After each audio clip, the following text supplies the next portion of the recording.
That day, Eve asked me to meet her friend, Yu Ling. I didn't care at the time until I heard the name of The Legend of Stars and Moon, which was the play prepared by Chen Hong. I suddenly realized that this drama is inextricably linked to the fate of me and my family. My condition became more and more serious. The family responsibilities and the expectations of the outside world made me feel suffocated. The appearance of Chen Hong made me realize that I had already been caught in a vortex that I could not escape. Eve didn't know that Yu Ling actually had a strong Chen family behind her, which made me feel sensitive and uneasy. The conflict with Chen Hong was inevitable, and she never let me go. Eve and her friends don't know who I really am. Hi everyone, thanks for watching. Don't forget to subscribe to the channel, and if you like this story, please let me know in the comment section. I will update the next part. I was confused. Introduce me a girlfriend, you. Before I could finish my sentence, I suddenly felt a pain somewhere and my voice was almost distorted. I glared at Linda, threw her aside, and said to Eve, I'm not looking for a girlfriend for the time being. Don't worry about me. No, I've already told them. Eve said aggrievedly. Brother, she's my best sister. You don't want me to stand her up and ruin my reputation, do you? Please, brother. I finally couldn't stand Eve's constant nagging and nodded. I'm afraid of you. What time tomorrow? Eve immediately smiled. Tomorrow morning. Come back early so you don't oversleep. Before he finished speaking, Eve suddenly noticed something and asked in confusion. Brother, what's going on there? Linda, who was jumping over on the sofa, raised my hand and pressed her on my legs and said casually, I'm alone. How can there be any noise? Okay, go to sleep by yourself. I'll be back soon. After that, I hung up the phone. Are you sick? I let go of Linda and said coldly, I told you not to do anything rash, but you insisted on doing so. If little Eve hears you, you'll have to sleep on the street from now on. If Linda had just talked nonsense, I wouldn't have been exposed. The key is that every time she does something wrong, the brain tumor in my head starts to hurt severely. The pain is mixed with a little irritation, and I can hardly control my tone. However, Linda ignored my threat, stared at me, and said dissatisfiedly, I forbid you to go see other women with Eve tomorrow, and I forbid you to find a girlfriend again. What does it have to do with you whether I go or not? I laughed. What does it have to do with you whether I find a girlfriend or not? Linda was angry. You have a girlfriend, so what are we? We? I looked her up and down and sneered. Aren't we strangers? She grabbed me and said angrily, There are strangers like us? I said casually, Aren't there strangers like us now? Linda's face turned red with anger. She said angrily, Johnson, I misjudged you. I didn't expect you to be this kind of person. She grabbed my vitals fiercely, then turned around and left the box angrily. She originally thought that the relationship between her and me had changed, but she didn't expect that I would be such a person who didn't recognize people. I watched her disappear at the door, my eyes twitching. Good boy. You don't even worry about breaking it. Just as I was about to get up, I didn't expect Linda to come back to the box. Aren't you leaving? I raised my eyebrows. Since you won't live much longer, I won't bother with you. She snorted coldly and pushed me down on the sofa. Want something exciting? She raised her eyebrows, with a rare, charming blush on her face. I was stunned for a moment. I didn't expect her to be like this. She was planning to leave, but suddenly realized that my indifference to her was because I felt that I was dying, so I kept my distance. In that case, she would not let me succeed. Even I couldn't help but tremble in my heart at this moment. Have you thought it through? I took a deep breath and said in a deep voice, I really won't live long, and our identities are... I don't care about that. Linda raised her hand to cover my mouth and said seriously, You are not a member of the Chen family, and I am not a member of the Chen family either. What's wrong with being together? Before I could say anything, she started to undress. Just as she was completely close to me, I suddenly felt a sharp pain in my head. The pain was like my head was about to explode. I couldn't help but groan, holding my head tightly with both hands, and my facial features were distorted. Johnson, what's wrong with you? Linda was startled, and the blush and shyness on her face disappeared instantly, turning pale. It's okay. I raised my hand to signal her to move aside and said with difficulty, It's happening again. You should rest well first. I'll go to the hospital. I hurriedly stood up and left the box with great pain. Linda hurriedly put on her clothes, and when she was done, I was gone. When I arrived at the hospital, the doctor looked at my brain film and said in shock, Mr. Fong, your brain tumor has worsened. This is unscientific. There's obviously no external factor. How could it get worse? I asked calmly. Then how long do I have left? Less than 1 year and 5 months. The doctor said cautiously. My heart sank, and the doubts in my head intensified. Could my condition be related to Linda? Since I came into contact with her, my condition has repeatedly worsened. This guess seems absurd, but it cannot be ignored. Is it Linda or the Chen sisters? I narrowed my eyes and said, it seems I have to find a chance to verify it. In order not to worry Eve, I did not stay in a hospital for too long. The next morning, Eve came to my room as promised. Brother, when did you come back?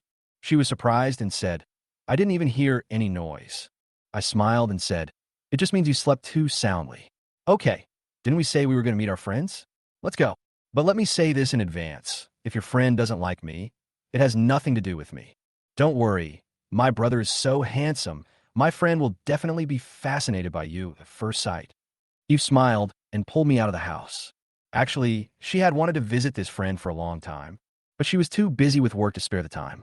Fortunately, the company's business has been temporarily suspended recently, and I finally have the opportunity. Didn't you say you were going to meet a friend? Why are you going to the film and television city? I was a little confused. My friend is filming in the film studio. Eve explained. She debuted as a child star and started acting in junior high school. There were so many people in the class, but she and I were the closest. If it weren't for the filming of Legend of the Stars and Moon, I don't know when I would see her again. My eyelids jumped. Legend of the Stars and Moon? If I remember correctly, the play prepared by Chen Hong, the third child of the Chen family, was called this name. What's wrong, brother?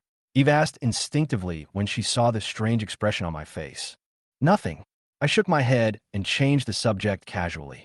Aren't you going to introduce your friend to me? You have to tell me what kind of person she is, right? I know Eve doesn't like the Chen family, so I didn't mention Chen Hongxiu's relationship with this drama so as not to upset her. Eve told me her friend's name is Yuling. Yuling was discovered by a talent scout when she was young and became a child star. Although she's the same age as Eve now, she has become a little famous and has many fans. As we were chatting, the taxi quickly drove into the film and television city and stopped in front of a beverage shop. Xiaoling is still filming. Let's wait here for a while, brother. Eve pointed to the filming location in the distance and explained to me. Naturally, I had no objection, so I ordered a cup of milk tea and sat at the small table at the door with Eve, waiting. Although we were quite far apart, I still saw Yuling. She was wearing ancient costume, and her white dress made her look as pure as a fairy. However, I'm not interested in this type of person. After taking a few quick glances, I looked away. Brother, what do you think? Eve touched my shoulder and asked with a wink. Not as pretty as you, I said casually while biting the straw. Eve was very happy to hear that, but she said, she is a female star. I am just. Before she finished her words, there was a sudden burst of noise from the filming site. The staff put down their work and gathered around. They could vaguely see a white figure falling to the ground in the middle. Something happened to Xiaoling. Eve was shocked. She put down her milk tea and ran over in a hurry. I frowned slightly, scanned the crowd, and saw a familiar figure. After thinking about it, I followed him. After a while, we finally squeezed into the crowd. Yuling was lying on the ground, with slap marks on her face and her elbows bruised. A woman in a purple dress stood opposite, her face frosty and solemn, and she was scolding Yuling. Why are you making eyes while filming a scene? Are you afraid that others don't know that you can seduce people? Can we still shoot? If not, get out of here. I'll ask the crew to replace you right away. Yuling's face turned pale, and she hurriedly explained, No, Sister Hongxiu, it was the director who asked me to have more micro-expressions. Since when did making faces become called micro-expressions? Chen Hongxiu interrupted her coldly. Then she turned to the director with a cold look in her eyes. She said you taught her. Is that how you taught her? No, Sister Hongxiu. The director shook his head and explained hastily. I didn't teach her to make those smirks. She was the one adding to the drama. Although the director felt that there was nothing wrong with Yuling's performance, Chen Hongxiu was the leading actress of the crew and a top artist of Tianfeng Entertainment. It is rumored that she has a powerful financial backer behind her, which allows her to get a steady stream of good roles even though her acting skills are average. Just like this Legend of Stars and Moon, it was tailor-made for her. She even has the right to customize the script, and the director and crew dare not object. Yuling looked at the director, her face full of disbelief. Director Chen, it's obviously you. You were just adding to the drama. What are you talking about here? The director interrupted her hastily and shouted angrily. Didn't you hear Sister Hongxiu tell you to leave? You can leave now. Yuling's lips trembled slightly, and she felt a chill in her heart. She clearly performed according to the director's request, and her performance was flawless. But she was kicked out directly because of Chen Hongxiu's jealousy? Okay, everyone, get ready. Skip her character scenes and continue filming. Chen Hongxiu glanced at everyone coldly and said lightly, "We'll reshoot this scene after we find new actors." The staff and actors nodded quickly and prepared to continue working. At this moment, an angry female voice suddenly rang out. "I think you are just jealous that Xiaoling is a better actress than you. So you treat her like this?" As soon as these words came out, everyone was stunned and their faces turned pale. Who would dare to offend Chen Hongxiu at this time? Especially the financial sponsor behind her. Everyone turned around and saw a strange pretty girl with a young man in a suit standing next to her. When Yuling saw the girl, she was excited, "Little Eve," but then she hurriedly said, "Don't talk nonsense, little Eve. Go wait for me outside. I'll come to you in a while." "What are you waiting for?" Eve walked forward, helped Yuling up, and said angrily, "How can I wait for you when you've been bullied like this?" "Don't worry, Xiaoling. I will definitely seek justice for you today." Eve has never had many friends, and Yuling is one of them. Even though she knew there was a powerful force behind the crew, she couldn't bear it. Yuling was touched and flustered at the same time. "Don't worry about my little Eve. You go first." Before he could finish his words, the director shouted angrily, "Where are you two from? Didn't you see the sign outside that says no entry for outsiders? Get out of here right now, or I'll call the resident law enforcement officers over here." The director roared angrily. Eve did not back down. As a director, you are being led by an actor like a dog, and you still dare to be so arrogant. In addition to law enforcement officers, you'd better call journalists here as well, Eve challenged. "I want to see how this bullying crew ends up if we make a big fuss about it." The director's face suddenly turned red, and he was so angry that he couldn't speak. At this time, Chen Hongxiu raised her hand to signal the director to stop and turned her eyes to me with a cold expression on her face. "Johnson, you are so brave. You dare to show up here after bullying Oscar? I think you are tired of living."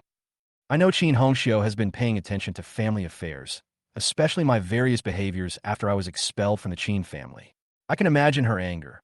After all, she has always attached great importance to the honor of the family.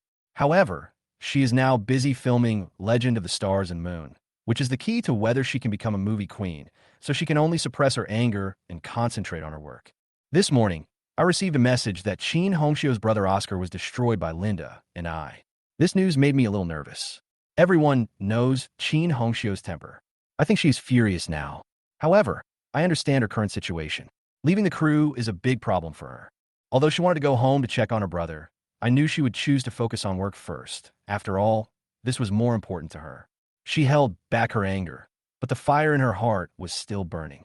She vented her anger on Yuling, an actress in the crew. Looking at her after venting her anger, I didn't expect to meet her on the crew.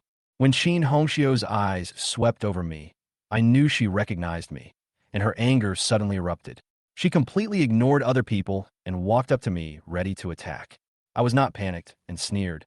"Miss Chen-san, you dare to confuse right and wrong in public and bully trash. So what?" I waited for her to start. After all, she was always hot-tempered. Sure enough, her hand was about to pull out, but I was prepared and firmly grasped her wrist. "You're also like this on the set. You start fighting whenever you say so?" I asked coldly. She lost all her sense and cursed. "None of your business." She struggled angrily, but I didn't let go. She even raised her foot and kicked me hard in the crotch. I knew she was in a bad mood and was furious, so I couldn't let her succeed. Just as her foot was about to kick me, I quickly fought back and slapped her in the face. The entire crew was silent in an instant, and the staff were stunned. No one dared to believe this scene. I looked at the burning slap mark on her face, feeling helpless. This is the group of people in the Chen family. They are all so arrogant. "Phone! Johnson!" She stared at me blankly, her face full of disbelief, obviously not expecting me to fight back. After all, besides Vivien, I was the only one in the Chen family who dared to confront her. I sneered and said, "You even dared to hit Vivien. Who do you think you are? You are so arrogant and domineering. You have bullied so many people in the entertainment industry in recent years. Hitting you is the least of my worries." She was stunned and didn't know how to respond. Maybe she didn't expect that I would dare to confront her. At this moment, the director was the first to react, holding a chair and rushing towards me, trying to intervene. But before he got close, I slapped him away and he fell heavily to the ground. Looking at those around who wanted to take action, everyone retreated in an instant and dared not to take action again. Eve clapped her hands and said with a smile, I knew he was not simple. It turns out he is from the Chen family. She said to Yuling proudly, See, I said I would help you get revenge. However, Yuling was obviously not as happy as expected. Her face was pale, and she hurriedly grabbed Eve. Sister Hongxiu is very powerful, and anyone who offends her will have a bad end. You should leave quickly. It's not a good place to stay. She obviously knew the power behind Chen Hongxiu and realized that I was not an ordinary person. Eve smiled casually. No matter how big it is, can it still make a big splash in the Silver Sea? She obviously didn't know my background. She was confident that her Tianpeng trading company was strong enough. Yuling was anxious. Do you know that she has the support of Tianquan Group? Eve was stunned. Tianquan Group? She obviously couldn't believe it. How could she, an actress, know the chairman of Tianquan Group? Eve finally panicked. I watched Eve's expression change, feeling a little mocking in my heart. Almost every senior executive in the business community knows the name of Tianquan Group, especially in Yinhai, where the influence of this group is almost unmatched. No matter how powerful Eve is, she can only bow down to Tianquan Group. It's enough that she's beautiful, Yuling said bitterly, with a hint of regret in her voice. I heard that the chairman of Tianquan Group treats Sister Hongxiu as a treasure and has not even taken the initiative to disturb her for so many years. If he knew that Sister Hongxiu was beaten, we would definitely not see the sun tomorrow. Her voice trembled a little. Do you know Tianhe Security Company? It is said that the chairman of Tianquan Group founded it to protect Sister Hongxiu. Hearing these words, I laughed in my heart. Eve's face gradually turned pale. She finally understood the horror behind Chen Hongxiu. Eve quickly grabbed my hand and whispered, Brother, forget it. Just let Xiaoling vent her anger. There is no need to fight her to the death. I listened to her words and felt a little happy. Eve is such a silly girl. But I was thinking, Tianquan Group is the gift I left for you, and Tianhe Security Company will sooner or later become your sharp sword. Although I was a little playful in my heart, I still let go of Chen Hongxiu's hand and prepared to leave with Eve. Originally, I planned to deal with the 7 sisters of the Chen family one by one, but I didn't expect to run into Chen Hongxiu this time. In this case, I don't mind taking back everything I gave her. Johnson, stop right there. Chen Hongxiu's voice came from behind. Her sharp cry made me turn my head and look at her coldly. Where are the law enforcement officers stationed in the group? They're all blind. Can you see if anyone is intentionally hurting someone? Catch him, she said sternly. I looked at the late law enforcement officers with a cold look in my eyes. What do you want to do? What do I want to do? Of course, I want to send you to prison. Chen Hongxiu covered her face and said coldly, People like you should be locked up for life. I didn't say anything else. I wanted to give her some face and take Eve away, but since she didn't want to, I didn't give her a chance.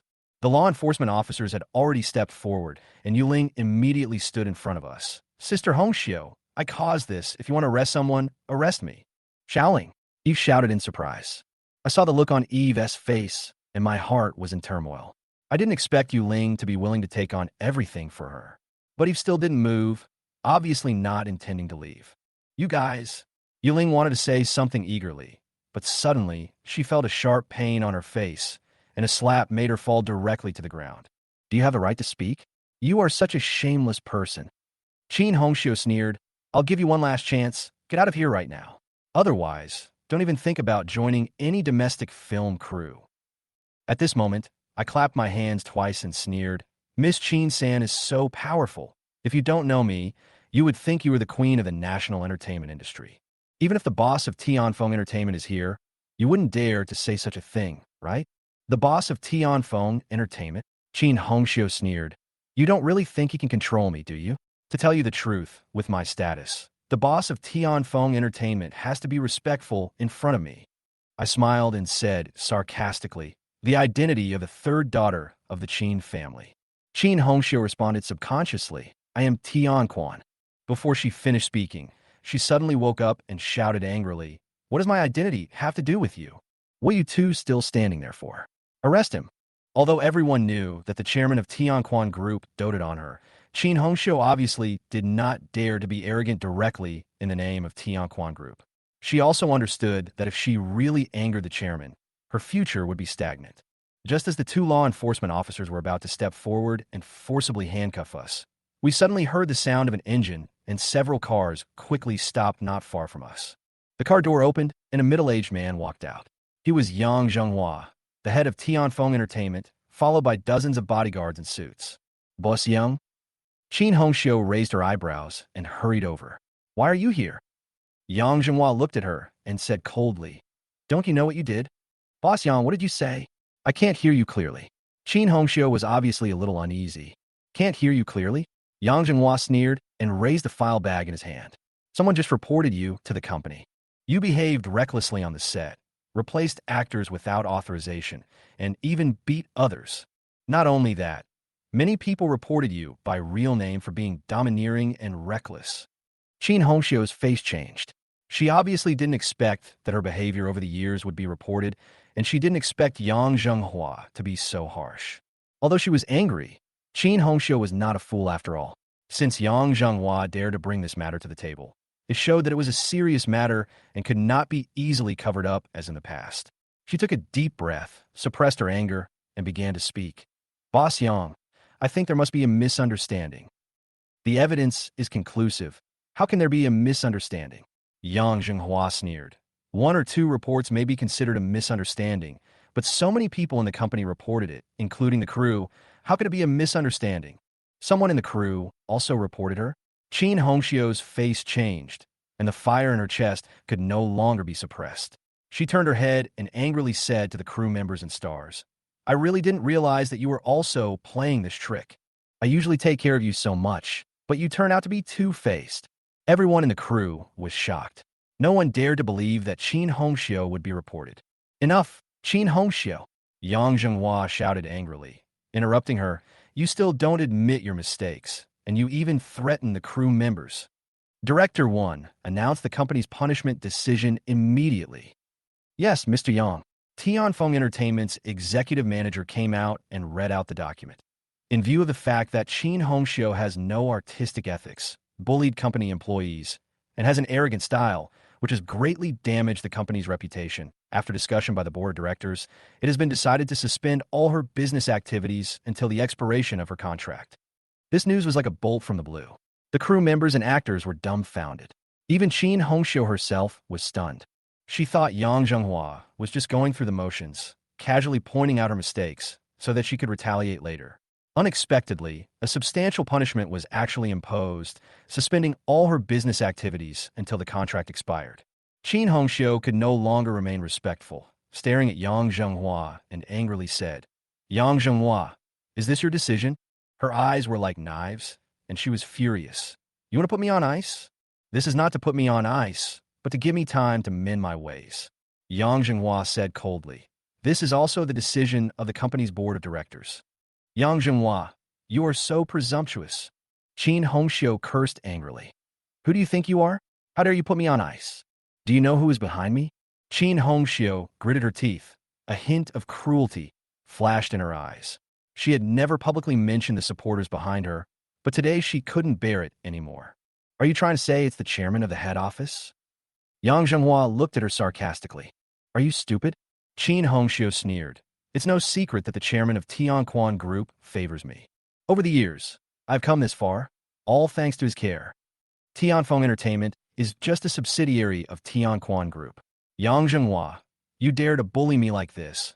Aren't you afraid that the president will settle accounts with you? I listened quietly from the side, laughing in my heart. She really thought that the president and Tiana Security would do something for her. Yang Zhenghua sneered. Chen Hongxiu, is there something wrong with your brain? The president of Tianquan Group is good to you, but do you have his contact information? Chen Hongxiu paused. She didn't expect Yang Zhenghua to directly expose her lie. So what if there is no contact information? She insisted. The president has connections everywhere. Even if I don't look for him, he will know my current situation. Besides, let me tell you, Tianhe Security was founded for me by the president. Chen Hongxiu's tone was confident, as if she really had strong support behind her. But Yang Zhenghua didn't care and dialed the phone directly. Representative Yin, I'm Yang Zhenghua from Tianfeng Entertainment. He said respectfully, can you confirm that Tianhe is safe? Is Chen Hongxiu in the #1 protection file? The other end of the phone responded coldly. No. No. Chen Hongxiu's face turned pale instantly. She couldn't believe it. This is impossible. She had indeed received protection from Tianhe Security when she was filming before, and everyone said that Tianhe Security was established for her. She never expected that even the people from Tianhe Security didn't know her. On the other side, I breathed a sigh of relief. In fact, Chen Hongxiu's name was in Tianhe Security's files, but I asked them to delete it in time. No. Chen Hongxiu suddenly thought of something and rushed towards Yang Zhenghua. You are lying to me. I want to ask her in person. Chen Hongxiu stopped daydreaming. Yang Zhenghua dodged Chen Hongxiu and said coldly, to tell you the truth, the Tianhe security employee who protected you before was hired by our company. He has nothing to do with Tianhe security, let alone the chairman of the head office. These words were like a bolt from the blue, and Chen Hongxiu was stunned for a moment. Then why did you? She spoke subconsciously, but was interrupted by Yang Zhenghua. Do you want to ask why we don't clarify those rumors? Can you use your brain to think about it? You are an actor, so of course the more discussion you have, the better. He sneered. The president is not dissatisfied, so we will just make the best of it. But I never thought that you actually took it seriously and really thought that you had won the president's favor. He sneered. Don't you think about it? With the president's status, he can find any woman. Why would he be interested in you, an actor in the entertainment industry? You deserve it. Chen Hongxiu felt dizzy. Suddenly, she seemed to grasp the last hope and asked hurriedly, why were you so nice to me before? Logically speaking, as the company CEO, Yang Zhenghua doesn't need to be so tolerant of an artist. Chen Hongxiu always felt that he was indulging her, and even if she did something excessive, he just turned a blind eye. Is this hard to understand? Yang Zhenghua sneered. It's just because you can bring profits to the company. You regard my tolerance as your capital for arrogance, and regard it as a support for your big background. You asked for this result yourself. Then, Yang Zhenghua looked around the crew and asked, who reported Chen Hongxiu just now? The crew members were stunned, and no one dared to answer. I reported it. At this time, a male voice sounded. Chen Hongxiu turned her head subconsciously. Her pupils suddenly dilated. It was you. Johnson walked out of the crowd with a bit of coldness on his face. Yes, it was me. Johnson said righteously. Although I am not a member of the crew, this does not prevent me from reporting injustice. Yang Zhenghua took a few steps and said with a smile, thank you, sir, for helping us find the pests in our company. Although the actor has been put on ice, the show still needs to be filmed. He continued, I wonder if this gentleman has any actresses he likes. Please recommend one to me, and our company will be responsible for the negotiation. This is just a way to repay you for your report this time. Everyone felt something was wrong. Yang Zhenghua's attitude towards Johnson was too respectful, which made people feel a little strange. Johnson did not hesitate and pointed directly at Yuling. I don't usually watch dramas, but I think she acted much better than Chen Hongxiu. I was impressed by Yuling's performance and decided to give her a chance. Yang Zhenghua agreed without hesitation. Okay, from now on, she will play the leading role in The Legend of the Stars and Moon. Yuling was completely stunned. She didn't expect things to change so dramatically. 1 second, she was still trembling with fear for Chen Hongxiu's revenge, and the next second, she became the new heroine. Boss Yang, is what you said true? Yuling was so excited that she was incoherent. Of course it's true. Yang Zhenghua said directly, from now on, you're a member of Tianfeng Entertainment. Yuling felt dizzy and bowed hurriedly. Thank you, Mr. Yang. Thank you, Mr. Yang. Don't thank me. Thank this gentleman. Yang Zhenghua smiled and pointed at Johnson. After all, he recommended you. Yuling quickly turned to Johnson. Thank you, Brother Feng. Johnson waved his hands. No need to thank me. I don't know any female celebrities. It's great that I can recommend you. Eve finally reacted and hugged Yuling excitedly. Xiaoling, you are going to be famous. Yuling's face turned red instantly, and she was so excited that she didn't know what to say. The crew looked at her with envy, not expecting her to turn a disaster into a blessing. At this moment, Chen Hongxiu realized what had happened. Yang Zhenghua, no, Mr. Yang, you can't do this. She said hastily, The Legend of Stars and Moons is for. I tailored it for me. If others can't act out that feeling, it will ruin the show. Yang Zhenghua smiled coldly. You can change the script, but I can't. Don't think that Tianfeng can't live without you. I tell you, Chen Hongxiu, as long as I want, I can make anyone famous. After saying that, Yang Zhenghua ignored her, said goodbye to Johnson and others, and left with the senior executives. Boss Yang, Chen Hong wanted to chase, but the car had already accelerated away and soon disappeared from sight. Looking at this scene, Chen Hong felt that all her strength was drained away, and she collapsed to the ground. Eve sneered, "You were so arrogant just now, but now you're crying. Tianfeng has become so big, it won't be a problem to remove the termites." Yuling hurriedly stopped Eve, "Say less." She walked over and wanted to support Chen Hongxiu. "Sister Hongxiu." Chen Hongxiu was furious and pushed Yuling away. "Get out of here. Don't think you can replace me just because you are the leading actress. Believe it or not, no one in the crew dares to listen to your orders without me giving the order." She glanced at everyone in the crew and said coldly, "Whoever dares to continue filming, I will make him pack up and get out." Chen Hongxiu's power was so great that even though she had been put into cold storage, the crew members were still afraid of her threats. Everyone lowered their heads and didn't even dare to breathe. "Chen Hongxiu, you are so arrogant." Eve couldn't stand it anymore and said sarcastically, "They are all in cold storage. Who are you still pretending to be?" She turned to Yuling and said, "Xiaoling, let them go back and rest first. Didn't Mr. Yang say that the script still needs to be adjusted? There's no point in filming anymore. Let's take a break first." Yuling nodded and whispered, "Everyone, go home." The crew members looked at each other, and many of them secretly glanced at Chen Hongxiu. "Didn't you see that?" Chen Hongxiu sneered. "Do you think she can order me around?" Before she finished speaking, her expression froze. The director was the first to bow to Yuling. "Thank you, Sister Ling." Seeing the director do this, the others also quickly bowed their heads to express their gratitude and prepared to leave. "Chen Ming, what are you doing?" Chen Hongxiu glared at the director. "If you dare to leave, just try." "Sister Ling has said it. Why shouldn't I leave?" The director stopped flattering Chen Hongxiu and said coldly, "Chen Hongxiu, I have tolerated you for a long time. You used your status to do whatever you wanted before, but now you still want to do the same? Dream on." Then he turned to Yuling and said, "Sister Ling, I'm leaving first. I will notify you as soon as the script is adjusted." With the director taking the lead, other crew members also began to sneer.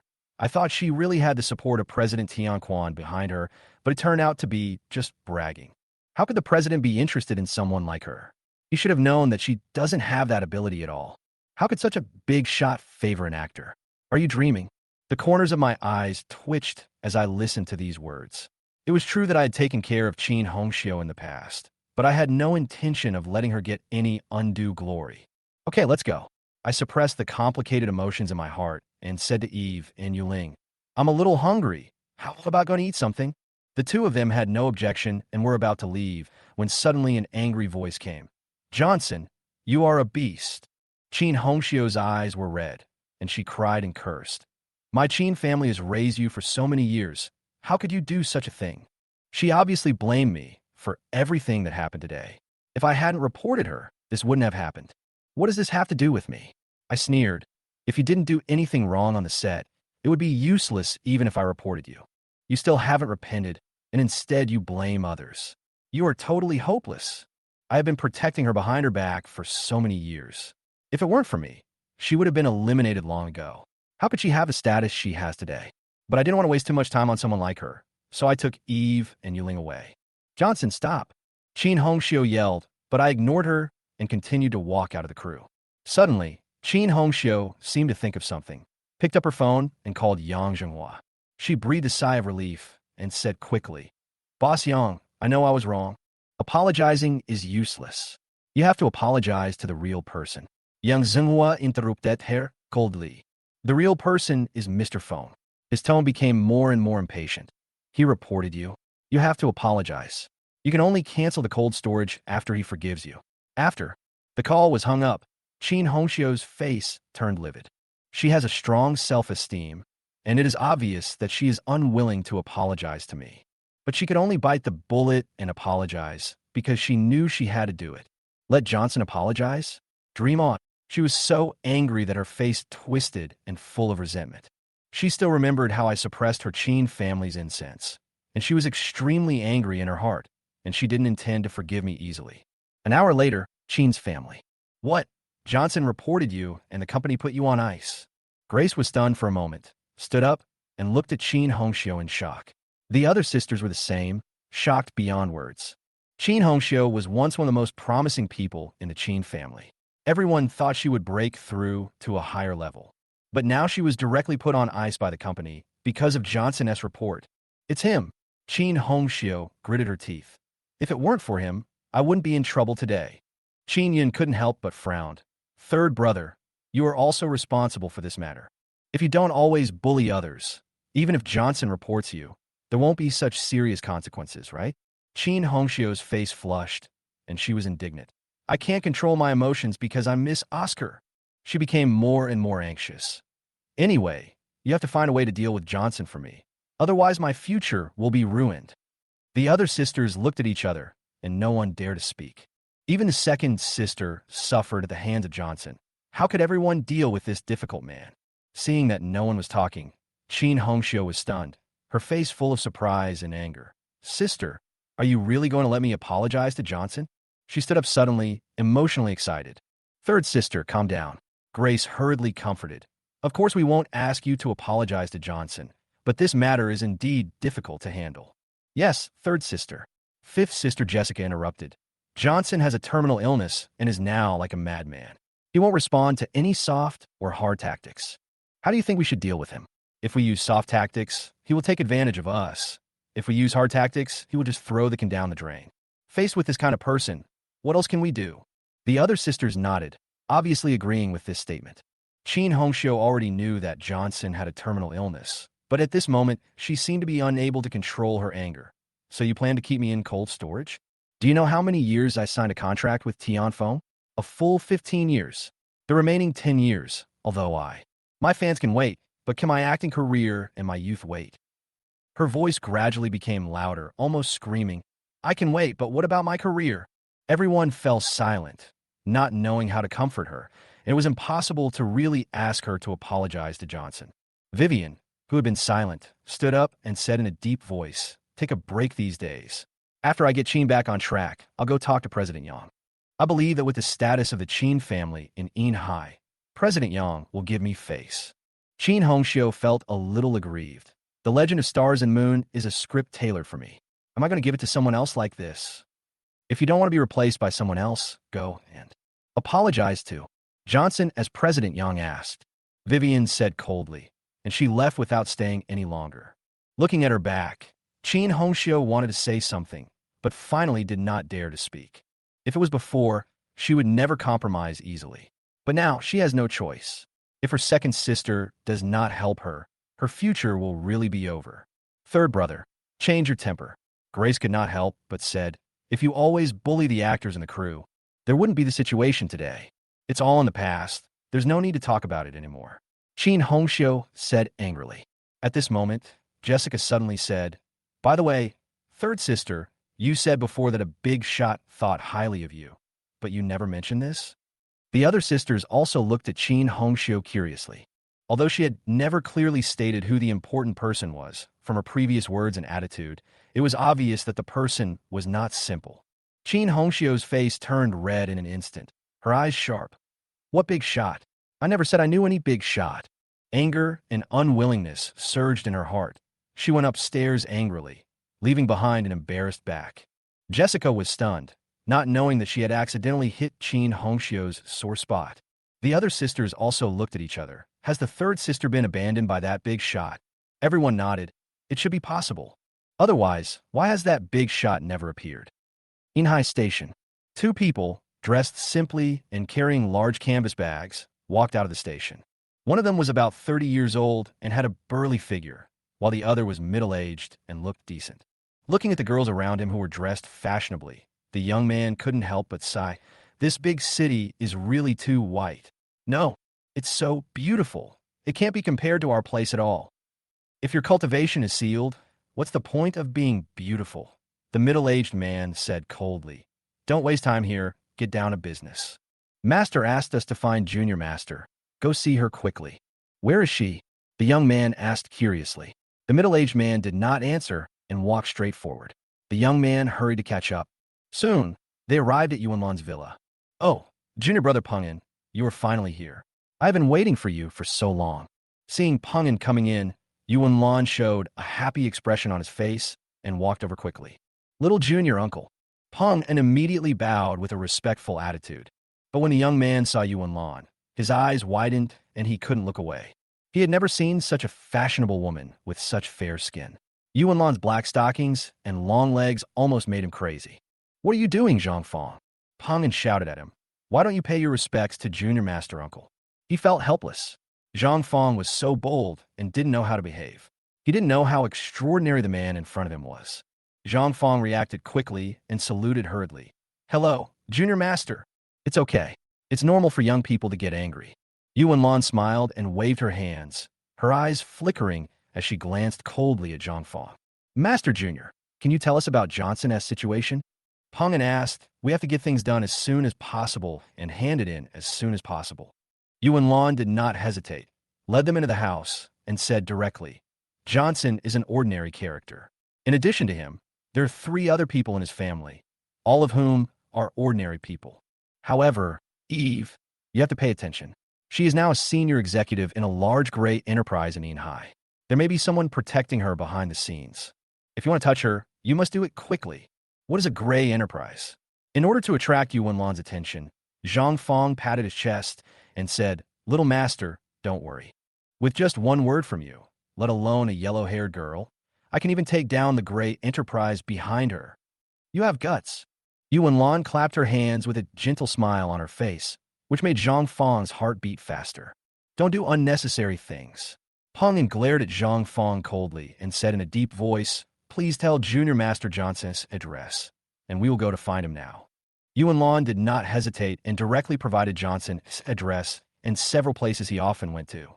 Before they arrived, Yuan Lan made full preparations. After getting the address, Peng and Zhang Fong did not stay long and quickly left the villa. Looking at their departing backs, Yuan Lan raised a cruel smile at the corner of his mouth. "Johnson, you think having a gun is powerful, right? I want to see which is more powerful, your guns or the steel and iron bones of the ancient warriors." On the other side, just after leaving the gate of the villa, Peng raised his hand and slapped Zhang Fong. "Idiot! Brother, why did you hit me?" Zhang Fong's eyes widened. "You know she is my junior uncle, and you still dare to look at her with that kind of eyes. Hitting you is not a light punishment." Peng said coldly. "Her cultivation was sealed. What's wrong with me taking a look?" Zhang Fong was indignant and responded, "Master won't punish me for this, right?" "Master certainly won't punish you." Peng sneered. "She will only kill you.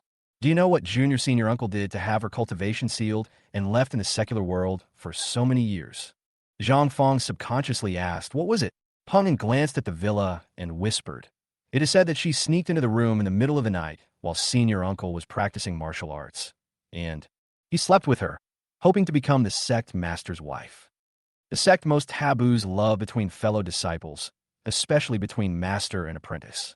The master was furious and banned her from cultivation and sent her to the mortal world." Zhang Fong was stunned. He always thought that Yuan Lan had done something wrong, but he didn't expect it to be this kind of thing. So, did she succeed? Zhang Fong came back to his senses and asked excitedly. "I don't know about that." Peng shook his head. "Anyway, there are many rumors in the sect.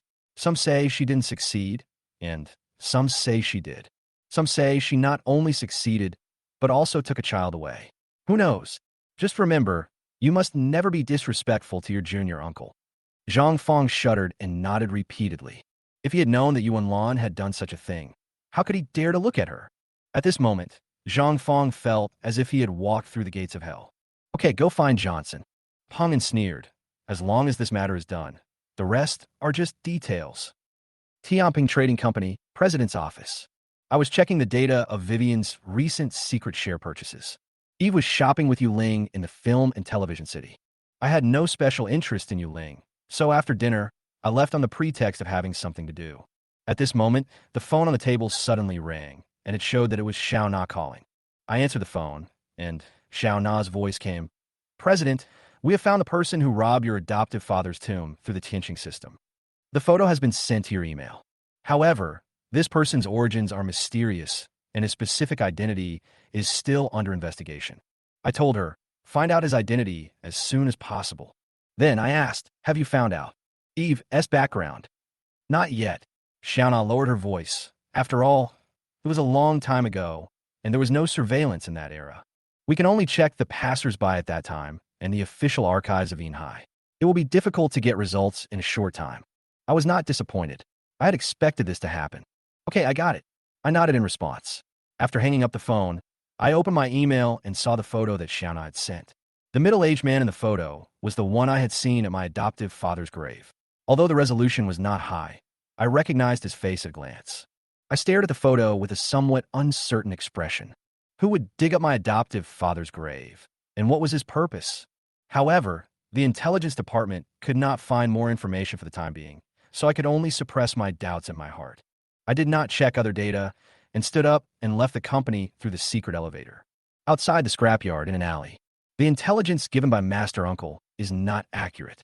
We have searched all the places. Johnson often goes, but we can't find him at all. Zhang Fong looked dissatisfied. After leaving Yuanlin, he and his senior brother Peng and immediately searched all the addresses, but they did not find any trace of Johnson, which made Zhang Fong very upset. Plans cannot keep up with changes. Why rush? Peng said in a deep voice. If you can't find Johnson, why don't you just wait at his door? I still don't believe it. It's dark. He will not go home. As soon as Peng finished speaking, he caught a glimpse of a figure from the corner of his eye and raised his eyebrows. Look, isn't he back? Zhang Fong subconsciously turned his head and saw a young man in a suit and leather shoes walking towards him from the alley. He looked happy and said, "You bastard. I've been looking for him for a long time. It's really a case of searching for something in vain, but comes to you without any effort." As soon as he finished speaking, Zhang Fong rushed out and blocked Johnson. "Johnson, right? Do you know how long we have been looking for you?" I stopped, glanced at him, and sneered.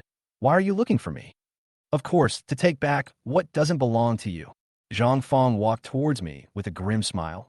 "Johnson, did your godfather leave you any relics when he died? If you know what's good for you, hand it over quickly, otherwise you will be unable to live or die today."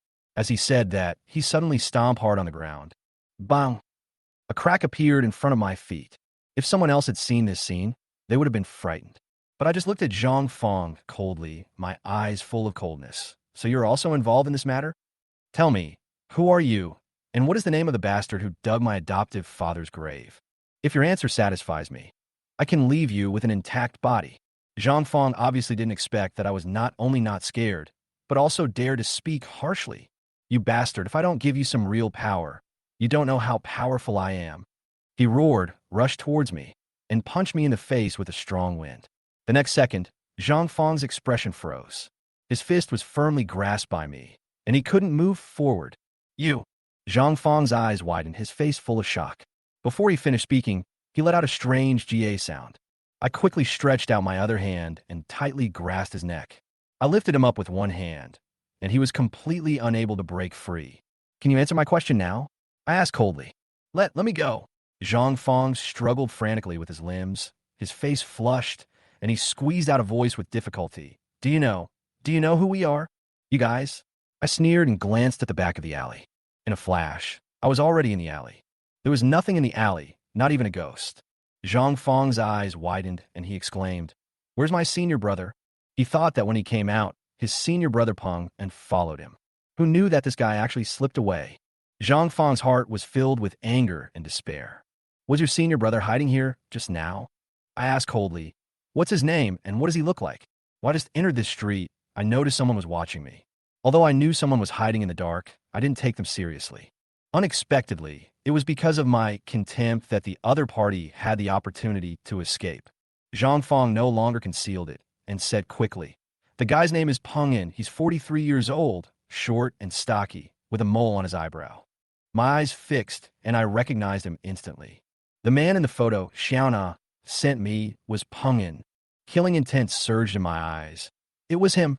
I took a deep look at the other end of the alley, and endless killing intent surged in my heart.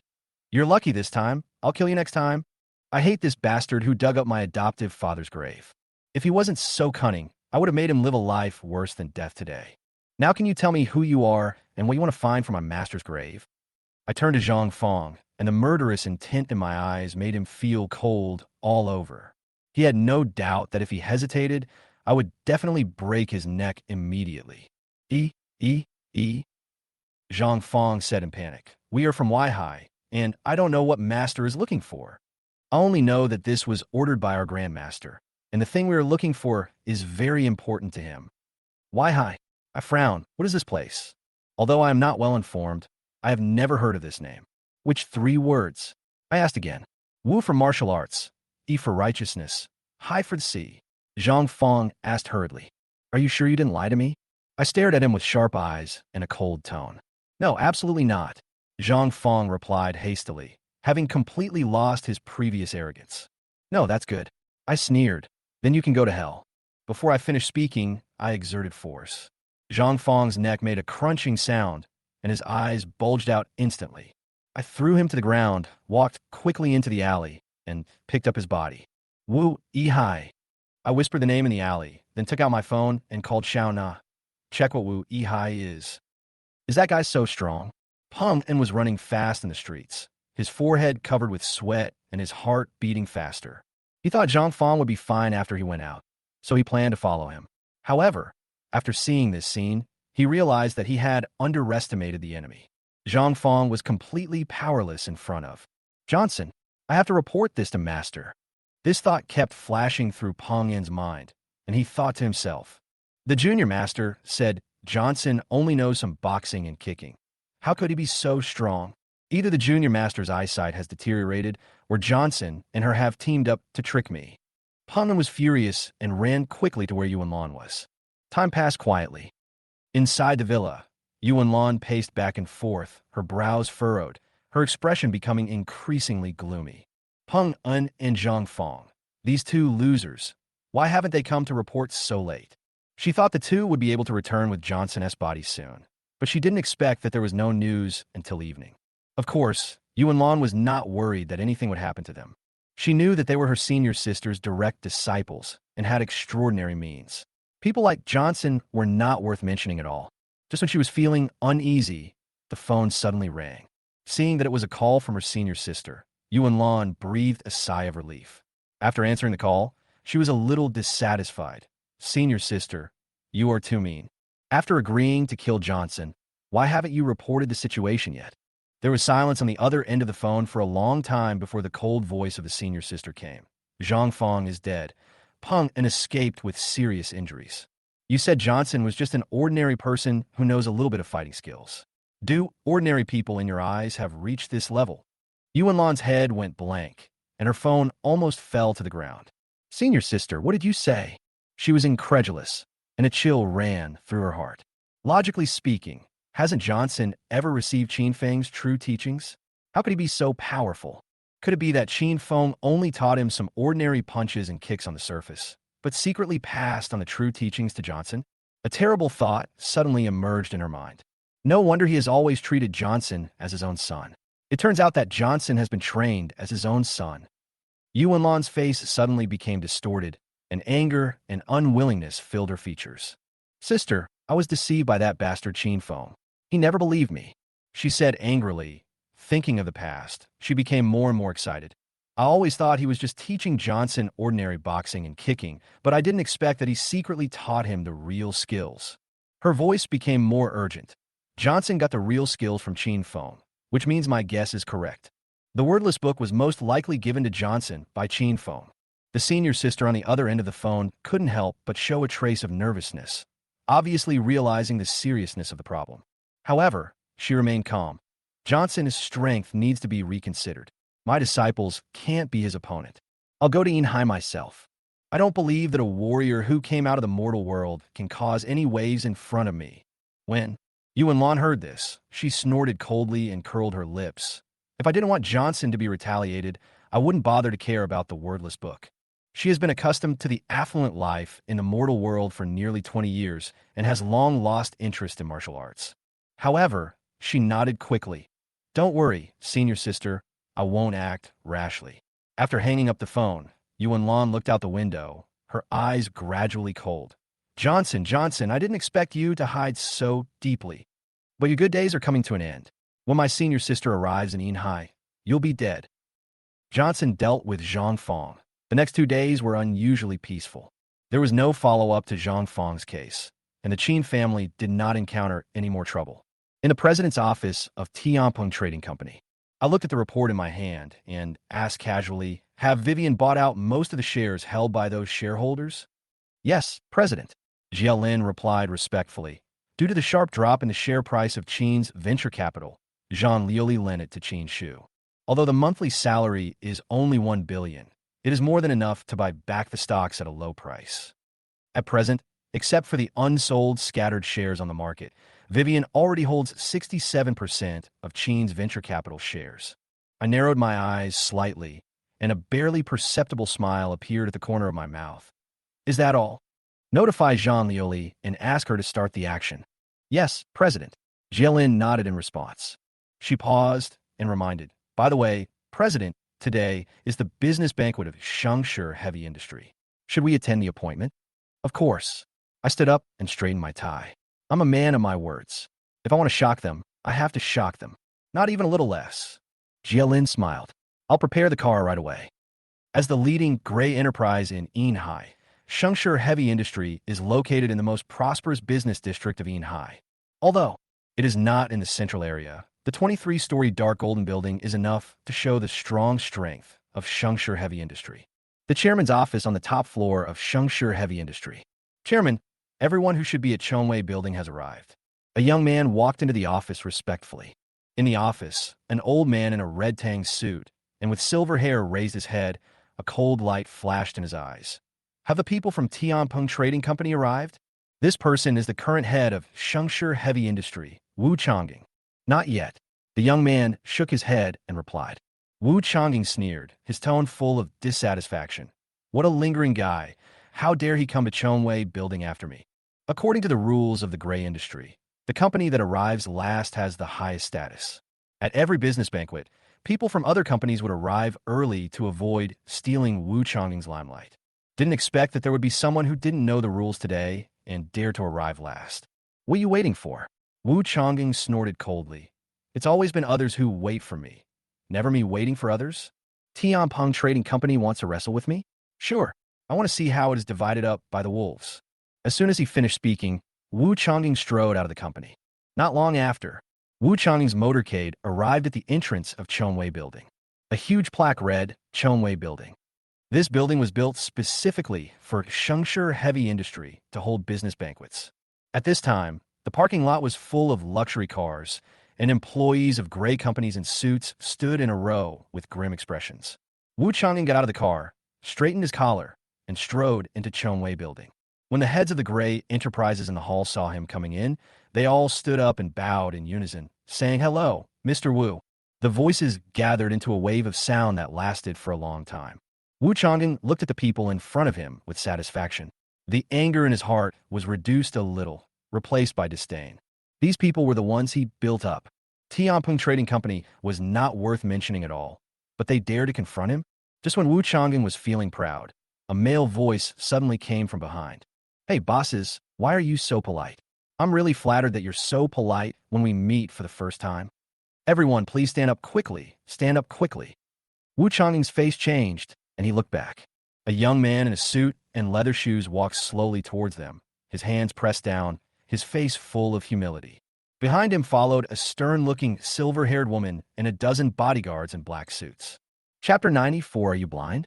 I am the president. He saw Johnson's movements clearly. Wu Changing felt his blood pressure rise immediately, and everything went dark before his eyes. These people were clearly bowing to him. Where did these bastards come from, and what are they pretending to be? He was about to speak, then he responded. As the leader, I cannot lose my composure. As long as he gives a slight signal, someone will naturally deal with this tactless bastard. Thinking of this, Wu Changing immediately winked at his secretary. The latter immediately understood and shouted at Johnson and his group. Where did you come from, you idiot? Do you know where this place is? If you dare to cause trouble here, I will kill you. Hearing the secretary's scolding, the heads of the gray companies who were bowing understood what had happened. They all stood up suddenly and looked at Johnson with extremely unfriendly eyes. Boy, are you looking for death? How dare you disrespect the dragon head? Come here and kneel down. Where did this idiot come from? He actually caused trouble in Chongwei Building. Don't you know how to write the word death? Before this, these guys were all dressed neatly and chatting and laughing here, and it really looked like a business banquet. But now that Johnson had done this, everyone's true colors were exposed. They don't look like successful people at all, They all looked like scoundrels in suits. Facing the crowd's harsh scolding and fierce looks, Johnson kept a smile on his face. Is your memory a little bit bad? Weren't you the ones who asked Tianpeng Trading Company to come to the business banquet? Now that I brought people here, why are you denying it again? As soon as these words were spoken, everyone was silent. Someone from Tianpeng Trading Company? They looked at Johnson with doubt and uncertainty. Someone seemed to recognize Johnson and asked in surprise, "Wait, isn't this guy the loser kicked out by the Chen family? I think his name is Johnson, right? How is he related to Tianpeng Trading Company?" Many people already thought Johnson looked familiar, and when they heard this, they all reacted. This kid is really a waste. Johnson, after leaving the Chen family, you are now working for Tianpeng Trading Company? A Gray Enterprise helmsman sneered. But aren't you a little too arrogant? Gray Enterprise is not your Chen family. You have to follow the rules here. The others also echoed. That's right. Who the hell do you think you are? How dare you disrespect the Dragon Head just now? Tell your president to get out here and kneel down to apologize to our leader. Kneel down and apologize immediately. Otherwise, not only will you die today, but Tianpeng Trading Company will also have to pay the price. Johnson glanced at everyone and sneered. You all seem to have no problem with your eyes. Why are you more blind than the other? I, the president, am standing right in front of you. What president are you looking for? With your eyesight, you guys should stop working in the Gray Company and just go back to farming. The scene was silent for a moment, and countless eyes looking at Johnson were filled with disbelief. He's the president. How is that possible? Why would a loser who was kicked out by the Chen family be the president of Tianpeng Trading Company? I don't believe he can set up Tianpeng Trading Company. Just when everyone was in disbelief, one person said in doubt. Could it be that the president of Tianpeng Trading Company was really killed by Jean Lioli? So Johnson was pushed up to be the president? Everyone's thoughts were immediately opened. Yes. Before this, Tianpeng Trading Company was messed up by Jean Lioli. Maybe the so-called mysterious president was really killed, and Johnson was just a puppet who was forced to take the position. Thinking of this, everyone looked at Johnson with more disdain. It seems that Tianpeng Trading Company is really on the verge of collapse. They actually pushed a rubbish like you to be the president. A dark-faced, burly man sneered. But since it is Tianpeng Trading Company's choice, we are willing to acknowledge your identity. So, fulfill your obligations from now on, President. What obligations? Johnson tilted his head. Kneel down before the dragon's head, the dark-faced man said as a matter of course. You offended the dragon head. Shouldn't you kneel down and apologize to him? Of course, you don't have to apologize. With so many of us, we will let you know what it means when a dragon's head gets angry. Blood will flow for thousands of miles. By the end of his speech, his face was already full of ferocity. The others also grinned and looked at Johnson as if he were looking at a giant cake. Shaolin, this guy's bad breath. I don't like it. Johnson glanced at the black-faced man, covered his nose, and said to Jia Lin casually, "What do you think we should do?" Jia Lin didn't answer, but just winked at a woman in a suit behind her. Next second, the woman in the suit suddenly rushed out, and her whole body seemed to turn into an afterimage and instantly appeared in front of the black-faced man. Bang! Before the latter could react, his head was pressed on the table. You, the black-faced sturdy man, was about to scream in fear. But just as he said that, he saw the bottom of a wine bottle rapidly enlarge in front of his eyes and finally stuffed into his mouth. The sturdy man instinctively exerted force with his mouth, and the bottle shattered instantly. The glass shards instantly stirred up his mouth, making it bleed profusely. She casually let go of the burly man, leaving him kneeling on the ground and screaming with his hands covering his mouth, without even frowning. She just bowed slightly to Johnson and said respectfully, "Boss, his mouth doesn't stink anymore." "Well done." Johnson stepped forward and patted the suit woman on the shoulder, chuckling. "I'll give you a raise later." Then he glanced at everyone and asked with a smile, "Excuse me, where's my seat? You can't let me stand and talk all the time, right?" At this time, everyone finally reacted and looked at Johnson with eyes full of shock and anger. No one thought that Johnson would dare to do such a thing on such an occasion. This is a seating arrangement meeting for the Gray Enterprises. Does the other party want to fight against the entire Silver Sea Gray Enterprise alone? Johnson, you are so brave. Everyone shouted angrily. You really don't want to live anymore, right? It's fine if you don't kneel down and apologize to the Dragon Head, but you dare to hurt others. You're looking for death. You want a seat too? Get out and sit by the door. Johnson intently, his tone extremely grim. Johnson, I'm asking you to attend the business dinner to give you face. Is this how you repay me? Do you know that I can keep you from walking out of this door with just one word? Originally, Wu Chang'eng wanted to maintain his power as a big boss, but Johnson's actions made him lose his composure. This guy is a lawless person. If this continues, who knows what trouble the other party might cause. Johnson's arrogance with thundering force. You want to let this kid know. In this land of Silver Sea, who is the uncrowned king? Chapter 95. Blood should be seen on a wedding day. Mr. Wu, are you okay? Johnson took out a handkerchief from his pocket and wiped the blood off the hands of the woman in the suit. He glanced at Wu Chang'eng and said with some contempt, You just invited me to a business dinner. Do you think you were giving me face? I, the president of Tianping Trading Company, can be invited to your shabby tea house. This is what we call giving you face. It should be you who repays me, not me who repays you. As soon as these words came out, not only Wu Chang'eng's face turned red, he raised his trembling finger and pointed at Johnson and said angrily, Mr. Feng, how dare you? The other Gray Company leaders were furious and surrounded Johnson with their men. You dare to disrespect the Dragon Head. You are looking for death. Today I will teach this kid what the rules of the Gray Enterprise are. You have 3 seconds to kneel down, or we will kill you. Kneel down.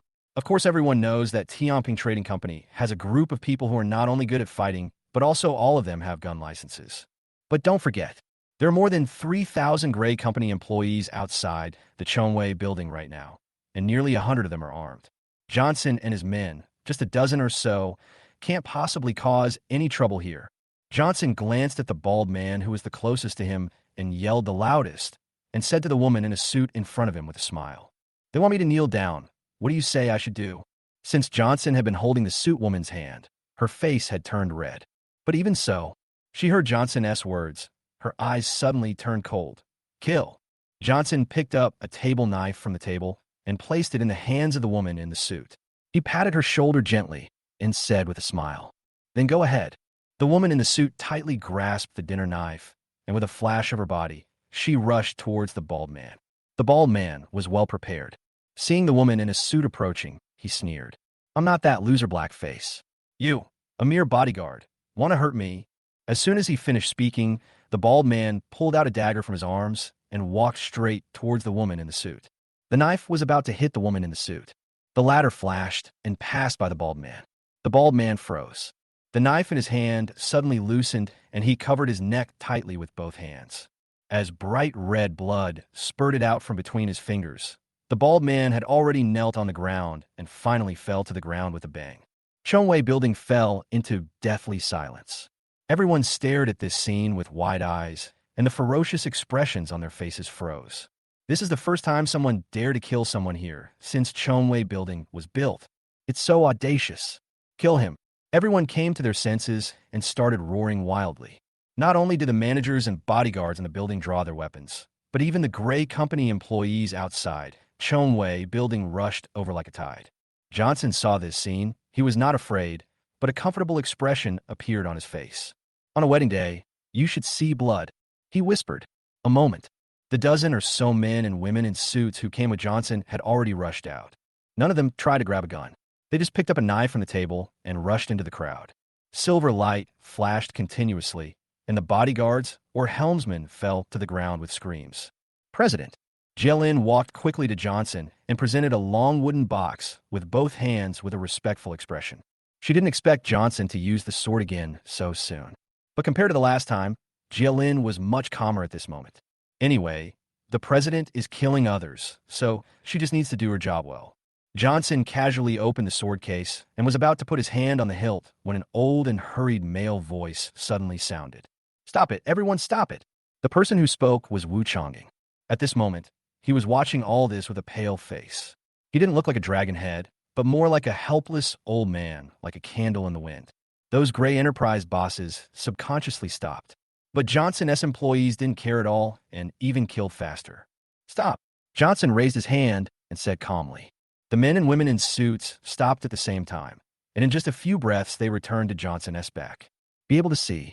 At this time, each of their hands was covered in blood, and many of them had wounds of varying sizes. But even so, they didn't even frown. Mr. Wu, do you have anything else to say?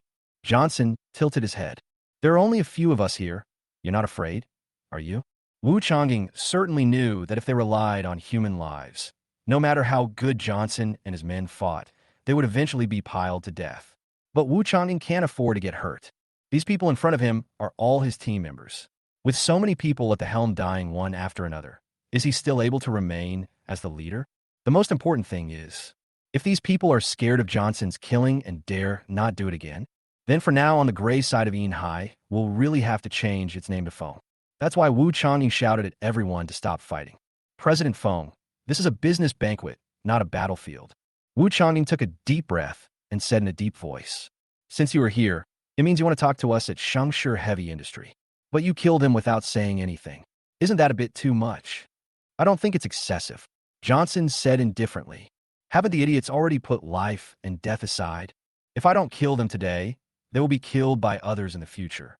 In a sense, I'm just sending them to reincarnate in advance. If I could be reborn into a good family in the next life, they might even thank me. Heard Johnson-esque twisted logic, his eyes twitched violently.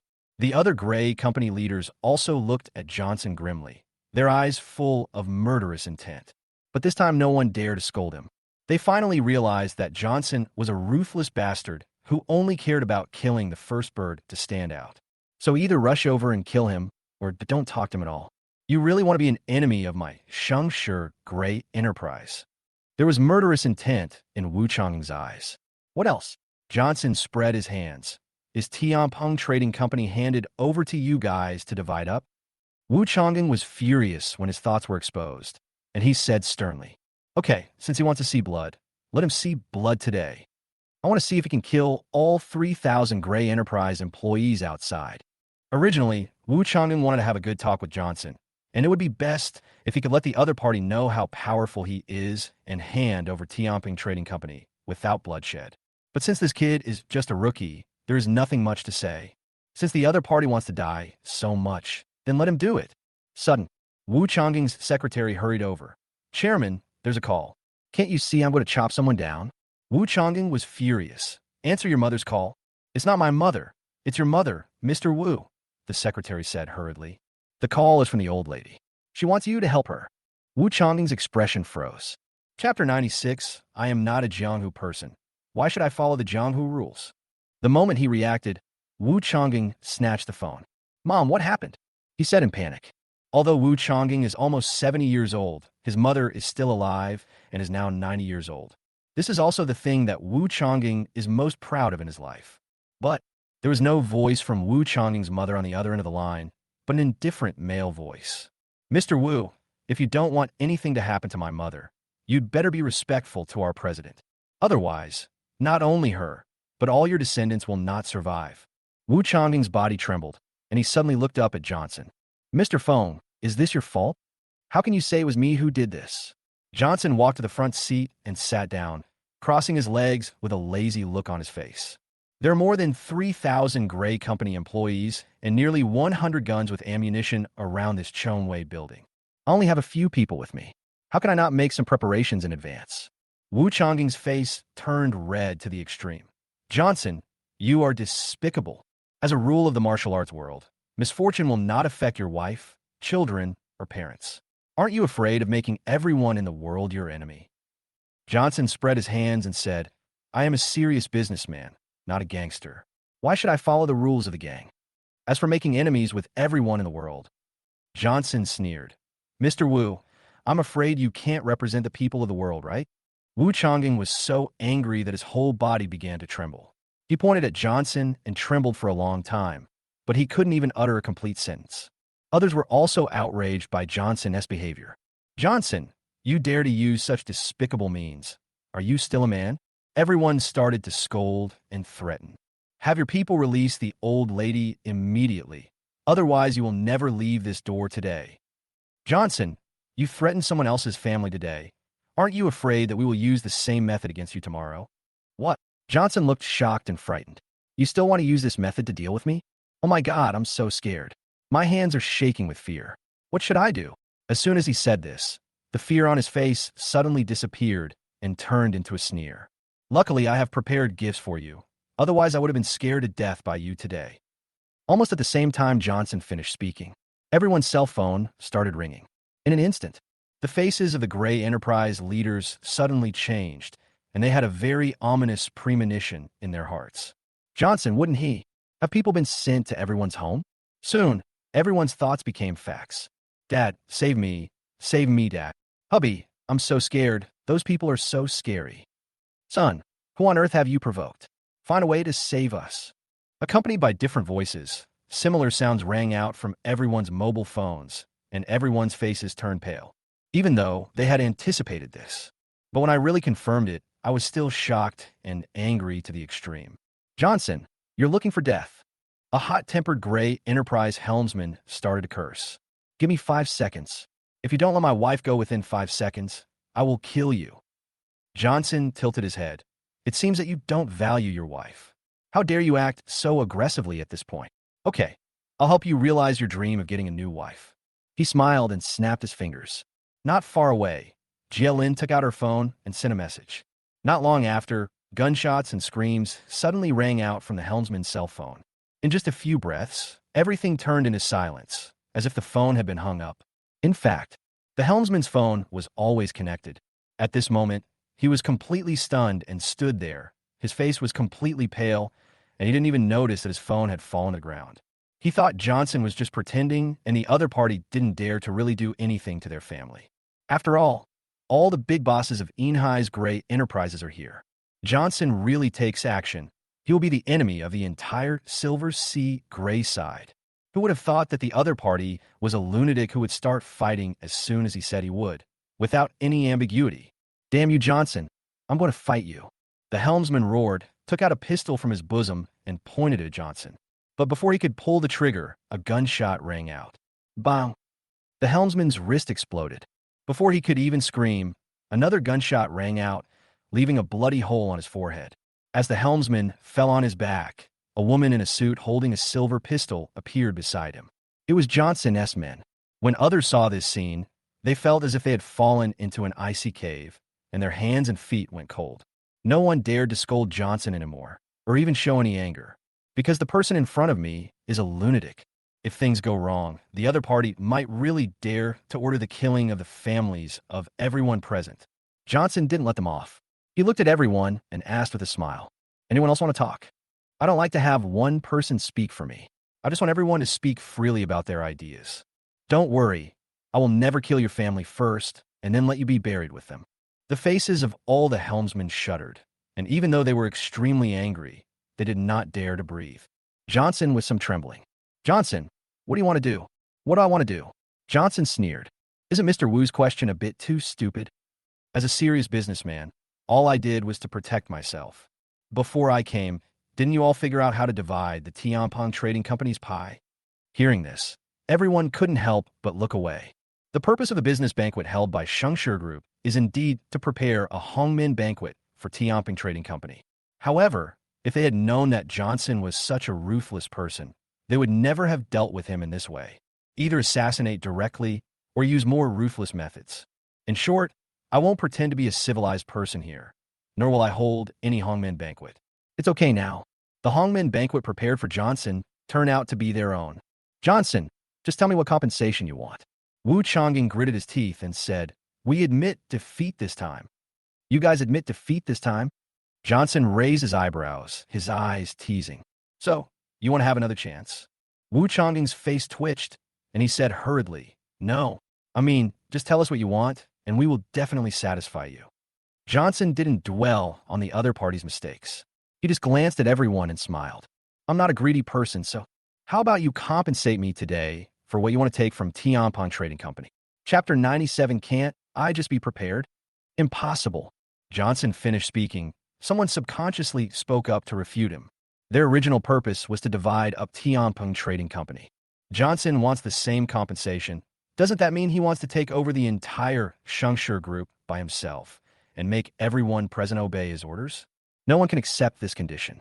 However, after realizing that he was the only one who spoke and no one agreed, the man finally realized that something was wrong. "No, President Foam." He was horrified and wanted to apologize to Johnson. But it was too late. Had walked behind Johnson, had already taken out her cell phone and sent a message. Next second, bang, Bang, bang. Gunshots and screams rang out from the man's cell phone, and everything soon returned to calm. Seeing the other person lying there, Johnson asked with a smile as if nothing had happened. Anyone else object? Johnson, aren't you being too greedy? Wu Changing said stiffly. Whether in terms of scale, number of employees, or the industries involved, Shengshi Group cannot be compared with Huang Peng's Pengcheng Group. You want to eat such a big plate by yourself? It's impossible. The tone of his voice was not at all harsh, and it seemed more like he was thinking about Johnson. Even so, Johnson's face still turned cold. Whether I can eat or not is my business. What does it have to do with you? No one else is talking, but you're the one who keeps talking. Why? Do you think you are the leader and can speak in front of me? Without waiting for Wu Changing to reply, Johnson turned around and said coldly to Jilin, "Let Mr. Wu hear it." "No, President Feng." Wu Changing knelt down suddenly and said hurriedly, "No, President Feng. I'm just telling the truth. I have absolutely no other intentions. It's my honor that you want a Shengshi Gray Enterprise. I am willing to take Shengshi Heavy Industry to be the first to be acquired by Tianpeng Trading Company." Wu Changing, the leader, gave in, and naturally the others followed suit. Fenghe Pharmaceutical is willing to be acquired by Tianpeng Trading Company. Jinhe Group is willing to follow President Feng's orders. Chomping Property is willing too. Seeing this, Johnson raised his hand to stop Jilin from sending a message. "That's right." He smiled and stood up, helping Wu Changing up. "We are all businessmen. Why do we have to be so tense? Since you're willing to work for me, let the past be the past. From now on, everyone must work together to make greater contributions to Tianpeng Trading Company." The hearts of all the helmsmen were beating hard. Damn it. What do you mean by let bygones be bygones? It's not him, Johnson, who is emotionally wronged, right? But at this moment, no one dared to sing a different tune, and they all nodded in agreement. As teams of Gray Enterprise employees rushed into the Chongwei building and washed away the corpses and blood, the hall returned to its previous state. If it weren't for the faint smell of blood lingering in the air, it would be as if nothing had happened. At a certain moment, Wu Changing suddenly asked cautiously, "President Feng, since we have all agreed to be merged with Tianping Trading Company, then our families." The others also quickly turned their eyes to Johnson, their eyes full of hope. "Don't worry, everyone." Johnson smiled and said, "Since we are all family members from now on, I will certainly not touch your family members." Just as everyone breathed a sigh of relief, they heard Johnson continue, "I will take all your family members abroad and give them the best living environment. It will definitely be more comfortable than the current one." Everyone's expression froze. "Johnson, you want to take them hostage?" Amidst the extreme joy and sorrow, one person finally lost his composure, slammed the table, and stood up, shouting angrily, "Why are you saying it so harshly?" Johnson said unhappily, "Didn't Mr. Wu say there would be a next time? Can't I just be on the safe side? Besides, I'm not locking them up. I'm just moving them to a new place. Why are you reacting so strongly?" At this point, his face suddenly darkened, and he looked the other person up and down and said, "You don't have any objections, do you?" The man's face trembled, and he sat down at a very fast speed, nodding repeatedly and saying, "No, no problem. Thank you, President Feng, for your concern." Johnson's mouth curled up. "You see, he even has to thank us. Drink, keep drinking." He raised his glass and said with a smile, with the previous experience as a lesson, no one dared to contradict Johnson again. Everyone raised their glasses, but his movements seemed a little stiff and his smile was very forced. Johnson paid the price as soon as his family was released. Who would have thought that this bastard was so vicious that he actually wanted to keep their families under his control? In this case, won't they have to work like Johnson's slaves for the rest of their lives? Everyone felt extremely aggrieved. Johnson, however, felt extremely comfortable. A bunch of rubbish want to fight him? Dream on. From now on, he is the leader of the entire Silver Gray Sea. Certainly, this is just the first happy event of the day. There is another one. Qin Venture Capital, Chairman's Office. What? Inhai Gray Enterprises held a seating arrangement meeting, and Tianpeng Trading Company was also invited, and the representative is Johnson. Vivien was shocked when she heard the secretary's report. Ever since Tianpeng Trading Company was targeted by Zhang Lioli, she has been arranging people to keep an eye on the other party to prevent any accidents from happening. But she never expected that she would receive such news now. But Vivien quickly reacted. A smile of watching a good show appeared on her face. It seems that other gray companies can't sit still and want to divide up Tianping Trading Company. That's good too. I don't have to take action later to eliminate this potential threat, which is also a good thing. Didn't Johnson rely on Tianping Trading Company to jump up and down before? Tianping Trading Company is completely finished now. I wonder how he can jump. Just as I thought of this, another secretary hurried into the office. Chairman, Fenghua Capital has sent someone over. Fenghua Capital? Vivien was stunned at first. Then she thought of something and felt happy. Could it be that this seating arrangement for gray companies was also the work of Jean Lioli? Otherwise, why would the other parties send someone over at this time? Thinking of this, she quickly stood up. Please invite them in. Seeing the secretary leave, Vivien felt her heart, which had been suppressed for a long time, suddenly relaxed. Jean Lioli is indeed her best sister. Not only did he lend her such a large sum of money, but he also helped her solve all her worries, which touched Vivien to the extreme. Soon, the office door was pushed open again, and the secretary walked in to report. Chairman, the people from Fenghua Capital have arrived. Vivien immediately stood up and said with a smile, Welcome. The words just came out. Her voice suddenly stopped, and her expression froze. Watching the figures walk into the office with cold faces and the Fenghua Capital logo on their chests, Vivien suddenly had a strong sense of foreboding. Chapter 98. Chen's family is confiscated. Almost at the moment Vivien had the idea, a middle-aged woman took out her work ID and placed it on the desk with both hands, saying expressionlessly, Hello, Mr. Chen. I am Yang Qing, the head of the legal department of Fenghua Capital. This is my work ID. Please check it. Our company lent 1 billion yuan to your company 3 days ago. Since the loan, the company has encountered difficulties in its daily operations. So now, after discussion by our board of directors, we have decided to recover the debt to resolve the company's current crisis. Please, Director Chen, transfer the funds back to our account within 1 hour.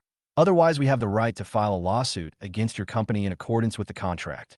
As soon as these words came out, Vivien felt her brain buzzing and her body trembling. What's going on? Didn't Jean Lioli say that the money would be lent to her indefinitely and that she would also be asked to negotiate with the board of directors? How come the other party wants to take it back in just 3 days? Minister Yang, are you mistaken? Vivien's voice trembled. At that time, the exhibition representative, I don't know what Representative Jean promised you, and I don't want to know. Yang Qing interrupted Vivien. Everything I did was just in accordance with the company's articles of association. The contract signed by President Chen and Representative Jean did not specify the repayment period. Our company naturally has the right to demand payment at any time. Then, she looked at the time and said expressionlessly, 1 minute has passed. Mr. Chen has 59 minutes left to raise funds. We will wait for you in the office. After saying that, Yang Qing led a group of legal department employees to the sofa and sat down. Everyone stood straight with serious expressions, looking at their watches from time to time, making the atmosphere in the office extremely depressing. Not to mention that the secretary's face had lost all color. Even Vivien felt that she was having difficulty breathing.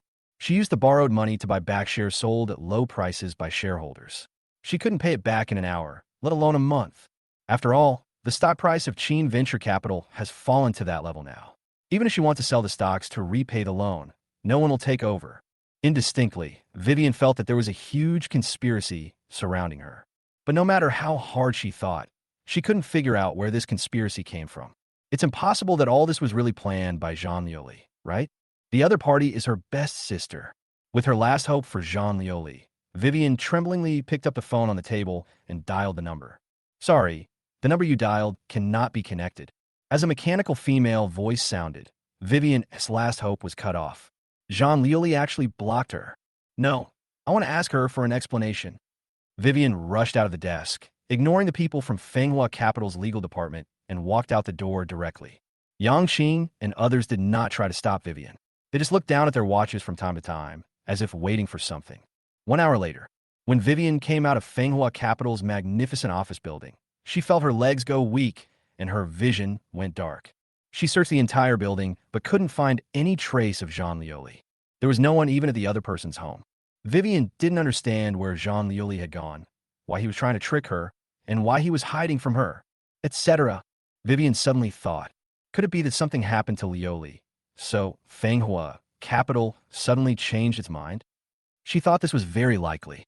Otherwise, with Jean Lioli's personality, she would never do such a thing. Thinking of this, Vivien hurriedly asked her secretary to drive back to the company to ask someone to investigate what had happened. But as soon as she arrived at the company, Vivien's eyes widened to the extreme.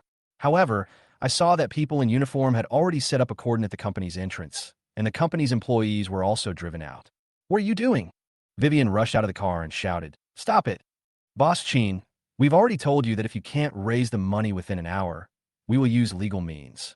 Yang Qing led his men out of the hall and said coldly, "According to the contract, if you are unable to repay the loan, Fanghua Capital will have the right to inherit all of your shares in Qin's venture capital. So, as the largest shareholder of Qin's venture capital, Fanghua Capital has the right to suspend the operation of Qin's venture capital until you pay off the debt. In addition, all funds under Qin's name will be frozen as part of the repayment of the debt. All of Qin's businesses will also be temporarily sealed and used as collateral like Qin's venture capital equity." After hearing Yang Qing's words, Vivien felt dizzy. Everything went dark before her eyes, and she fell headfirst to the ground. When Vivien opened her eyes again, what came into view was the white ceiling, and what entered her nose was the pungent smell of disinfectant. "Second sister is awake." A familiar voice was heard, and then Vivien saw the sisters gathering around the window. Where am I?" She opened her mouth, her voice a little hoarse. "In the clinic," Grace said quickly. "Don't talk for now, just take a good rest." Although she said words of comfort, Vivien found that Grace's eyes were a little red. Besides, the other sisters also looked like they had cried halfway, and their faces were more haggard than each other. Vivien's heart trembled, and she struggled to sit up on the edge of the bed, her voice trembling. What happened?" The third sister, Chen Hong, was about to reply when she was glared at by the eldest sister, Grace. "Nothing happened, second brother. Just rest and recover." Grace smiled and said, "We will take care of the family matters." I said, "What happened?" Vivien's voice suddenly became sharp, interrupting Grace's words. "Tell me what happened." In fact, she had already guessed what had happened, but she still held on to a last glimmer of hope. She wanted to get confirmation from her sisters. She wanted to know that her guesses were wrong and that nothing she imagined had happened. However, the sisters fell silent, and the fourth sister, Maria, who was the least mature, even bowed her head and sobbed. "Let me tell you." Jessica took a deep breath and said with difficulty, "Qin's venture capital was shut down by Fanghua Capital. Not only was my eldest sister's hospital supervision office closed down, but my law firm was also closed down. In addition, all the funds we have related to Qin's venture capital have been frozen." Vivien felt as if she had fallen into an icy cave, and her hands and feet were freezing cold, even though she had already guessed it. But when it was actually confirmed, I still found it a little hard to believe. The Chen family, is this the end? It's all in her hands? Sudden, there was a knock on the ward door. Everyone instinctively looked over there, and what they saw was a bunch of white jasmine flowers and a smiling young man's face. I heard that Miss Chen too fainted for no reason. As one of the creditors, I feel particularly sad, so I came to visit her. I think you have no objection, right? Johnson walked into the ward and said with a smile on his face. Behind him, there followed Linda in a neat uniform. At this moment, her eyes were fixed on Vivien, and her lips were trembling. Chapter 99, Stabbing. No one expected Johnson to come visit Vivien, and no one expected him to come at this time. Even Grace, the eldest sister who had always felt guilty towards Johnson, was furious at this moment. "Johnson, what are you doing here?" She rushed to Johnson and tried to push him out. "Get out of here. You are not welcome here." To be honest, even though what Johnson had done before was excessive, Grace could still barely understand it. After all, the other party has less than 2 years to live, so it is normal for him to do something extreme. But now that the Chen family has suffered such a disaster, the other party is actually trying to add insult to injury and gloat over their misfortune. This made her unable to tolerate the other person's ugly face any longer. However, with Grace's strength, there was no way she could push Johnson away. He ignored the push from the other sister and the angry looks from the other sisters. He forced his way into the ward and placed the white orchid in his hand next to Vivien as pillow. "Miss Chen, you must take good care of your body. You can't let it collapse like this." Johnson asked with concern. "If you go bankrupt, who will pay back the 1 billion yuan debt owed to our company?" Vivien was also angry at first, but now I could hear something wrong in Johnson's words. "What do you mean?" She stared at Johnson. I owe Fanghua Capital the money. What does it have to do with you? How come it has nothing to do with me? Johnson raised his eyebrows. Doesn't Miss Chen know that Tianping Trading Company is one of the shareholders of Fanghua Capital? In addition, I received an invitation from Fanghua Capital's board of directors a few days ago and officially became a member. Vivien felt her brain buzz, and then everything went blank. What did you say?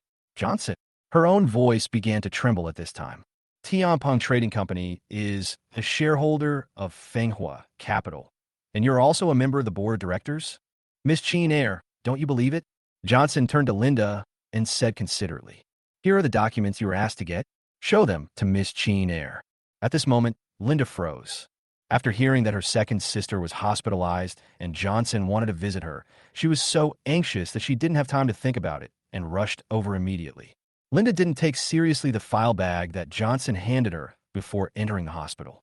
But she never expected that what Johnson handed her was not a document, but a knife. A knife that was enough to stab the already wounded second sister to the point of death. Linda couldn't imagine it.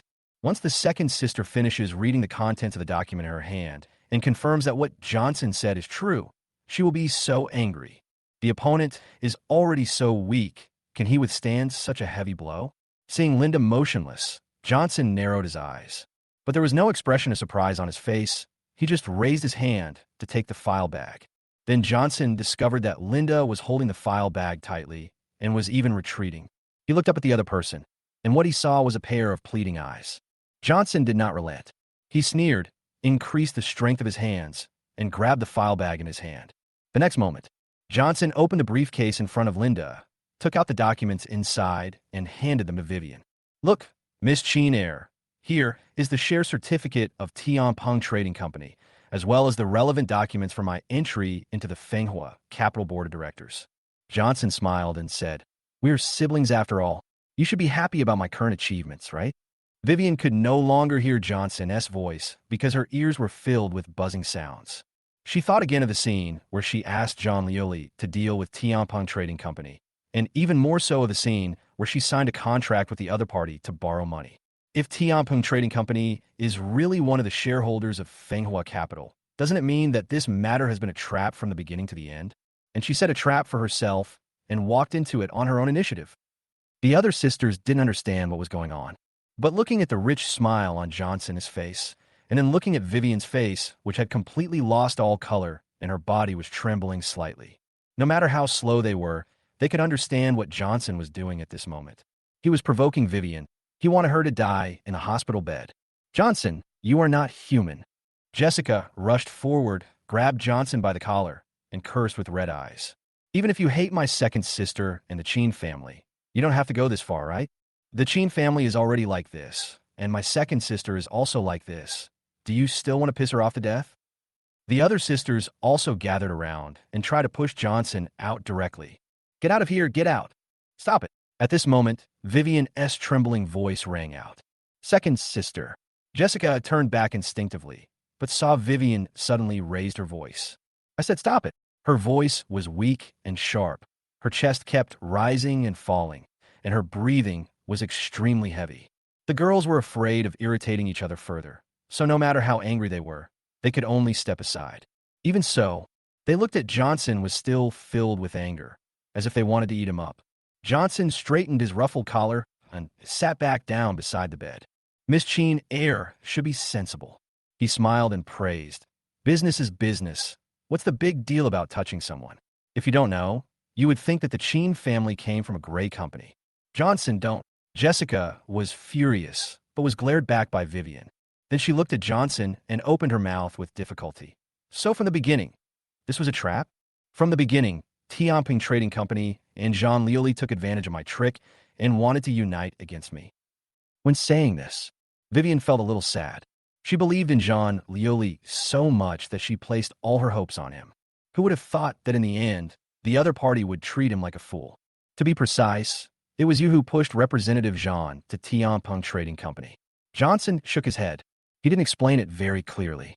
Some things are meaningless if they are stated too clearly.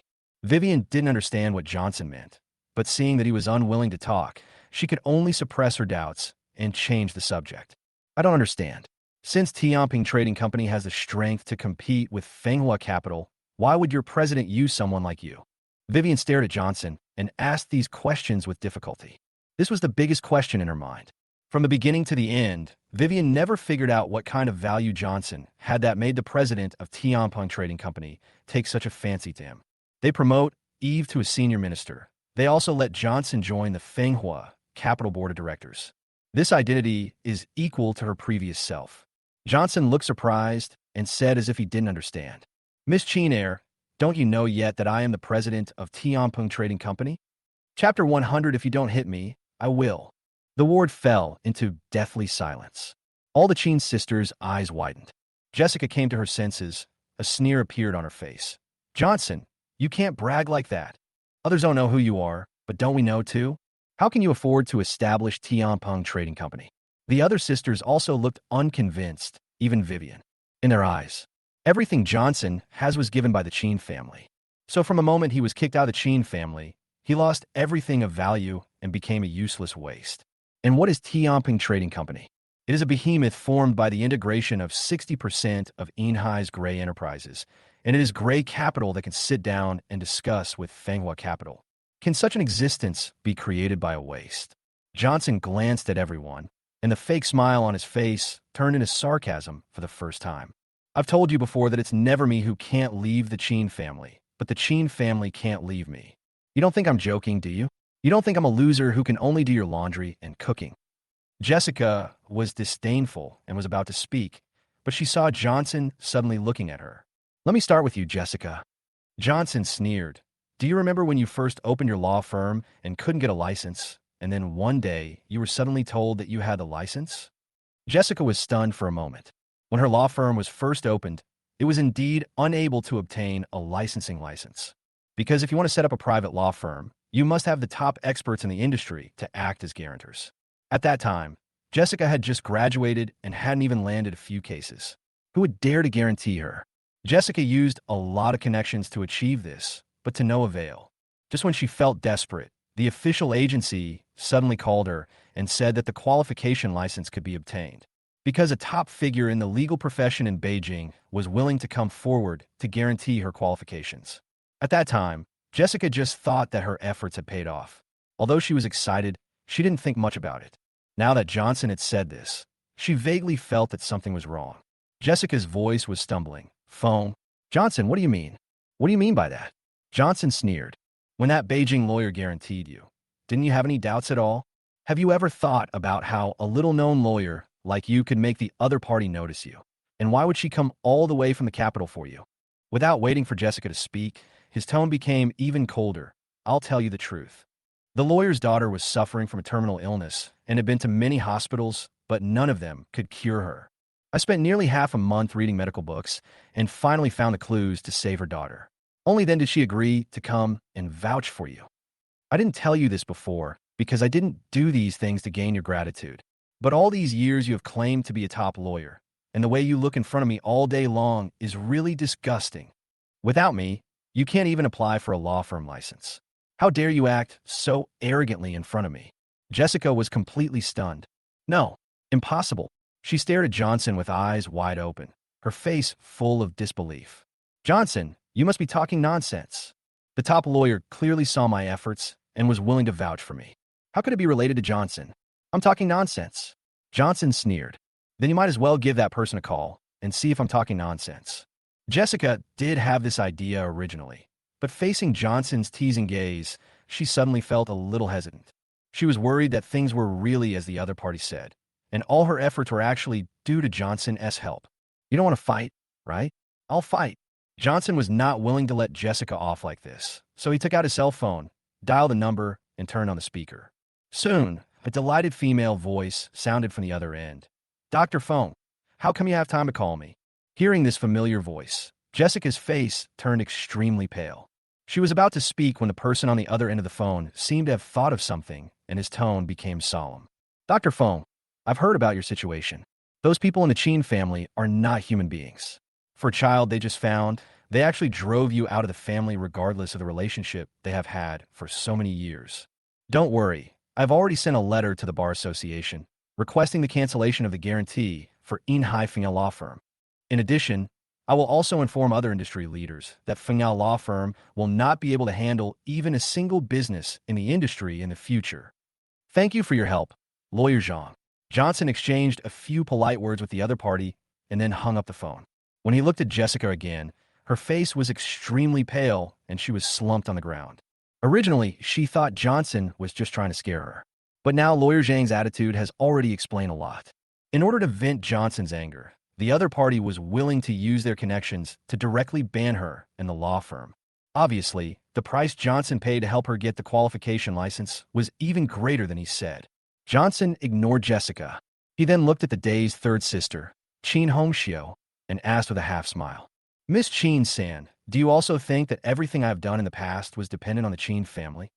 Among all the people in the Chen family, except Vivien, Chen Hong received the most help from him. In order to make the other party famous, Johnson even established Tianfeng Entertainment Company just to promote Chen Hong. Although no one knew what went wrong during the period, rumors spread that the chairman of Tianquan Group had taken a fancy to Chen Hong. But it has to be said, except for the fact that Johnson fell in love with Chen Hong, most of the other rumors were true. Facing Johnson's gaze, Chen Hong opened her mouth, not knowing what to say. Originally, she looked down on Johnson. Especially after she became famous, she looked down on the other person, a parasite in the Chen family, even more. But now Chen Hong suddenly discovered that this brother-in-law, whom she had never looked up to, did not seem to be that simple. Although she doesn't think that her achievements over the years have anything to do with the other party. But it's better to be safe than sorry. Even if Chen Hong didn't say anything, Johnson had no intention of letting her go. It seems that Miss Chen-san also thinks so. He said with a half-smile, "Okay, then let me tell you about when you first entered the industry." "That's enough." Vivien's sharp voice suddenly sounded, interrupting Johnson's words. "Johnson, I know you've done a lot for the Chen family and for us." Johnson coldly took a deep breath and said, "But you have already taken all the revenge you deserved. What else do you want to do?" Chapter 101 Infernal Affairs. Vivien knew a long time ago that Johnson had done a lot for the sisters. One of them was that the other party had secretly helped her select investment reports and letters of intent. But Vivien didn't want Johnson to tell all these things one by one and attack other sisters in front of her. Just as she said, Johnson has already taken all the revenge he deserved. These matters are now settled, and there is no need to discuss them further. What's more, the fact that he could grow up this big must be thanks to the Chen family, right? He can't just look at what he did for the Chen family and ignore the fact that the Chen family raised him. Even if Johnson was abducted by his stepmother Yuan Lan, it is still an indisputable fact that the Chen family raised him. First of all, I never took revenge on you. I just want to take back what didn't belong to you, Johnson said casually. Secondly, I don't want to do anything. I just want to tell you something that I kept secret from you when I had a brain attack before, so that you won't jump out at me every other day. But since Miss Chen doesn't want to listen, I won't say anything. He stood up, smiled, and said, "I'm busy, so I'll leave first. Take good care of yourself, and don't let anything happen to you again. After all, the company is still waiting for you to pay it back." After saying, Johnson ignored Vivien's ugly expression and said to Linda directly, "Let's go." "I am not leaving." Linda glanced at Vivien on the bed, bit her lip, and said, "I want to stay here and take care of my second sister." "We are not useless. Who wants you to take care of our second sister?" The seventh Chen, Nianji, scolded. "Since you like Johnson so much, just stay with him." Although the other sisters didn't say anything, they all looked at Linda with extremely cold eyes. They already knew each other's relationship with Johnson. It's just that they don't want to say anything too harsh because of the Chen family's face. Johnson guessed something. Linda, who said nothing, and squinted his eyes to look at Linda for a while, and suddenly said, "So, your expulsion from the Chen family was false? Vivien asked you to come to me to spy on me and play infernal affairs, right? But before you could get any useful information from me, such a big thing happened to the Chen family. So you can't keep calm anymore and want to return to the Chen family." As soon as these words came out, not only did the sisters who treated Linda coldly suddenly widen their eyes, even Vivien on the hospital bed trembled. Linda's whole body froze there. She looked at Johnson with extreme horror, as if she were looking at the devil. She just said she wanted to stay and take care of Vivien. Isn't that just human nature? How could the other party think of so many things at once? And I guessed I'm all right. That's right. The night Linda was suddenly kicked out of the Chen family, was a play she and Vivien acted out together. Because Vivien always felt that something was wrong, but she couldn't put her finger on it. So he decided to take advantage of Linda's relationship with Johnson to gain his trust and see if he could find any clues. Unfortunately, Johnson has always been wary of Linda, not to mention informing them of the plan to deal with the Chen family. He didn't even reveal the true situation of Tianpeng Trading Company to them. So we have the current situation. Linda's house has been robbed before the undercover agent can do anything. No, no. The moment Linda reacted, she hurriedly tried to explain. I just wanted to. Don't bother to quibble. I don't want to hear any nonsense. Johnson raised his hand to stop the other person from speaking. If you want to stay here, then stay here. I won't try to stop you. We don't have any substantial relationship anyway. What you do has nothing to do with me. Johnson turned and left the ward without any hesitation. Linda stayed in the ward. After a while, she suddenly turned around and knelt beside Vivien, wailing. I'm sorry, second sister. I'm useless. He kept everything from me. Vivien raised her hand and rubbed Linda's hair and said weakly, You've done a great job. I can't blame you. I can only blame myself for not being as skilled as you. Linda paid such a high price to gain Johnson's trust. So how could Vivien blame him? The other sisters felt their brains go blank at this moment. What? Without their knowledge, Vivien had already had a silent confrontation with Johnson? Certainly. Judging from the ending, it is obvious that Vivien was completely defeated. Not only did the Chen family lose all their assets and owe a large debt, but even Linda, who was working as an undercover agent, was taken advantage of by Johnson. For a moment, everyone felt sad. Johnson had not been kicked out of the Chen family at that time. Would this have not happened? Unfortunately, there are no ifs in the world. Bang! At this moment, the door of the ward was kicked open. Vivien, what are you doing? Why is my card suspended? Yuan Lan rushed into the ward aggressively and shouted sharply. Also, the hospital just asked me to pay the medical bills. Isn't Oscar in our own hospital? Why should I pay for his medical expenses? What is going on? Grace was afraid that Yuan Lan would attack Vivien, so she hurriedly explained. Mom, it's like this. She briefly explained what happened, and Yuan Lan's face turned red, and she said angrily to Vivien, Vivien, you are such a loser that you can't even beat Johnson. How can you be the head of the Chen family? I'm telling you, if you don't unfreeze my cards, don't blame me for being rude to you. Vivien looked extremely tired and simply closed her eyes and ignored Yuan Lan. Right now, the Chen family's businesses that should be closed have been closed, and those that should be investigated have been investigated, and she is bedridden. How can she solve these problems? Vivien, say something. Stop pretending to be dead. Yuan Lan was furious and was about to rush over and pull Vivien off the bed. Mom, calm down. The other sisters hurriedly tried to stop her. Second sister didn't want things to turn out like this. Even if you beat her to death, there's nothing you can do. Yes, little mom, please wait until my second sister recovers from her illness.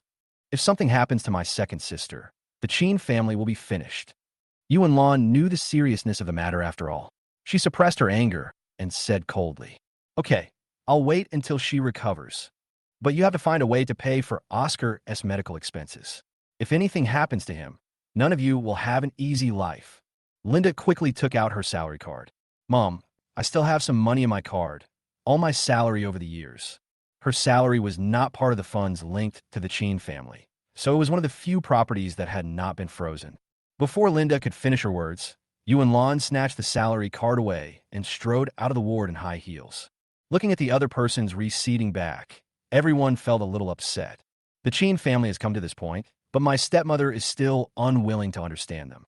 If it weren't for Lao Lu's salary card today, who knows how serious the other party would have been. Chapter 102, I am very angry now. Since Vivien fainted due to anger, it was not a serious matter. So she didn't stay in the clinic for long and insisted on going through the discharge procedures. After walking out of the clinic with the help of her sister, Vivien just stood on the side of the road without moving. At first, the other sisters thought she was thinking about something and no one dared to disturb her. Until the fifth sister Jessica saw something and asked tentatively, Second sister, are you waiting for the bus? Vivien nodded subconsciously. Yeah. You didn't drive here? The sisters looked at each other, their expressions somewhat bitter. In the end, it was the eldest sister Grace who pursed her lips and explained in a low voice. Second brother, all the cars we drive are registered under the name of Chen's venture capital. Chen's venture capital was suspended, and these cars were forcibly taken away by Manhwa, capital. Vivien's expression froze. She asked why no sister came pick her up for a long time. It turns out that it wasn't that they didn't drive here, but that they simply didn't have a car to drive. Then I thought about the fact that I had just been admitted to a small roadside clinic instead of in the hospital. Vivien suddenly realized that the Chen family's current situation might be more difficult than she had imagined. It's okay. Walking is healthier. Grace was afraid that Vivien would blame herself, so she spoke in a nonchalant manner. The other sisters quickly agreed. Seeing this scene, Vivien felt a pain in her heart, and her nose felt sore. As the head of the Chen family, she didn't help the Chen family to move forward, but she even caused all the sisters to suffer with her. Vivien wanted to say sorry, but her throat seemed to be blocked by something and she couldn't utter a word. Only my eyes were blocked by the mist, and my vision became blurry. Second sister, don't cry. It wasn't until Jessica's panicked voice rang out that Vivien realized that she was crying. It has been a long time since she last cried since she became the head of the Chen family. Second brother, everyone has ups and downs. Don't blame yourself. Grace wiped Vivien's tears and hurriedly comforted her. The other sisters also echoed her. Second sister, you are the investment queen of Inhai. What's so difficult about this? That's right. Wait until you get home and rest for 2 nights. Everything will be fine. We believe you, second sister. In the past, Vivien hated seeing a group of sisters talking to each other at the same time because she thought it was very noisy. But now she didn't feel irritated at all. Instead, she felt extremely warm, and even her weak body felt a little stronger. Good. Vivien took a deep breath, nodded heavily with red eyes, and a rare smile appeared on her face. She believed that she could turn the situation around and let the sisters live their previous lives again. But before that, Vivien has one more thing to do. That is to find Jean Lioli and ask him why he wanted to harm himself like this. Manhwa Capital, Office of the General Representative. The Chen family is finished. Are you satisfied now? Jean Lioli sat on the sofa opposite Johnson with a cold expression and a stiff tone. What does Representative Jean mean by this? Johnson took a sip of tea and said with a smile, Isn't it all because of you that the Chen family has fallen to this point? Why are you asking me if I'm satisfied? Shouldn't you be the one asking me if I'm satisfied? Jean Lioli was furious, stood up suddenly, and glared at Johnson. If you hadn't forced me, how could I have done this to Vivien? Johnson sneered. If you really have deep feelings for Vivien, can I force you to do that? In the end, isn't it because you are afraid of death that you agreed to set a trap for Vivien? Why, now that you see Vivien become like this, you feel sorry and guilty. So you want to put the blame on me, so you won't be a despicable person anymore? When Johnson pulled off her veil, Jean Lioli's face immediately turned red. Johnson, you. Johnson suddenly reached out and grabbed Jean Lioli's wrist, pulling her hard into his arms. Jean Lioli stumbled, and before her eyes could see clearly, she fell straight into Johnson's arms. Before she could react, a hand had already grasped her chin. Jean Lioli, am I spoiling you too much? Johnson exerted a little force on his hands and sneered. How dare you talk to me like that? Did you forget the pain just because you got the scar? Feeling the dull pain in his chin and facing Johnson's cold and teasing gaze, Jean Lioli felt as if a bucket of cold water had been poured over him. Her original anger was gone, and all that was left was horror. Because she was so angry about what happened to Vivien, Jean Lioli almost forgot about Johnson's methods. The other party has an unfathomable background and extremely ruthless methods. She actually dared to lose her temper in front of him. Wasn't she courting death? Logically speaking, Jean Lioli is also a person with a strong personality, not the kind of person who is afraid of death. It's a pity that after she gave in once, she could no longer stand up straight in front of Johnson. Sorry.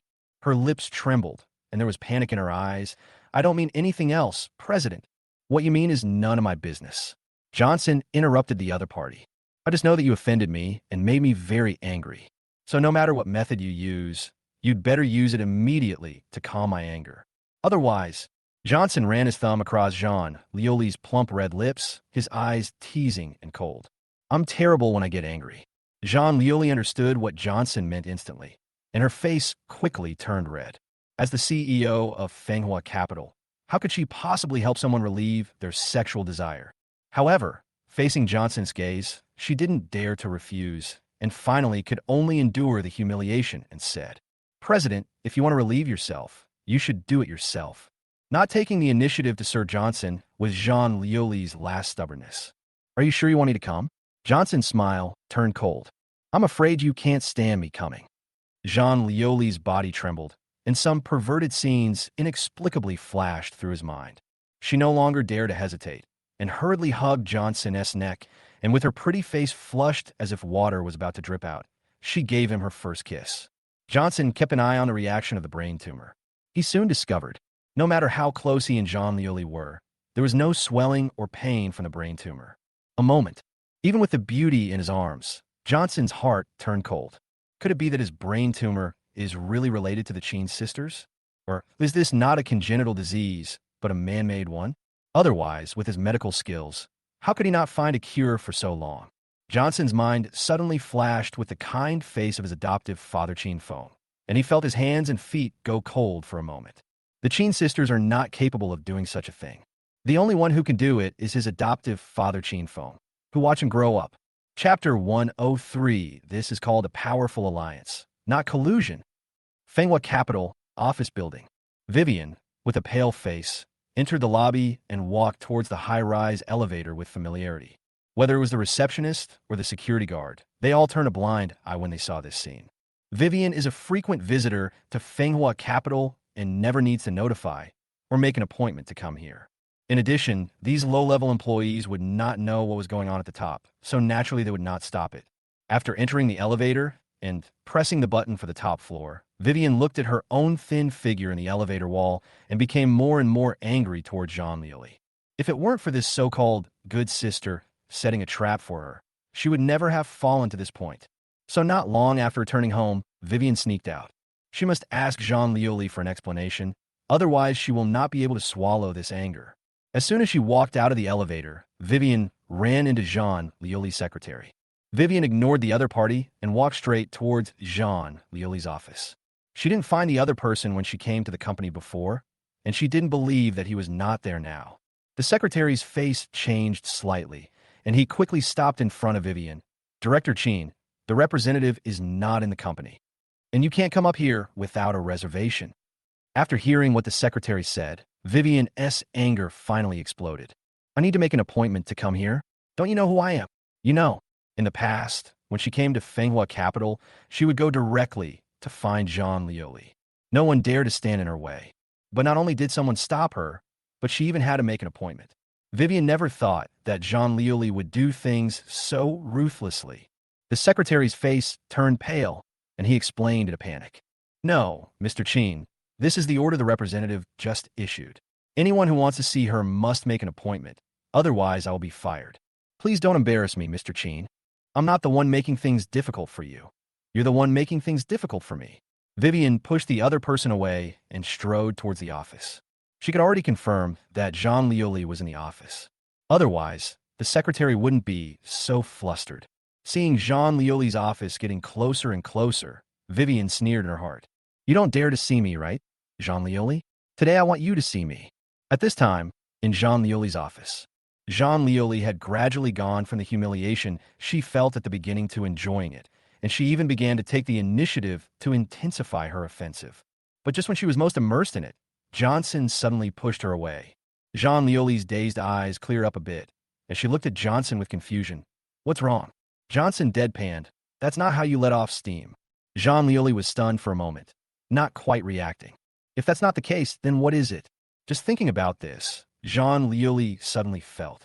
Then Jean Lioli understood what the other party meant by venting sexual desire. In an instant, she was extremely ashamed and angry. However, he was no match for Johnson in strength, and in the end, he could only vent his sexual desire in humiliation. But there was no relief on Johnson's face, only indifference. If it were a normal situation, he wouldn't mind being gentler toward Jean Lioli. However, the brain tumor issue made him extremely upset, so he could only vent in this way to calm down.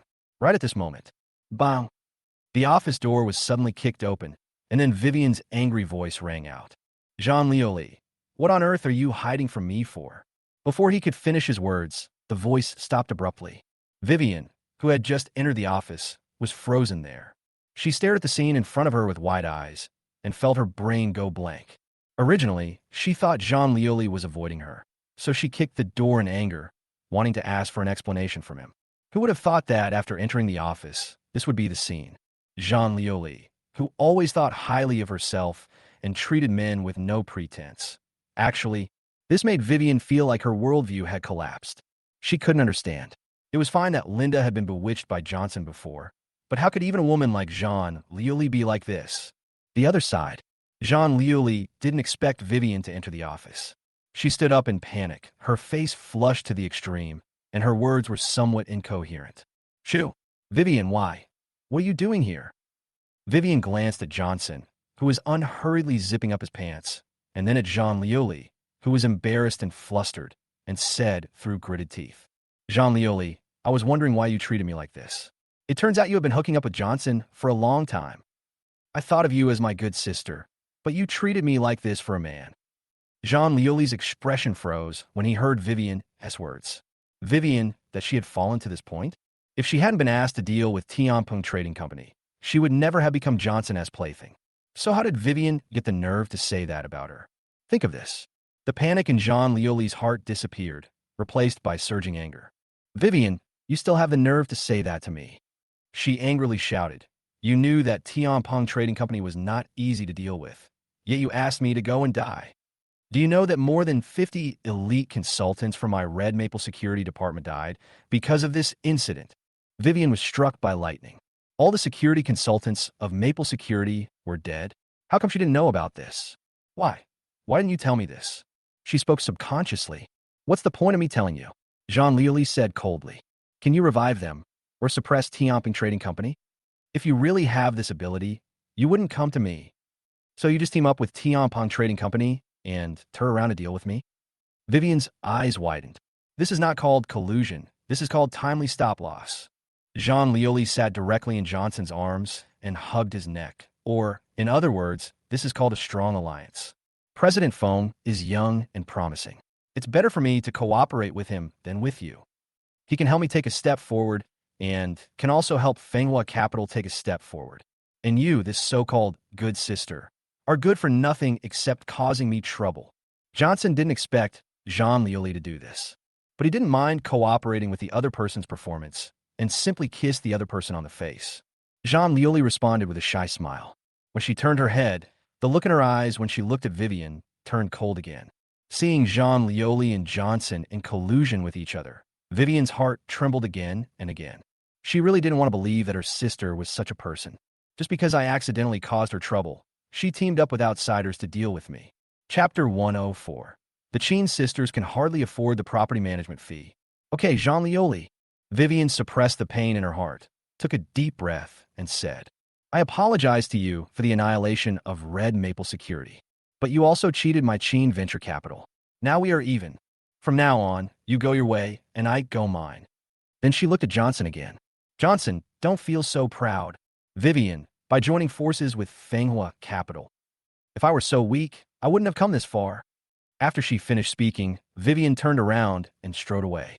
At this moment, she no longer had any hope for Zhang Liuli. All the sisterly love in the past will only turn into hatred in the future. After watching Vivien leave, Zhang Liuli could no longer maintain the indifference on his face. All her strength seemed to be drained away from her. She collapsed completely in Johnson's arms and sobbed silently. She didn't want to do this to Vivien either. But this is the best protection for each other. Otherwise, once Vivien angered Johnson, Zhang Liuli didn't know what kind of suppression the Chen family would face. This could be considered the last thing that she, as a sister, did for each other. Although, Vivien must hate her by now. Johnson ruffled Zhang Liuli's hair and said softly, Don't be sad. She is not worthy of being your friend. If there is anyone who can understand Zhang Liuli's feelings, he is probably the only one. It was clear that everything I did was for the good of others. But in the end, not only did I not get any gratitude, but I was even treated as an enemy. Zhang Liuli didn't say anything, but just hugged Johnson tightly with her backhand. Two people who had been hurt by each other just hugged each other quietly, and no one spoke. Chen family. Since Vivien and Yu Wenlan's villa is a private property and is not registered under the name of Chen's venture capital, it has not been reclaimed. Otherwise, everyone in the Chen family would have to sleep outdoors. Even so, the lives of the girls in the Chen family were still not easy. Living room. I can't pay the property management fee this month. Chen Yinji put a bill on the table with a bitter expression. There are also various other expenses, such as water and electricity, which add up to nearly 100,000 yuan. The salary I have saved over the years is not as much as this. The other sisters also looked unhappy when they heard this. They didn't pay much attention to these daily expenses before, but now that they are in trouble, they realize how huge the money is. The total amount of money currently available to the sisters present is not enough to pay for all the normal expenses for this month. I still have some money here, which should last me 2 months. Grace took out a card from her bosom and placed it on the table. This is her personal card, and there is more than 100,000 yuan in it. But the girl's expressions did not improve. Even if we get through this month, what about next month and the month after that? Chen Hong was a little overwhelmed. She was already in an extremely low mood because she was put on ice by the company. Encountering the situation again, I became extremely annoyed and couldn't help but raise my voice when speaking. Third sister, calm down. Maria said, I still have a few songs. If I sell the copyright, I can get some money. Having said that, Maria inexplicably thought of Johnson. After all, the songs she mentioned were all written by the other party. If only Johnson hadn't left. She couldn't help but say, Bullshit Johnson, Jessica said angrily. If it weren't for him, we wouldn't be in this situation. Fourth sister, you'd better not mention his name in front of me from now on. Johnson told Jessica what he had done for her. Not only did she not feel guilty, but Jessica wanted to cover it up. It was as if as long as this was the case, all her previous achievements had nothing to do with Johnson and were all due to her own efforts. So now when she heard the word Johnson, she couldn't control her emotions. Yes, fourth sister. Qin Yinji couldn't help but agree. If Johnson and John Lioli hadn't teamed up to cheat us, we wouldn't have ended up like this. As soon as the voice fell, Qin Yinji noticed something and said in astonishment, Third sister, where are you going? But Chen Hong suddenly stood up and walked towards the door. I'm going to go out for some fresh air, Chen Hong said without turning back, and then walked out of the door. Looking at each other's backs, everyone lost the mood to argue and fell silent at the same time. Everyone had a sad look on their face and felt inexplicably sad in their hearts. How could the Chen family come to this point? The other side, Chen Hong left the villa and sat beside the flower bed, staring at the blue sky. In the past 2 days, she has called Mr. Yang, the head of Tianfeng Entertainment, more than once, hoping that the other party would give her another chance. But Mr. Yang always told her the same old thing and asked her to go and apologize to Johnson. As long as the other party accepts, she will no longer be put on ice. At first, Chen Hong felt very humiliated and didn't even think about agreeing to it.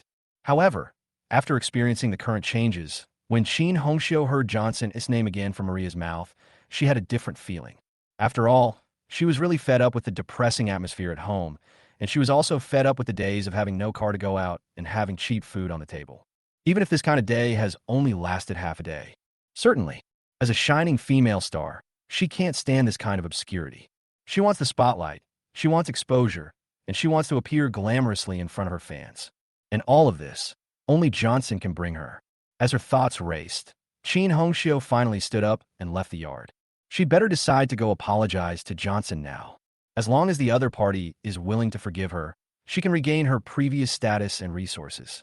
Then not only will her life become better, but she will also be able to take care of other sisters. Tianping Trading Company. Johnson, who had just returned from Manhwa capital, was checking the various industries that he had acquired from the Chen family. Just then, Jielin walked into the office. President, the third daughter of the Chen family, Chen Hong is looking for you, she said respectfully. Oh, Johnson looked up in surprise.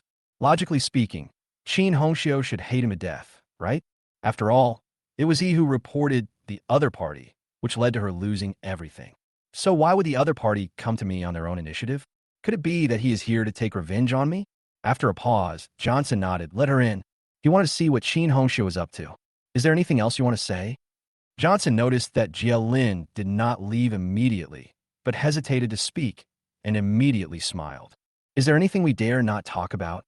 Jielin hesitated for a moment and whispered, President, there is a lipstick mark on your face. Johnson's expression froze. He instinctively turned the phone on the desk sideways. Then, through the book screen, Johnson saw a light red lipstick mark on his right cheek. The corner of his eye twitched slightly. When he left Manhwa capital, he forgot to tidy up his appearance. No wonder the employees of Manhwa capital looked at him so strangely when he went downstairs. Just as he was about to wipe off the lipstick marks, Johnson suddenly thought of something. He paused and said to Jialin in a somewhat inexplicable manner, "Let Miss Chin-san come directly over." Chapter 105, Apology at the Door. Not long after Jialin left, Chen Hong appeared at the office door. Her mind went blank when she saw Johnson looking down at documents behind his desk. Johnson had said before that he was the president of Tianpeng Trading Company. Chen Hong still felt it was inexplicably absurd when she actually saw him sitting in this position. She really couldn't connect the giant Tianpeng Trading Company with Johnson, the extremely humble brother, in her memory. After finally calming down her thoughts, Chen Hong took a deep breath and knocked on the door. "Enter," Johnson said without looking up, as if he didn't know who was coming. Chen Hong bit her lip, knowing that this was a show of force from the other party, and felt inexplicably humiliated. Johnson used to be the most obedient person in front of her, but now he dares to treat her like this. However, the situation was stronger than the person, and no matter how unhappy Chen Hong was, she could only suppress her grievance and try to speak in a calm voice. "Johnson, I want to discuss something with you." Johnson paused while reading the document, raised his head, and looked at Chen Hong. He seemed to have just realized it, and a look of apology appeared on his face. "I'm sorry, Miss Chin-san. I thought it was a secretary. I was so busy just now that I almost forgot you were coming." As he said that, he stood up, walked around the desk, and headed for the sofa. "Sit down and talk if you have anything to say." Chen Hong did not move, but just stared at Johnson's face with wide eyes, feeling a little surprised. Why didn't I know before that this guy was so good at playing? The man was sitting in the office with lipstick marks on his face. Could it be that female secretaries? Chen Hong instinctively felt disgusted. He even messed around during working hours. The other party is definitely not a good person. "Miss Chin-san, is there something on my face?" Johnson asked with a puzzled look. No. Chen Hong shook her head quickly and sat down opposite Johnson. She came here to ask for help today, so no matter how much she disliked Johnson, she couldn't show it. It won't be too late to turn against her after she is no longer in cold storage and becomes that shining star again. Thinking of this, Chen Hong pursed her lips and said with some difficulty, "Phone. Johnson, I was wrong about what happened on the set before. Can you forgive me?" Johnson was stunned. This time he really didn't understand what Chen Hong meant. Didn't the other party bully Yuling on the set? If he wanted to apologize, he should apologize to the other party. Why did he come to him? Could it be that Chen Hong knew my identity? But judging from the other person's expression, that doesn't seem to be the case. Johnson felt that something was a bit strange and asked directly, "Miss Chin-san, why don't I understand what you're saying? I was the one who reported you on the set. Logically, you should hate me. Why are you apologizing to me instead?" When she heard Johnson's blunt words, and she wished she could find a place to hide. However, for the sake of her future, she could only endure the frustration and explained. "This is what Mr. Yang meant. He said that if I can't satisfy you, the whistleblower, he won't let me return to the company." Johnson reacted immediately. "You're a great guy. Yang Zhenghua, you're really a veteran." The other party was worried that he would not be satisfied with Chen Hong's handling results, so he kicked the ball directly over. In this way, how to deal with Chen Hong becomes Johnson's own business. No matter what he does, Yang Zhenghua will not be blamed. Just as Johnson was secretly cursing Yang Zhenghua for being cunning, Chen Hong looked at him with a hint of pleading in her eyes. "Johnson, I really know I was wrong. Can you please forgive me? You don't know the Chen family's current situation. Since Chen's venture capital was suspended, we can't even pay the property fees. Now, the expenses of us sisters are all supported by the salary of the 7th and 6th sisters, as well as the money that the 4th sister paid for the copyright of the songs. But the Chen family has such huge expenses every month, and my stepmother is always asking for money. We can't survive for long with just this little money. If I don't go back to work, we will all starve to death." At this point, Chen Hong subconsciously grabbed Johnson's hand, her voice trembling. "No matter what happened before, for the sake of our past friendship, can you help me this once?" Johnson, looking at Chen Hong who was pleading in front of him, Johnson found it hard to associate her with the female star whose eyes were on the top of her head. The other party used to be so arrogant and so brilliant, but now he has become so humble. How unpredictable. However, Johnson did not feel distressed, but rather felt a little relieved. Especially after hearing about the Chen sisters' current predicament, every pore of his body seemed to relax. I really want to see their current situation with my own eyes. Thinking of this, Johnson crossed his legs and said with a half smile, "Isn't Vivien very capable? How could she bring the Chen family to this point?" Chen Hongxiu's temple twitched. Why is the Chen family like this? Doesn't this guy know what's going on?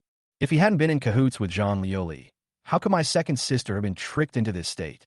But no matter how angry she was, in order to have a better life in the future, Chen Hongxiu could only force a smile and said, "Second sister is not a god. It is impossible for her to take care of everything. Johnson, let's not talk about this anymore, okay? Just help me calm Mr. Yang. Don't worry, as long as I can return to the company, I will remember your kindness." In her heart, she thought viciously. When she returns to the company and becomes a big star again, she must expose Johnson's evil deeds. She wanted to let everyone see what an ungrateful person the other party was. Perhaps as long as the public pressure is sufficient, Tianping Trading Company and Fenghua Capital will be affected, thus giving the Chen family some breathing space. Just as I thought of this, Johnson's voice suddenly rang out. "Okay. What?" Chen Hongxiu suddenly looked up, looking a little confused. "I said yes," Johnson said with a smile. "I'll call Yang Zhenghua right now and tell him I forgive you." After realizing that she had heard correctly, Chen Hongxiu's hands trembled with excitement. She thought Johnson would be mad at her for a while and might not even help her. Who would have thought that the other party would be so easy to talk to and agree so easily? This made Chen Hongxiu inexplicably moved. It turns out that the other party still has the friendship from the past in his heart. But Johnson, after returning to the company, at worst, she could compensate Johnson when he had no other options. Excited, Chen Hongxiu quickly took out her cell phone, found Yang Zhenghua's number, and handed it to Johnson. "Johnson, this is Mr. Yang's." Her voice stopped abruptly, but Johnson had already called Yang Zhenghua with his own mobile phone. Chapter 106, Do you also think I am a freeloader? Yes, I have forgiven her. Office on the sofa. Johnson said casually on the phone, "I don't care about other arrangements, but don't change the heroine of Legend of the Stars and Moons. It's still Yuling. As for whether Chen Hongxiu will be given a custom movie in the future, that depends on her performance. It's not fair to others to always use resources on her." Opposite, as she watched Johnson talking on the phone, even discussing his future plans. What's going on? It would be fine if the other party had Mr. Yang's phone number, but why did the way they spoke sound so much like a leader talking to a subordinate? Could it be that Johnson didn't call Mr. Yang and he was playing a trick on himself? Thinking of this, Chen Hongxiu could no longer suppress the anger in her heart. She stood up suddenly and angrily said to Johnson, "Johnson, are you kidding me? If you don't want help, then don't help. Why are you pretending here? I've already apologized to you. What else do you want? Do you really have to treat me like a fool and bully me to death before you are satisfied?" By the end of her speech, Chen Hongxiu's eyes turned red. As tears rolled down, the look in her eyes as she looked at Johnson was filled with hatred. She could accept Johnson not helping her, and she could also accept his sarcasm. But she couldn't accept that this guy was treating her like a fool. Johnson was stunned for a moment, then reacted. He handed the phone to Chen Hongxiu. "If you don't want to go back to Tianfeng, tell Yang Zhenghua in person. You're still pretending." Chen Hongxiu became even angrier and raised her hand as if to slap the phone away.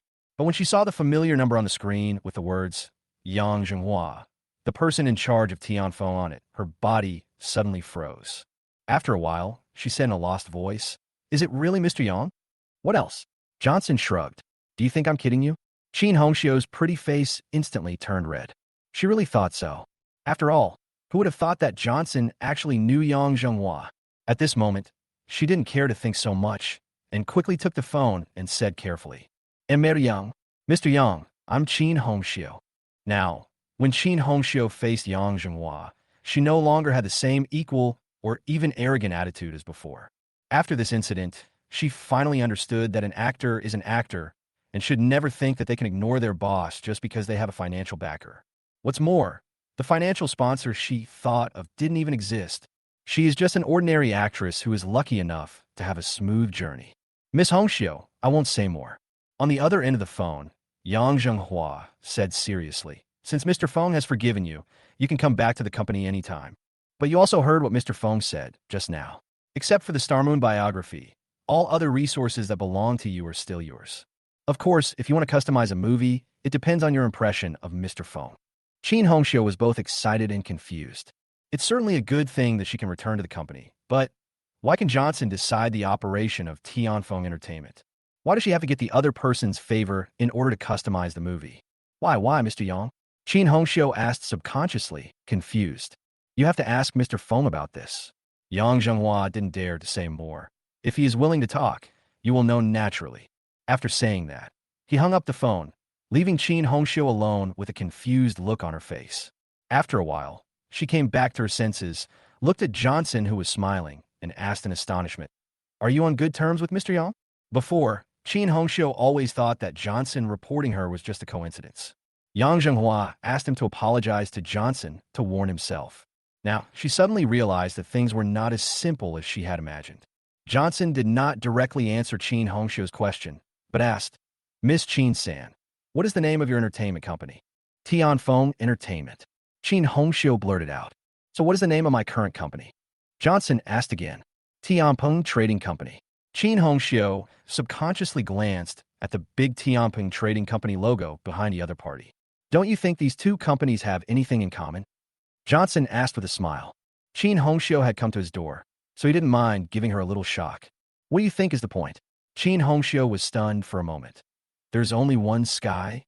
What's so strange about this?" Before she finished speaking, her expression suddenly froze. "Is there a day for everyone?" As we all know, only the subsidiaries of Tianquan Group have the word Tian in front of their names. For example, Tian has Security, Tianfeng Entertainment, and Tianpeng Trading Company. So, Tianpeng Trading Company is also a subsidiary of Tianquan Group?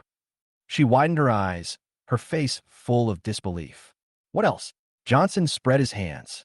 "Why do you think I was able to integrate so many gray companies? Why do you think I was able to cooperate with Manhwa Capital? Because this is all thanks to the help of Tianquan Group."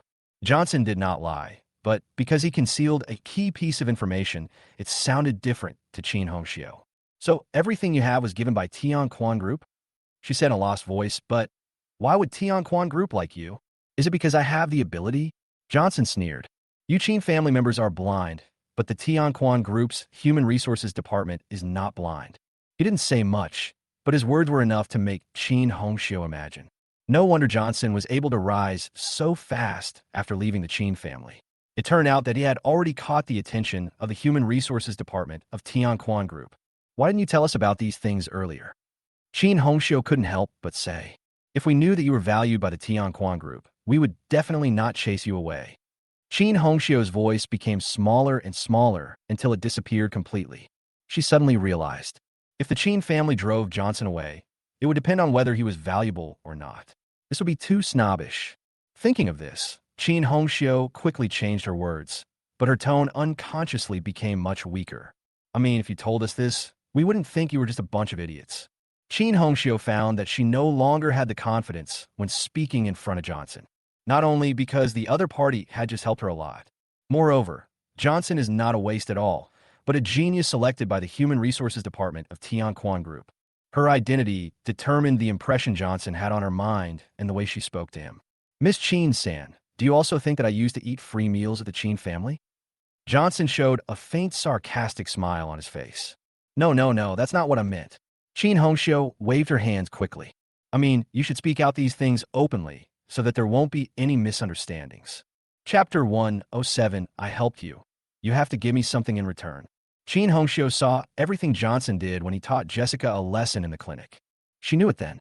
Johnson actually did a lot for the Chen family, but he never said it out loud. This will lead to them having a bad impression of him. So when the conversation came to this point, Chen Hongxiu subconsciously expressed her opinion.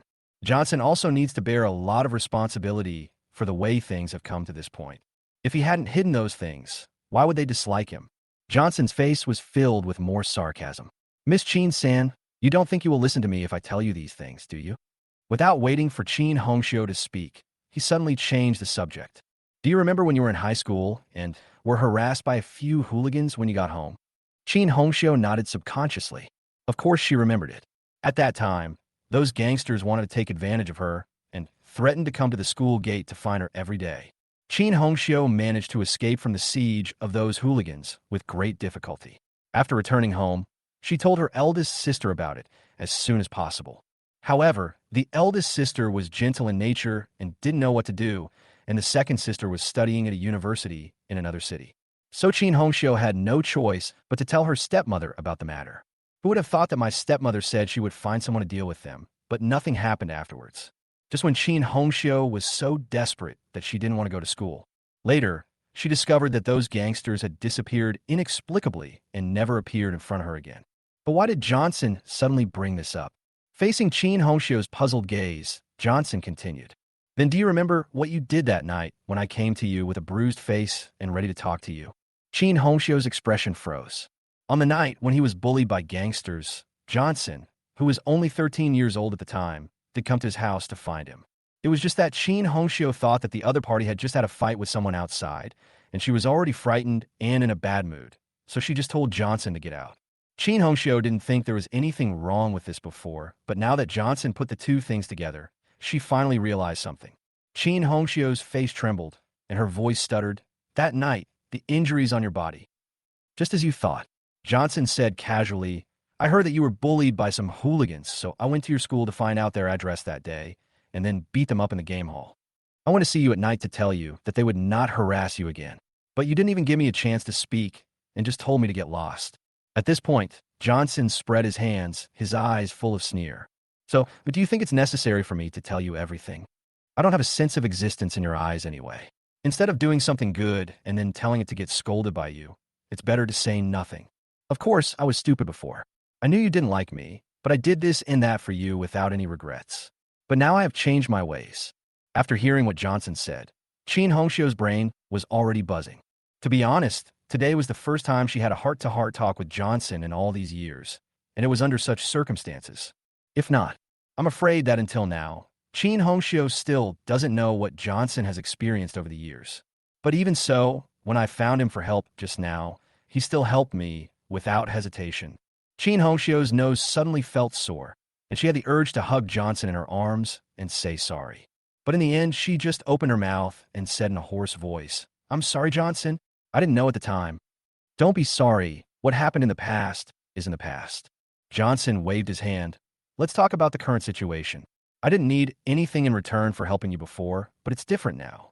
I helped you get back to the company and got you out of cold storage. You have to give me something in return, right? Chen Hongxiu nodded without even thinking.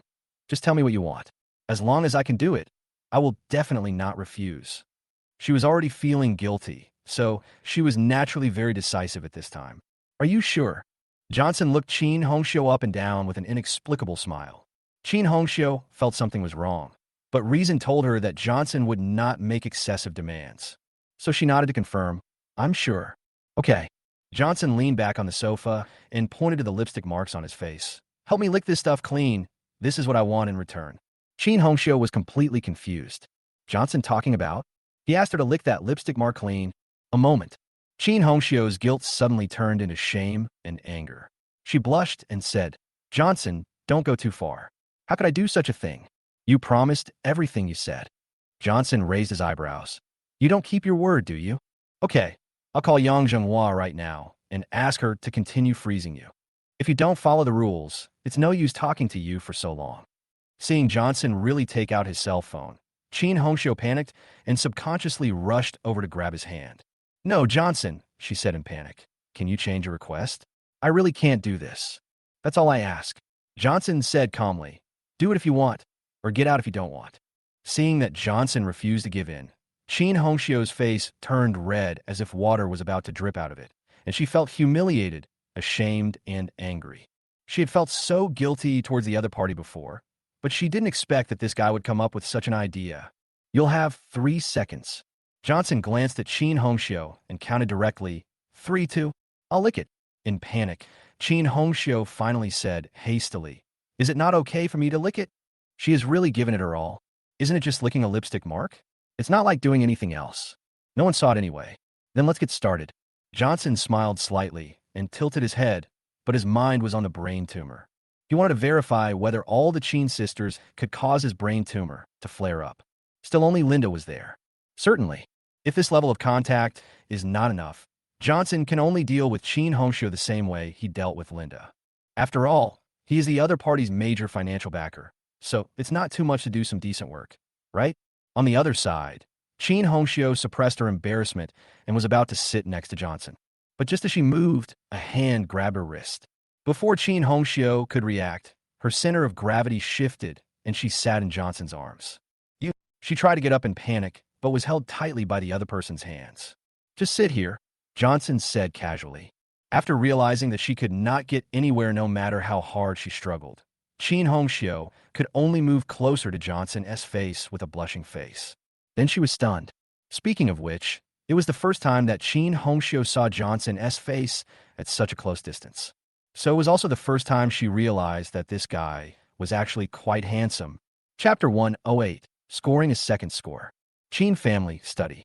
Vivien walked aimlessly on the street, looking a little dazed. She almost bumped into people several times, but luckily she was pretty and her temperament was not like that of ordinary people, so no one bothered her.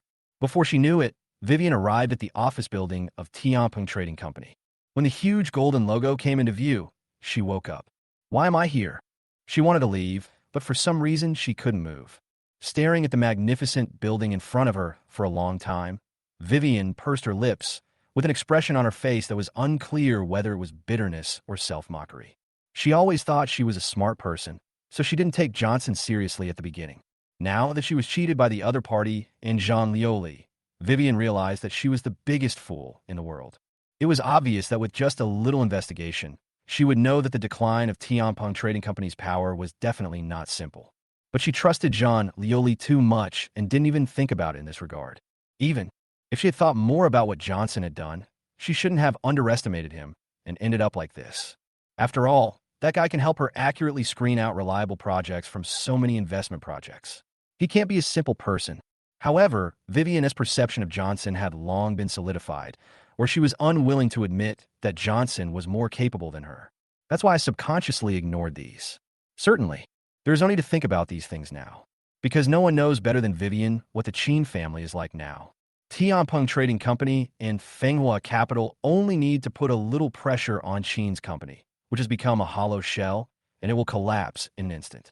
The Chen family no longer had the possibility of starting over. So the harsh words Vivien said before she left Manhwa Capital were just empty talk. Thoughts are flying.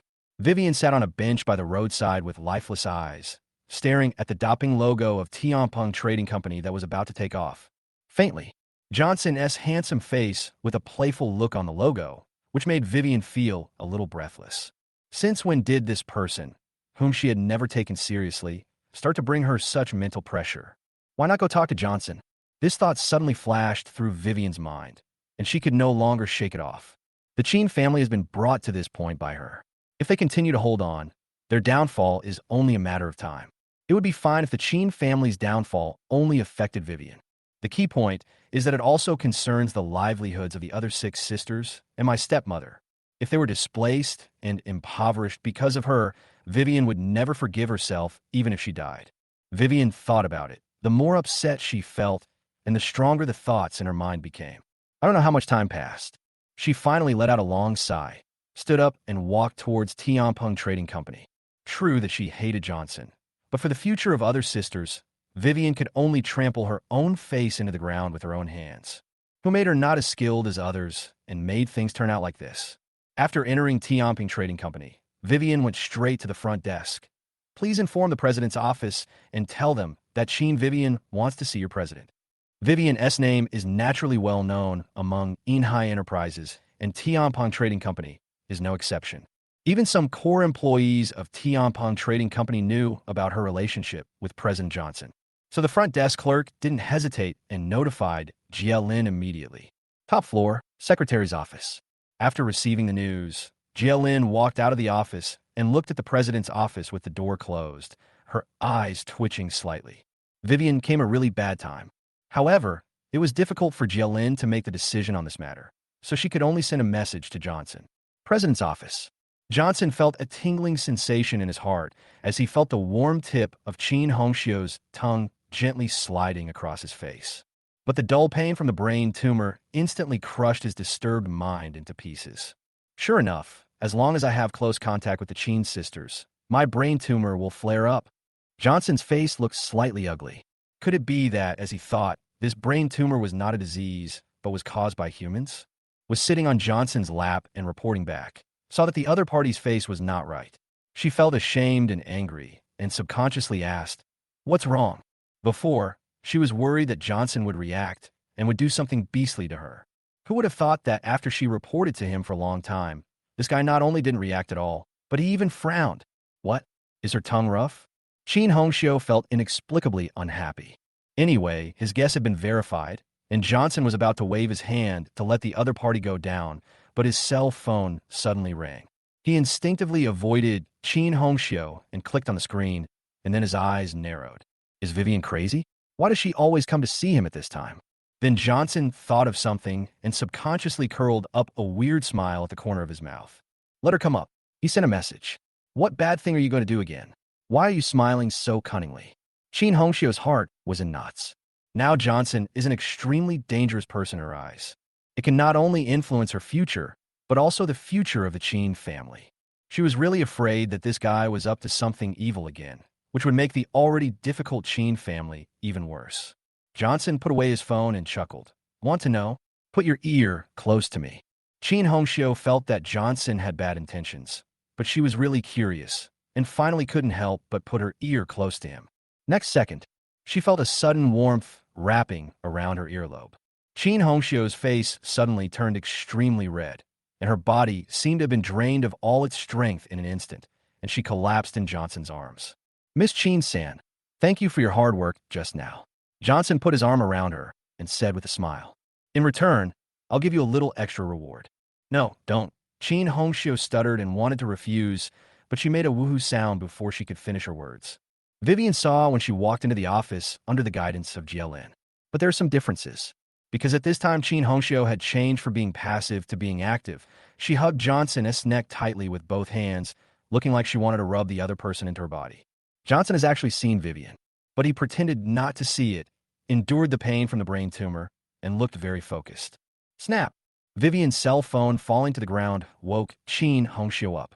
She subconsciously turned her head away, and the confusion in her eyes suddenly turned into fear. Two. Second sister, you, what are you doing? Why am I here? Vivien smiled miserably.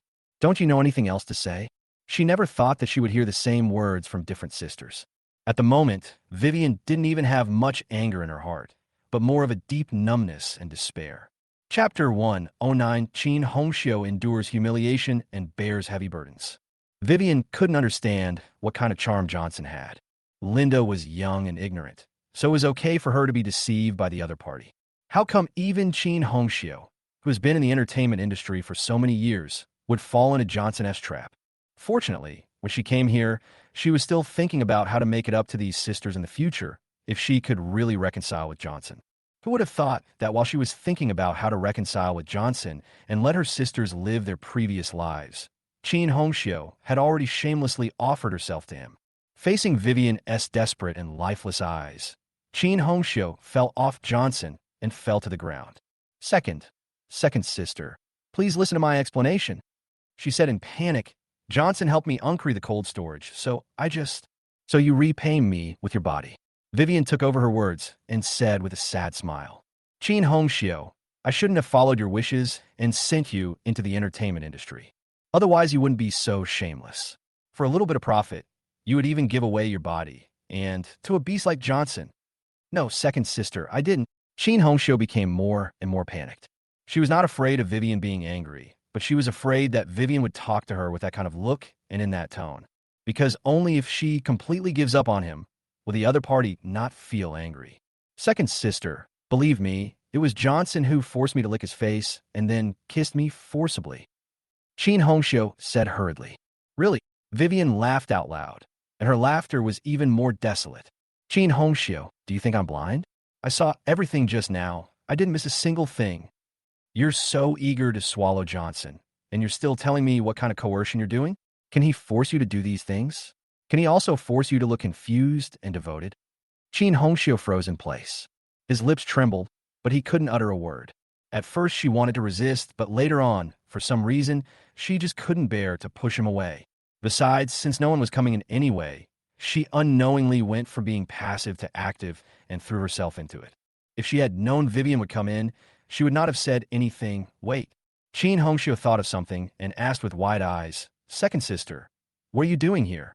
"No, Vivien is also here to ask Johnson for help, right?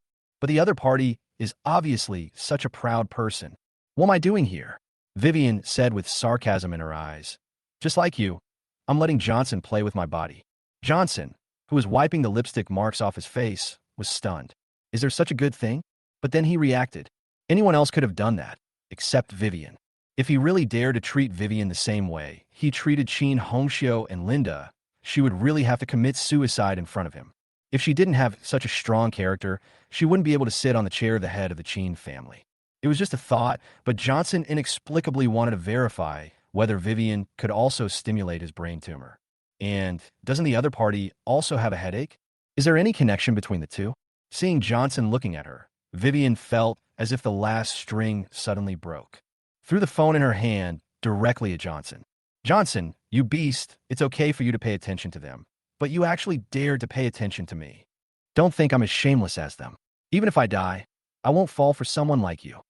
Vivien cursed. Then he ignored Chen Hongxiu, pushed Jielin beside him away, and ran away, tears already streaming down his face. In the office, Johnson caught the phone easily and his eyes twitched. He was discovered just by thinking about it. Could this guy have the ability to read minds? "Johnson, you deserve to die. You deserve to die." A weak beating sound came from the knees, accompanied by Chen Hongxiu's crying. "You beast, you've ruined my reputation. My second sister will definitely tell others. How can I have the face to go back to the Chen family? Woo-woo, you beast. Why are you such a beast?" Johnson was speechless. He was enjoying the eating so much just now. But now he turned against me? He picked up Chen Hongxiu and held her in his arms. "She doesn't want you, but I want you." Johnson wiped the other person's tears with his hand and said with a smile. He likes to see the Chen family's tearful faces, because it's really beautiful. Linda, Vivien, and even more so for Chen Hongxiu. "Get lost. Who cares about you?" Chen Hongxiu tried to struggle desperately, but it was completely useless. "I'll ask Tianfeng Entertainment to customize a new movie for you." Johnson coaxed. "How about giving you all the company's resources and making you a movie queen?" Chen Hongxiu's crying stopped abruptly. "You said, are you serious?" She choked with tears in her eyes, somewhat doubtful. The incident had already been discovered by my second sister, and the outcome could not be changed. In that case, why not just go ahead and make the mistake? If Johnson can really do this, and wait until she has achieved something, then help other sisters, she should be able to get through this. After all, in a sense, she was sacrificing herself to feed the tiger for the sake of her sister. Linda did this before, and didn't others forgive her? Of course it's true. Johnson smiled and said, "Tianping Trading Company is the parent company of Tianfeng. Yang Zhenghua has to support whoever I tell him to support." "Then aren't you afraid that the head office will find out and cause trouble for you?" Chen Hongxiu asked subconsciously. She was not worried about Johnson, but about herself. If Tianquan Group really wants to cause trouble, she will definitely be the first to bear the brunt. The head office only cares about whether you can make money and will not interfere with other things. Johnson gave the other party a reassurance.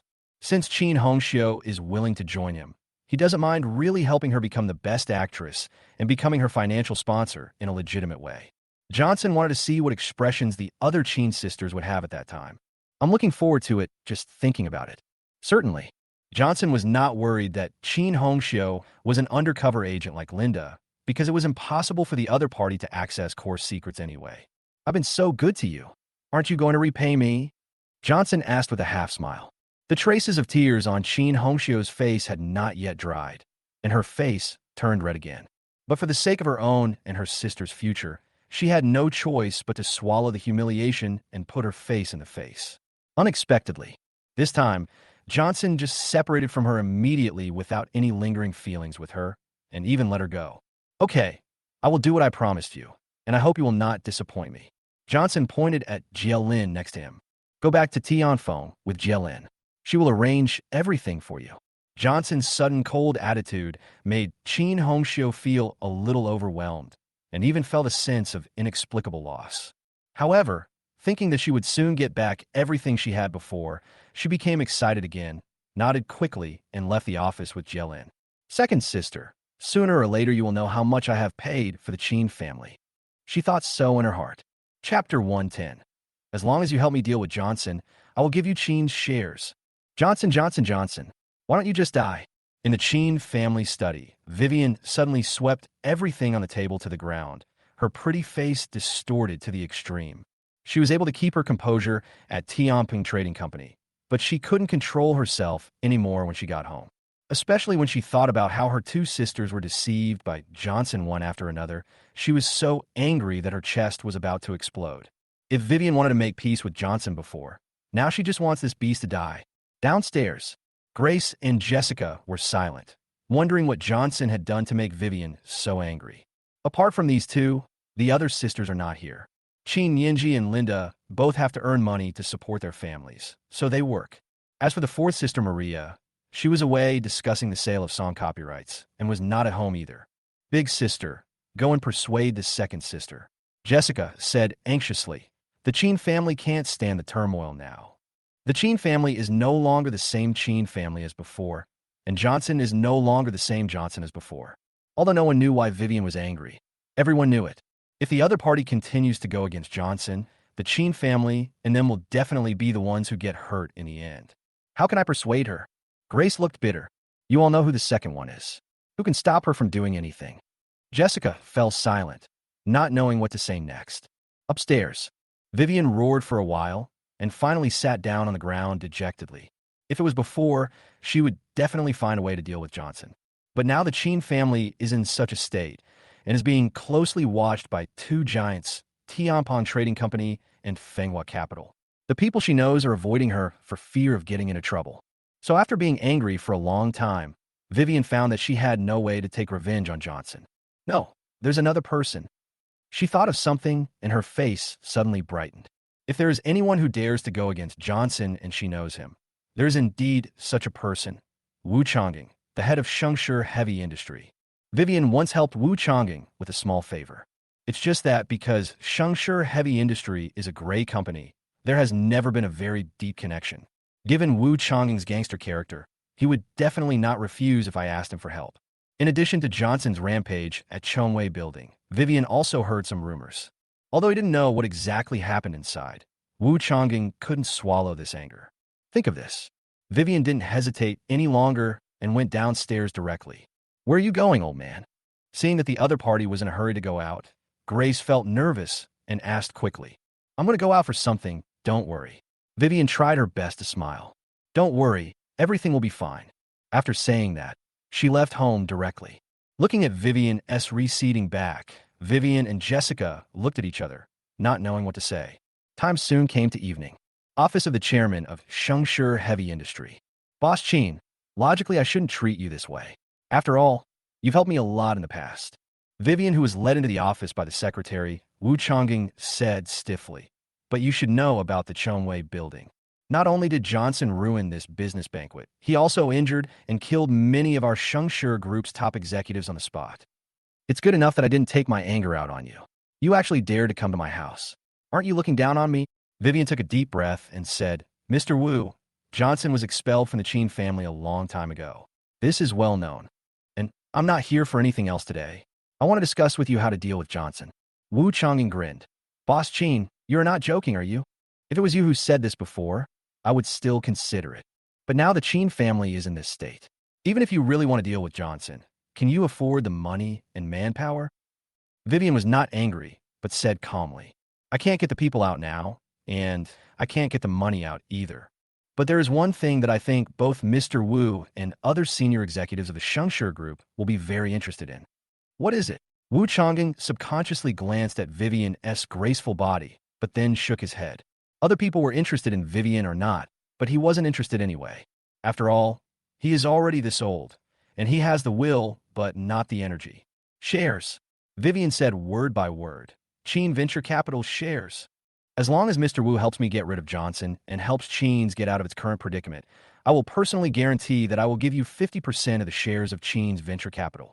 Wu Changing's eyelids twitched, and he stood up subconsciously. Are you sure? You know, 50% of the shares is no small number. Excluding the scattered shares circulating in the market is basically equivalent to absolute control of Chen's venture capital. The dozen or so shares left in Vivien's hands could not cause any trouble at all. She is essentially handing over the entire Chen venture capital to her. Of course I am sure, Vivien said solemnly. If Mr. Wu is not assured by 50%, I can increase it to 51%. Wu Chongying's breathing quickened. Boss Chen is so courageous. It should be said that even he was extremely moved at this moment. That's Chen. No matter how down and out it is, its value is incomparable to that of ordinary gray companies. If he could get 51% of the shares and wait for Vivien to get Chen's venture capital back on track, he would be able to get at least 10 billion in return for nothing. Only, Wu Chongying suppressed his excitement and said with a little resentment, Director Chen, it's not that I don't want to help you. There is one thing you may not know. My mother and the families of many high-ranking members of the Shengshi group have been taken abroad by Johnson's people. If we dare to act rashly, Johnson will definitely kill us. Vivien heard about this. Her face changed drastically, and she said indignantly, how can he be so despicable? Doesn't he even know that the disaster should not affect his wife, children, or parents? Vivien felt that Johnson had really gone crazy and could do such a heartless thing. Mr. Chen, do you understand my suffering now? Wu Chongying sighed. So please go back. Although I'm very tempted by Chen's shares, how can it compare to my mother? Vivien hesitated for a while and suddenly asked, what if I can find out which country your mother and other high-ranking family members were taken to by Johnson's people? Wu Chongying stood up suddenly, surprised and happy. Are you serious? I can try. Vivien didn't dare to say it too firmly. Of course, she couldn't get these out of Johnson, but the Chen family had two sisters who could. Chapter 111. Four sisters crying and hugging each other. Night falls. Chen family. Grace and Jessica were cooking in the kitchen. Chen Yinji and Linda, who had already returned home from work, were also helping out or doing some chores. Maria was nowhere to be seen. I guess I'm anxious because I'm discussing copyright issues with someone, so I haven't gone home yet. Ouch. Suddenly, a low cry came from the kitchen. It turned out that Jessica accidentally cut her hand while cutting vegetables. Although the cut was not big, the bright red blood quickly dyed the entire finger red. Fenya, why are you so careless? Grace was startled and rushed over in a hurry. However, I don't know if it's because I've only dealt with difficult and complicated diseases before, so I don't know how to deal with this kind of minor injury. Or maybe it was because it was her sister who was injured that Grace lost her composure. In short, faced with this small wound, she was so anxious that she was in a panic and didn't know what to do. Seeing the blood flowing more and more, Grace grabbed Jessica's wrist in desperation and stuffed her injured finger into her mouth. Grace often used when her sisters were injured when they were young. She probably never thought that she, who was already known as a famous doctor, would actually use this method to treat her sister's wounds. Jessica, whose face was a little pale, was stunned at this moment. Feeling the warmth coming from between her fingers and thinking about her current situation, her nose suddenly felt sore and she threw herself into Grace's arms and cried bitterly. Woo-woo, big sister. Grace didn't expect Jessica to cry like this because of such a minor injury. She hurriedly touched her head and comforted her. Fenya, don't cry. It doesn't hurt. It will be healed soon. I'll find you a Band-Aid to put on your wound later. You can take a rest outside and leave the kitchen to me. Unexpectedly, after she said that, Jessica cried even harder. Woo, big sis. Why did it become like this? She choked up and said, why did it turn out like this? It's obviously not our job to do this. You should be in a hospital, and I should be in a law firm. The sixth and seventh sisters should work for their hobbies, not for their lives. But why did it turn out like this? Grace was stunned for a moment. She said that Jessica was not such a fragile person. So how could she suddenly cry like this just because of a small wound? It turned out that this small wound caused a chain reaction, causing the other party to finally collapse, which is why he became like this. But after thinking about it, Grace felt a little sad. Originally, these were jobs that should have been done by servants. But the Chen family's current situation made it impossible to keep any servants, so they were all dismissed. Without servants, wouldn't they have to do all these chores themselves? Among the 7 sisters of the Chen family, only Grace had experience in doing these things when she was a child in order to take care of her younger sisters. Which one of the others is not a man who has never been involved in housework? Not to mention cooking and doing odd jobs, I have never even touched the related tools on a daily basis. What's more, Jessica is the most arrogant among the sisters and often mentions the words gold medal lawyer. It's bad enough that her law firm as a big lawyer is closed down now, but she still has to do these trivial things to make a living.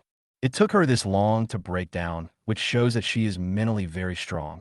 Linda and Qin Yinji rushed to the kitchen upon hearing the noise, but before they could say anything, they heard Jessica's choked complaints. A moment. They stopped at the kitchen door, and their eyes began to feel sore and blurry. Even though they're the only two sisters among the 7 sisters of the Qin family who seem to have no influence, they still have to go to the classes they are supposed to go to. But only they themselves know what is the difference between the past and now. Let's talk about Qin Yinji first. As the director of the school's teaching department, she used to rely on the Qin family support and could go to work whenever she wanted. Moreover, they are never afraid of offending any student's parents, let alone worrying about pressure from school leaders. But ever since the news of the Qin family's incident spread, no one has been praising her like before. If you are late for work, your salary will be deducted, and if you do something wrong, you will be scolded. Those parents who have been humiliated by her even wrote a joint letter to the school, trying to get her fired. Originally, Qin Yinji felt that she had worked in the school for so many years, and even if she had no credit, she had worked hard, so the school had to protect her no matter what. Who would have thought that the principal, who was originally kind to her, called her to his office and actually wanted to use this thing to threaten her to do something despicable? If it were in the past, Qin Yinji would have slapped him in the face. But now, in order to keep this job, she dare not do that. I could only leave the office in despair within the threatened deadline given by the other party and cry silently in the school toilet alone. Because now she dare not act willfully, otherwise the Qin family will lose its last source of income. Even after returning home, Qin Yinji didn't dare tell these things to her sisters. Not only can the sisters nowadays not be of much help, but they will also cause them more trouble. As for Linda, there is no need to mention it. As an investigator, she never cared about people's backgrounds when investigating them, because no matter how big their family was, it was not as big as the Qin family. Now that the Qin family has lost power, she immediately faces revenge from those people. While investigating a case today, I almost had 3 car accidents, and once I was even stabbed in front of the investigation bureau. If it weren't for her excellent driving skills and agility, she would probably be left with only a corpse now. If it were just these, Linda could still hold on. Her colleagues in the Key Investigation Bureau also looked down upon her, especially those investigators who were not on good terms with her in the first place. They became even more sarcastic and could not stop talking. This made Linda feel abandoned by the whole world.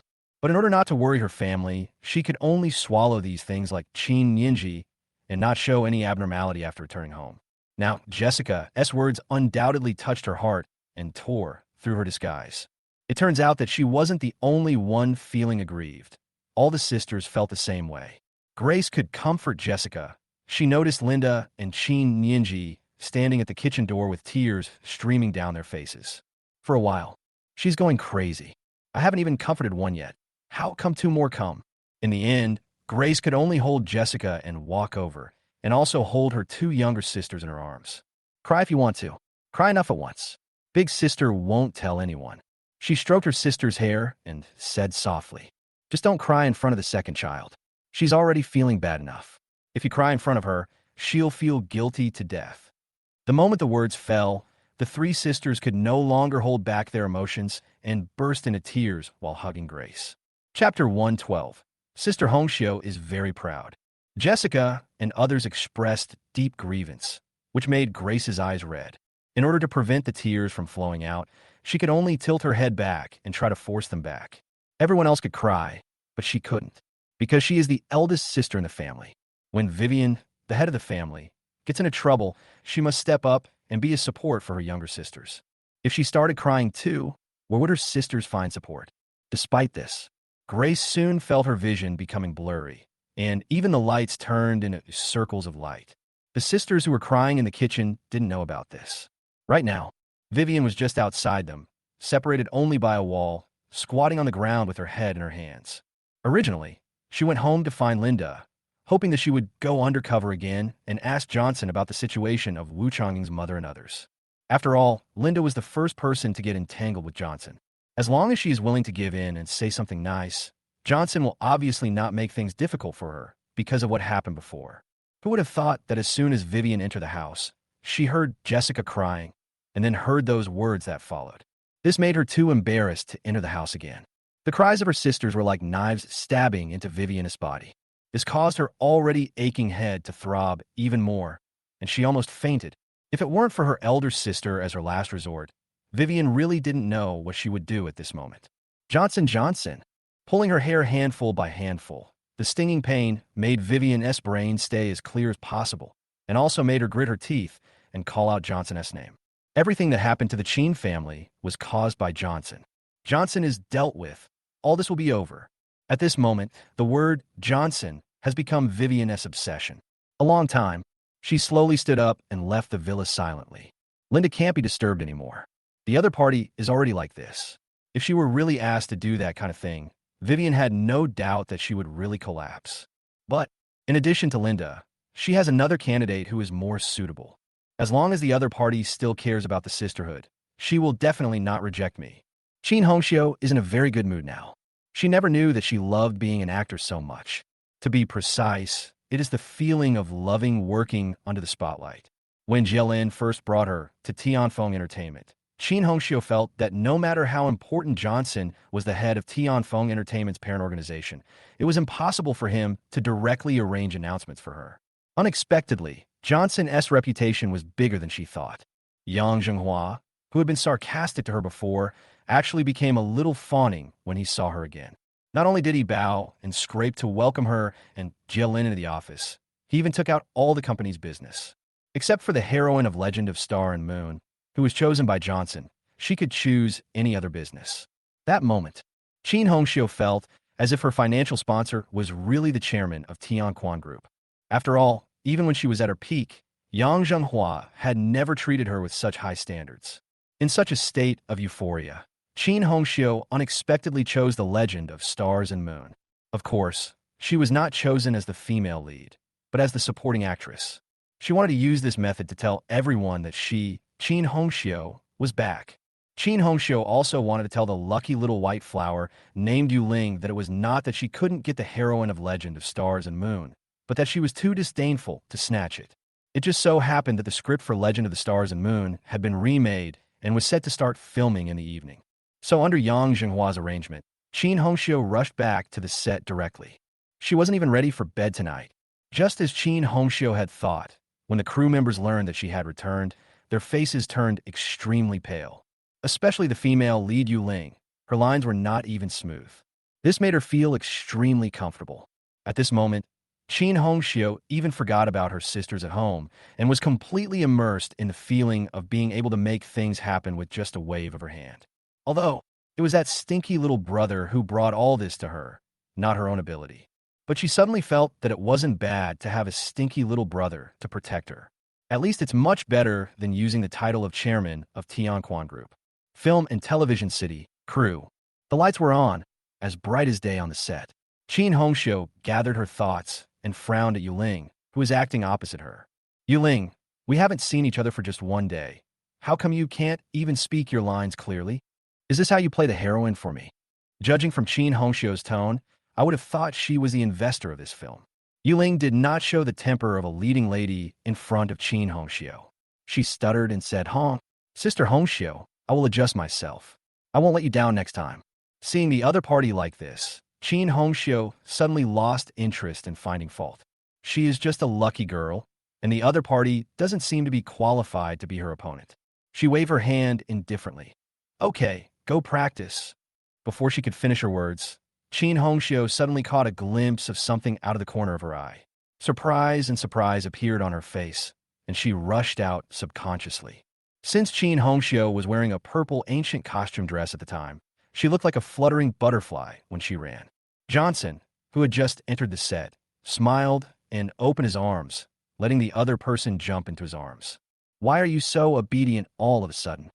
He buried his face in Chen Hong hair, smelled the fragrance of her hair, and chuckled. I thought you would glare at me at least. Chen Hong body stiffened and the surprise on her face suddenly froze.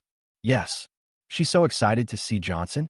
Shouldn't she hate the other person and blame the other person? After all, this guy not only flirted with her, but also destroyed her sisterly relationship with Vivien. He has done so many bad things to the Chen family. Could it be that she really became a vain woman, as my second sister said? Just because Johnson brought her everything in front of her, she threw everything else behind her? Chen Hong's face turned pale. No, I'm not that kind of person. She was at a loss and tried to push Johnson away, her voice trembling. Johnson didn't force his hug this time. He just whispered, "No matter what you're thinking now, you'd better look around first and then decide whether to push your sponsor away." Chen Hong paused, instinctively looked around, and then her expression froze. Not only were the crew members staring at this scene with wide eyes, but even the actors, big and small, had faces filled with astonishment. Chen Hong finally understood what Johnson meant at this moment. If she pushed the other person away at this moment, once Johnson's identity is exposed, she will also lose this big financial sponsor from other people's mouths. Because her action of pushing him away in front of so many people was enough to prove that the relationship between them had ended at that moment. Even though Johnson is actually still praising her. But other people don't know. To survive in the entertainment industry, one still has to look at one's visible background. Chapter 113. All the money we get from Johnson is dirty. We won't use it.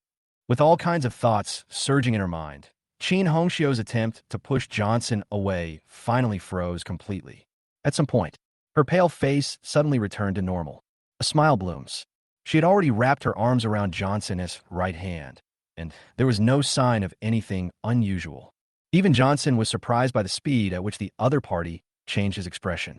He is indeed an actor, very professional. You weren't really pretending before, were you? Or was everything before just an act? He whispered. Actually, you've been craving me for a long time, but you were too embarrassed to say it. So you can only speak coldly to me on purpose to attract my attention? If that's the case. He paused, leaned close to Chen Hongxiu's ear, and chuckled. I can tell you responsibly that you succeeded, Miss Chen. Feeling the hot wind blowing against her ears, Chen Hongxiu felt her body soften. She could hardly maintain the smile on her face, and her ears were extremely red. Who is greedy for you? Chen Hongxiu pinched Johnson's waist implicitly and squeezed out a few words through gritted teeth. Just bully me. Johnson, one day you will regret it. Oh, Johnson raised his eyebrows. You mean you don't want to be a movie queen, and you don't want to be in the entertainment industry anymore?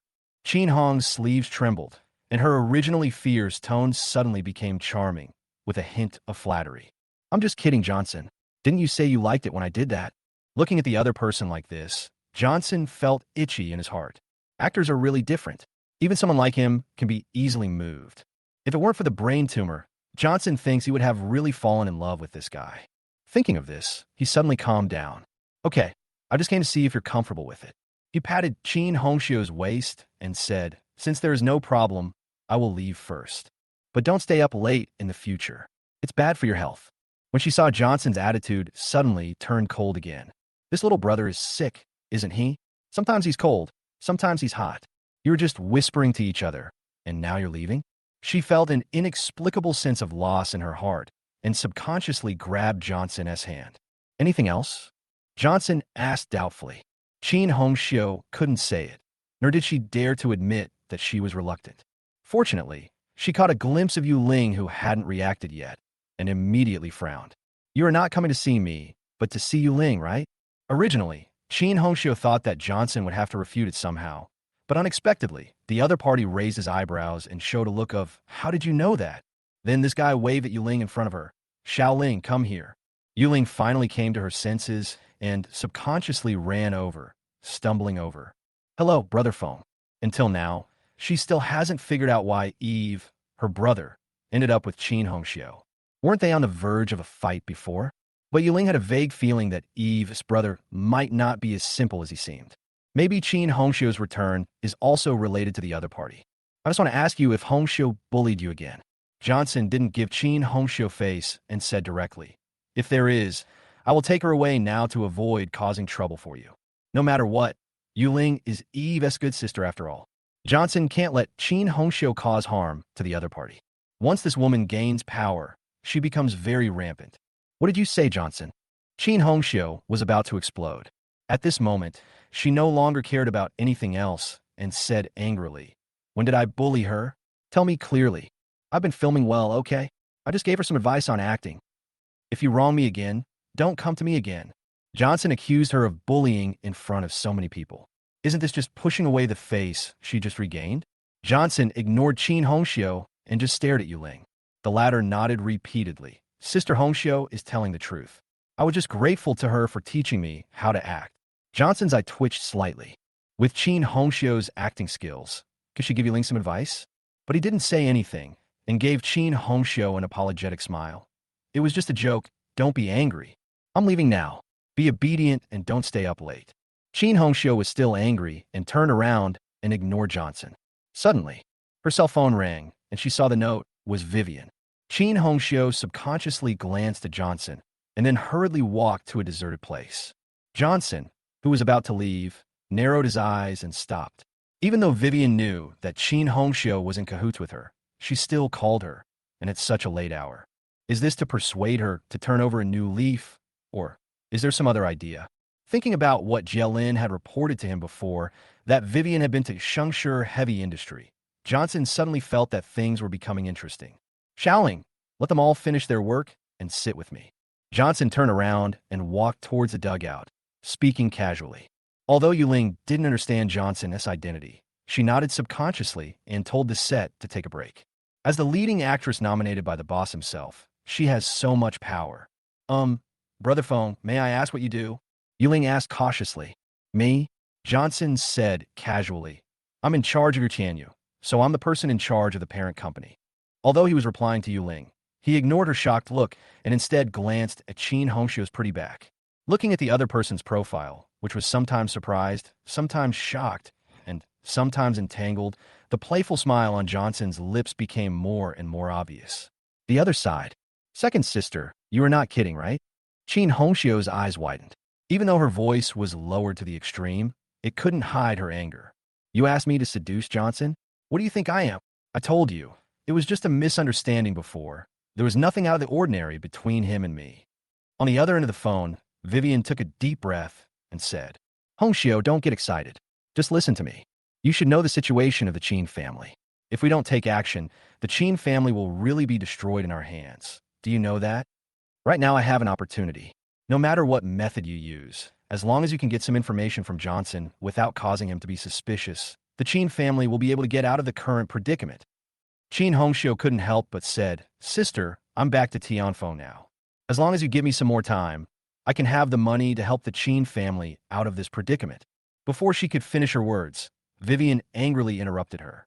Chen Hongxiu, do you think I don't know how you got back to Tianfeng Entertainment? Didn't you still rely on Johnson? The money obtained through Johnson is dirty. I won't use it, and neither will the other sisters. The Chen family will use it either. Do you understand? Chapter 114, I accidentally became a sponsor. After hearing Vivien's words, Chen Hongxiu froze there. The pretty face quickly lost its color and turned extremely pale.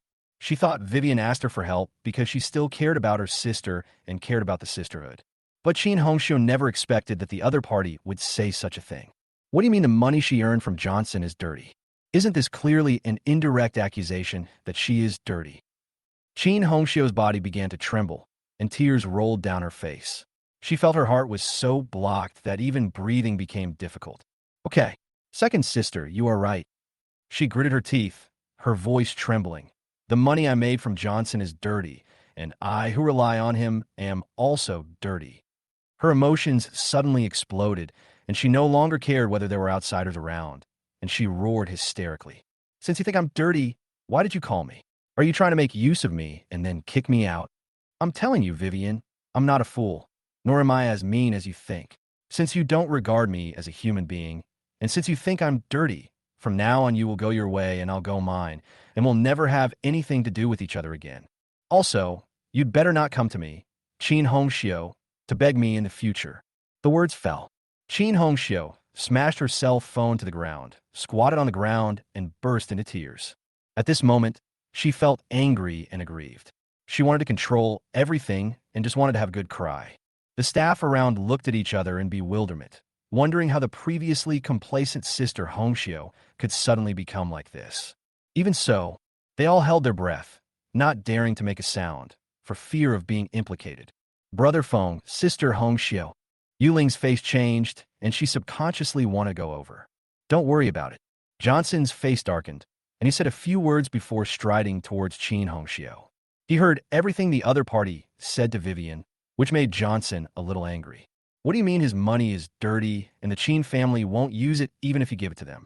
The Chen family wants to use his money, but he won't give it to them. However, Chen Hongxiu's reaction was beyond Johnson's expectations. He thought that no matter what the other party said, he would think about what Vivien said. Unexpectedly, Chen Hongxiu had no intention of coming to him to inquire about the news from the beginning, but wanted to change the Chen family through her efforts. Especially after being angered by Vivien's words, he even said something like, "We will never see each other again until we die." As expected of the woman he chose, she has a strong personality. Johnson walked over to Chen Hongxiu and squatted down, raising his hand to touch her hair. "Who bullied you again? Tell me, I'll deal with him." Hearing Johnson's voice, the last bit of strength in Chen Hongxiu's heart suddenly shattered. She threw herself into his arms and burst into tears without any hesitation. "Woo-woo, Johnson," she said, "I was dirty. Said my money was dirty. I won't go back to the Chen family. Woo, I won't go back to the Chen family again. They look down on me. They all look down on me.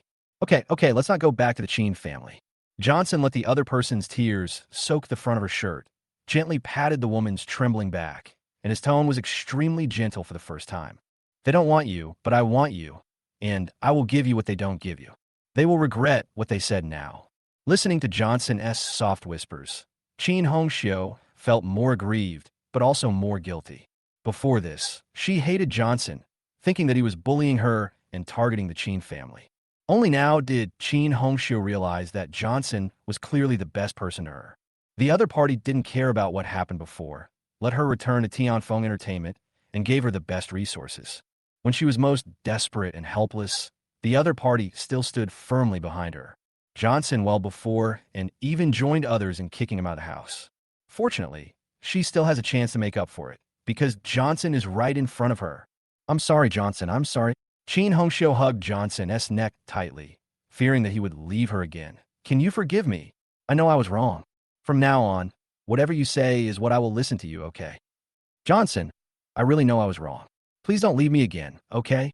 I beg you, Johnson." Johnson also hugged Chen Hongxiu tightly. He lowered his head and gently kissed the other's red eyes filled with tears. "The past is in the past, and we just need to be good to each other in the future. Stop crying, okay? So many people are watching us. If you feel uncomfortable, we won't shoot this scene. I'll let Tianfeng arrange something else for you." Chen Hongxiu didn't want to care what other people thought of her at this moment. She buried her face in Johnson's arms. I listen to you. I listen to you." Johnson picked up Chen Hongxiu in a princess hug, and then looked towards the stretched sedan that had brought him here. Yang Zhenghua, who had been waiting for instructions inside, got out of the car in a hurry and ran over. Mr. Feng, please give me your instructions." Johnson glanced at the faces of the staff around him and said coldly, "No word of what happened tonight can be spread, and no video can be leaked. If I hear any rumors tomorrow, you will no longer be in charge." Yang Zhenghua's face turned pale, and he nodded repeatedly. "Don't worry, Mr. Feng. I will make all the arrangements and will never let any news that is unfavorable to Miss Hongxiu spread." In his heart, he was filled with emotion. This is great. The president has really become Chen Hongxiu's financial sponsor. Yang Zhenghua is not a fool. Of course he understands what Johnson means. It seemed like he was asking him to shut everyone's mouths, but in fact he was spreading the news that Chen Hongxiu had a powerful backer in a more obscure way. Even if there is no news about Chen Hongxiu tomorrow. But secretly, anyone with a little status would know that behind her stood a big shot who could make the person in charge of Tianfeng respectful and respectful. It can be said that from tonight on, Chen Hongxiu's future career will be truly smooth sailing. Not to mention that winning the Best Actress award was a natural progression for her. It would be easy for her to win all the domestic awards. As for whether or not you can go abroad, that depends on the arrangements made by Johnson, the financial sponsor. Yuling on the side was dumbfounded. Even though she knew that Johnson was very powerful, she was still shocked when she saw Yang Zhenghua being so respectful. She subconsciously glanced at Chen Hongxiu in Johnson's arms and felt inexplicably sour in her heart. Sure enough, fairy tales are all lies. In reality, big shots wouldn't fall for a Cinderella like her. They would only like pretty and seductive bad women like Chen Hongxiu. Fortunately, Yuling adjusted her mindset quickly. She could get a word of affirmation from Johnson and become a new star supported by Tianfeng. One should not be too greedy, otherwise one will end up with nothing. Chapter 115 Johnson, I didn't betray you. After leaving everything to Yang Zhenghua to arrange, Johnson hugged Chen Hongxiu and left directly. Throughout the whole process, Chen Hong just lowered her head obediently and didn't say another word.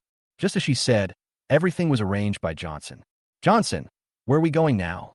In the back seat of the black stretched sedan, Chen Hong put her arm around Johnson's neck. There was no more coldness and hardness in her words, only attachment and tenderness. Even though there were traces of tears on her face, it did not affect her beauty at all. Instead, she looked like a delicate flower after the rain, becoming even more beautiful and charming. Where can we go? I'll take you home and have a good rest. Johnson helped the other person to lift a strand of hair from his forehead and said casually. Seeing Chen Hongxiu's face flush to the extreme, with shyness and unconscious charm in her eyes, Johnson immediately knew that the other party had misunderstood. I mean real rest, he said with a smile. It's so late, don't think about anything else. In his heart, he secretly felt grateful that Chen Hongxiu had clearly misunderstood him, but she did not resist at all. Instead, she even had a little hope. It seems that this woman has really made up her mind to follow him. It's a pity that because of the brain tumor, even if Johnson wanted to do it, he didn't dare to take actual action. Even a kiss hurts so much. If he really had to use a gun, he would definitely die in bed. Hear what Johnson said. Chen Hongxiu suddenly felt her face getting hot and dirty, and she wished she could find a place to hide. However, there was no crack in the floor of the car, so she could only bury her head in Johnson's arms. After a while, she glanced at Johnson secretly. If you want, I am willing. Johnson's heart trembled, and he looked down at the other person's red face and ears, and his eyes softened. But he didn't say anything, just hugged the other person tightly. For the first time, Johnson felt that he might have been a little wrong. If he hadn't been hiding everything, things might not have come to this. Let's not talk about the other things for now. At least after actually getting to know her, he discovered that the real Chen Hongxiu was completely different from the one in his memory. An occasional look or a word from the other person can always touch his heart. Outside the Chen family villa, under the shade of a tree on the road, Vivien regretted it to the extreme. I'm such a fool. She slapped her head hard. It was obvious that he went to ask Chen Hongxiu for help in being an undercover agent, but she insisted on saying those words. Now, just a few words have completely offended the third brother, and the other party will definitely not help. What should I do now? Vivien squatted on the ground, feeling so helpless for the first time. I can't keep looking for Linda, can I? Even if she is bold enough to do so, whether Johnson will really accept her is another matter. Don't forget, now that guy already has Chen Hongxiu. Damn it, Vivien couldn't help but swear. First it was Linda, and now it's Chen Hongxiu. Does this bastard want to harm all my sisters? However, when she thought about her elder sister and the others' personalities, Vivien gave up the idea. Linda is young, and it's normal for her to be tricked by Johnson. Chen Hongxiu has been in the entertainment industry for many years, so it is normal for her to stand on Johnson's side because of interests. The other sisters are not like this. The eldest sister seems gentle, but she takes certain things very seriously, and it is impossible for her to look down on Johnson. The fourth child, Maria, was completely focused on music and never cared about relationships, nor did she have to worry about them. The fifth sister, Jessica, hated Johnson the most and would never fall into his trap. The one we should be concerned about now is the seventh child, Chen Yinji. She is still young, don't let her be fooled. Certainly, all these things just flashed through Vivien's mind, and soon her thoughts returned to the right track. The most crucial thing now is how to get news about Wu Chongying's mother and others from Johnson. Without this news, Wu Chongying would never have been able to help her deal with Johnson. What do I do? Vivien couldn't help but pull her hair. Chairman Chen, who used to be cold and decisive in everything he did, now looked more like an ordinary person who was troubled by something. Wow, Johnson, when did you do this? In Hai, on the top of the mountain in Yunwu Villa District, looking at the detached house with a yard, a swimming pool, and even a golf course in front of her, Chen Hongxiu's eyes widened to the extreme. She thought Johnson would take her to a hotel or a scrapyard. After all, for such a long time, the other party seemed to have always lived in the scrapyard, and I had never heard of him living in other places. Unexpectedly, the other party brought me directly to the best villa in the best villa area of Inhai. I just had someone arrange it. Johnson smelled Chen Hongxiu's hair and chuckled. I can't let you stay in a hotel, can I? There is definitely no way I could think of taking Chen Hongxiu home. Not to mention what the parents would think. The other person is so spoiled that he definitely can't live in a scrapyard. After all, she is a big star, so she should be raised in a wealthy way. But I heard, you always let Xiaolu live in the tea house before. Chen Hongxiu seemed to be speaking casually, but in fact her mind was on Johnson, and she felt a little nervous inside. She was afraid that the other party was really related to Linda. Johnson could tell what the other person was thinking. He scratched Chen Hongxiu's nose unhappily. What are you thinking about? You are different from her. What's the difference? Chen Hongxiu's eyes lit up. Guess. Johnson smiled and kept his secret. Before Chen Hongxiu could ask further questions, he changed the subject. Call Vivien later and tell her that you are willing to help her. If Vivien agrees, you will tell her the address tomorrow morning. Johnson took out a note from his arms and handed it to Chen Hongxiu. Chen Hongxiu's whole body froze there. The blush on her face had turned pale at this moment. Johnson, I didn't betray you. Vivien called me. I refused. She hurriedly grabbed Johnson's hand, fearing that he would let go and leave. I'm really not an undercover sent by Vivien. Do you believe me, Johnson? Chen Hongxiu thought that Johnson felt that she, like Linda, was also an undercover sent by Vivien, so he deliberately ridiculed her. This made Chen Hongxiu extremely panicked. Of course I believe you. Johnson didn't expect that the other party was so insecure now, so he quickly hugged her in his arms and whispered softly, Didn't I tell you that you were different from Linda? She came to me for another purpose, but you don't. That's why I asked you to cooperate with me and help me dig a hole for Vivien. Chen Hongxiu felt relieved at first, but then became nervous again when she heard about digging a pit. Johnson, can you please stop going against my second sister? She begged. Let's just live our lives well, okay? I don't want to see anything happen to you, nor do I want to see anything happen to my second sister. Even though Vivien had said hurtful words to her before, and even though Chen Hongxiu had said that they would never see each other again, but sisters are sisters after all, and she still doesn't want to see the other one get into trouble. Chapter 116, I have a problem with my brain. I don't want to do that either. Johnson sighed. To be honest, I never meant to hurt you from the beginning. I just wanted to take back what belongs to me. But Vivien always thinks I'm against them and always wants to go against me. What can I do? Do you know what she's done to deal with me now? She teamed up with Wu Chongqing of Shengshi Heavy Industry and wanted Wu Chongqing to humanely destroy me and Zhang Liuli at the cost of 51% of Qin Venture Capital shares. Johnson paused, looked up into Chen Hongxiu's eyes, and said softly, So what do you think I should do? I can't just wait to die, right? Impossible. How could my second sister do such a thing? Chen Hongxiu widened her eyes and said in disbelief, Qin's venture capital is the lifeblood of the Qin family. Without Qin's venture capital, what will the Qin family have left? I know you don't want to believe it. Johnson sighed again. But you only need to call her back to find out whether what I said is true or not. I never lie, let alone to my own people. Seeing that Johnson was so sincere, Chen Hongxiu already believed it 90%. Johnson, what will happen after you give her the address? She trembled. Johnson did not hide the truth from Chen Hongxiu. You give this address to Vivien, and Vivien will pass it to Wu Chongqing. Then Wu Chongqing would bring people to this address, steal my things, and kill my people. I will contact the law enforcement department in advance to set up an ambush. I will send as many people as they come to the police station. Chen Hongxiu's face turned pale. Kill people? This is the law. Wu Chongqing is the leader of the Gray Enterprise. He doesn't care about the kind of things you are talking about. Johnson said calmly, If it weren't for this, I wouldn't have made it so difficult for you to do this kind of thing. Chen Hongxiu felt as if all the strength in her body had been drained away. If Johnson hadn't supported her, she would have almost collapsed to the ground. She couldn't understand why her second sister, who always abided by the law, would cooperate with such a person. She always thought Johnson was crazy. But now Chen Hongxiu gradually discovered that the crazy person was never Johnson, but her second sister Vivien. Johnson, I can help you with this. It was unknown how long it had been before Chen Hongxiu spoke again. She stared at Johnson, trembling and pleading. But can you promise me not to hurt my second sister? I will persuade her not to go against you. Facing Chen Hongxiu's gaze, Johnson was silent for a while, and finally nodded.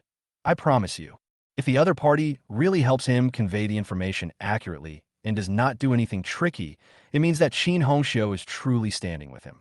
In that case, he didn't mind letting Vivien go for the other party. She can't cause any trouble anyway.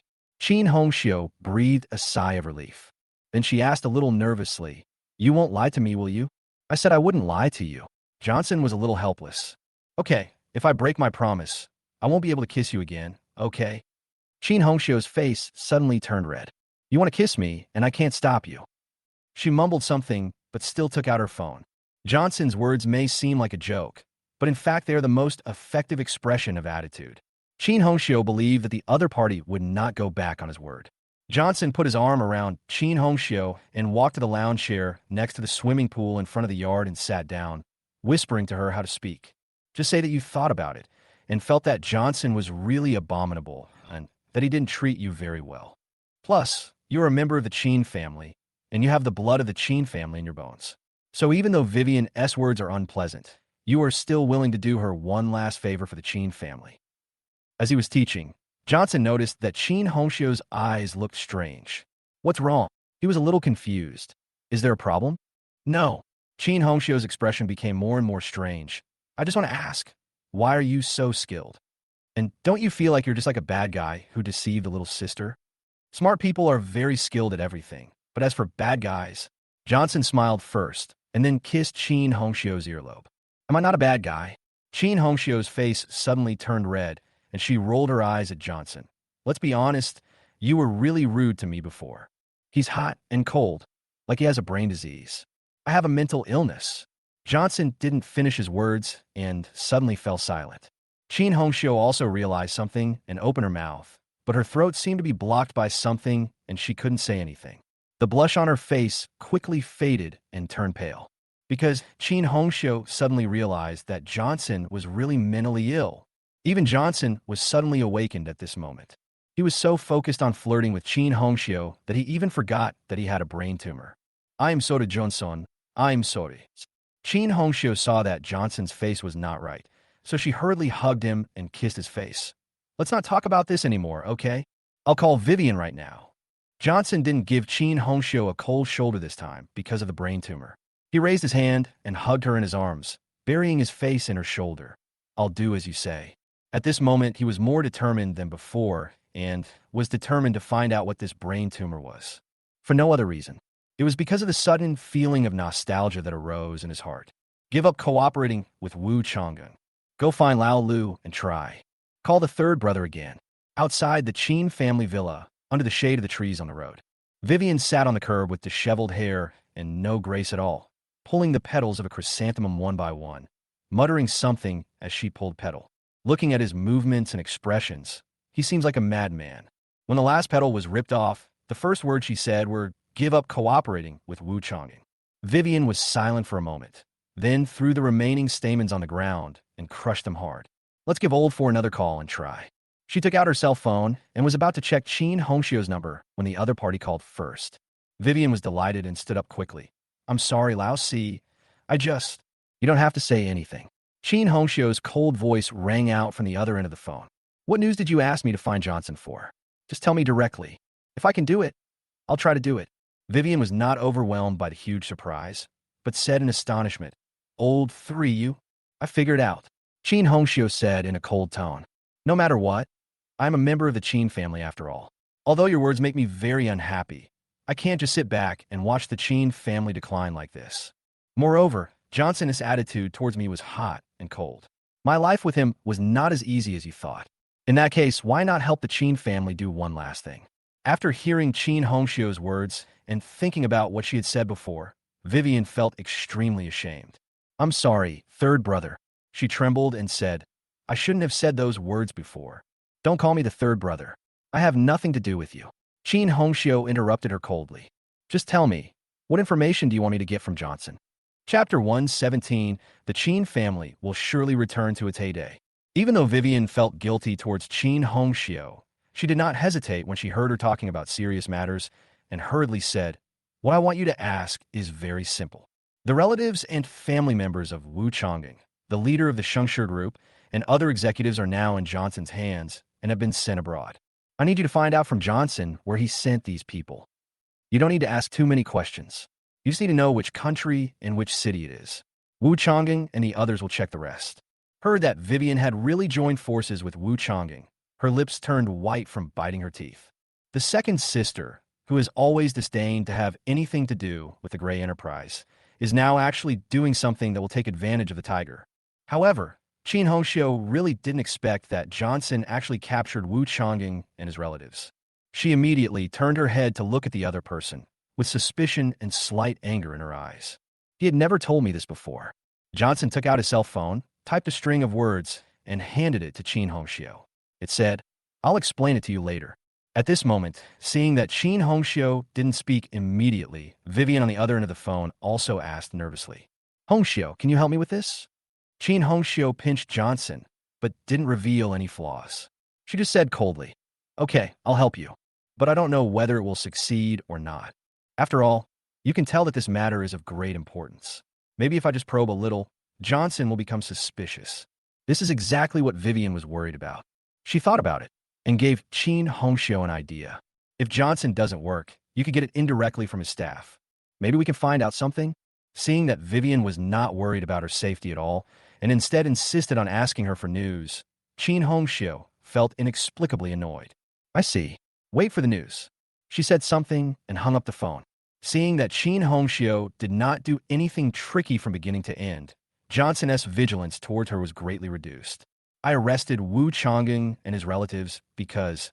He instinctively wanted to explain what happened before, but unexpectedly Chen Hong buried her head in his arms and said in a muffled voice, "Stop talking. As long as you're nice to me, I don't want to know these." Chen Hong really found it difficult to accept this matter before, but Vivien's attitude really made her feel disappointed, and she was no longer willing to care about it. As long as Johnson doesn't abandon her and continues to treat her well, she doesn't care what he does. Johnson's heart trembled slightly. Looking at Chen Hong flawless profile, he lowered his head and put his face against hers without saying anything. If he can't find a way to cure the brain tumor from the Chen sisters, so during this year and a half, perhaps in addition to Eve, he would have to plan the rest of his life for someone else. At least, we have to let her continue to shine so brightly, right? After learning that Chen Hong was willing to help her, Vivien became extremely excited. She no longer stood by the road, but went straight back to the villa.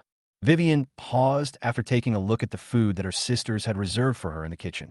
"Don't worry, sis," she whispered in her heart. "The Chen family will soon return to its heyday, and your life will get better. As for Johnson, this ungrateful bastard will pay a heavy price for what he has done." A long time, Vivien withdrew her gaze and did not go to eat. She went upstairs to wash up quickly and then waited in the study. The night deepened quickly. In the corridor, a door slowly opened a crack. Grace sighed behind the door.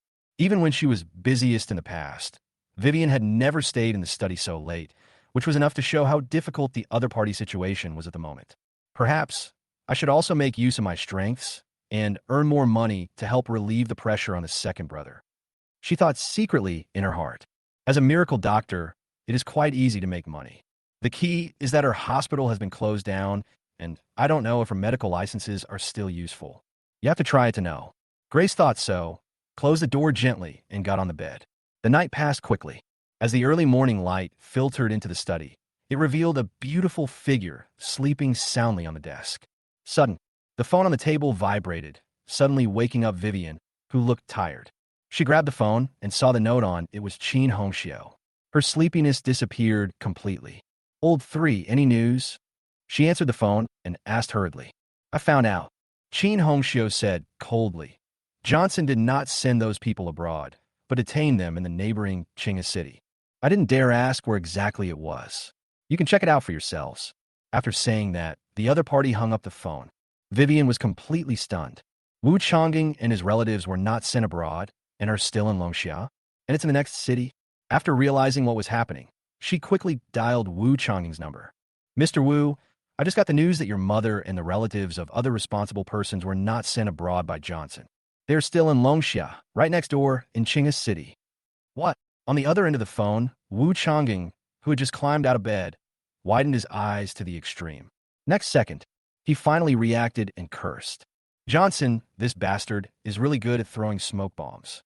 I was wondering why I used all my connections, but still couldn't find out which country my mom and her family were sent to. It turns out that bastard never sent them away at all." Vivien was in no mood to listen to Wu Changing's nonsense, so she said directly, "But Mr. Wu, I only found out this little information. I didn't dare to ask more about the specific location, for fear of arousing suspicion." "That's enough," Wu Changing said in a deep voice. "Director Chen, you did a great job on this matter. You come directly to Shangshi Heavy Industry. I will send people to Qinghe City to investigate at the same time.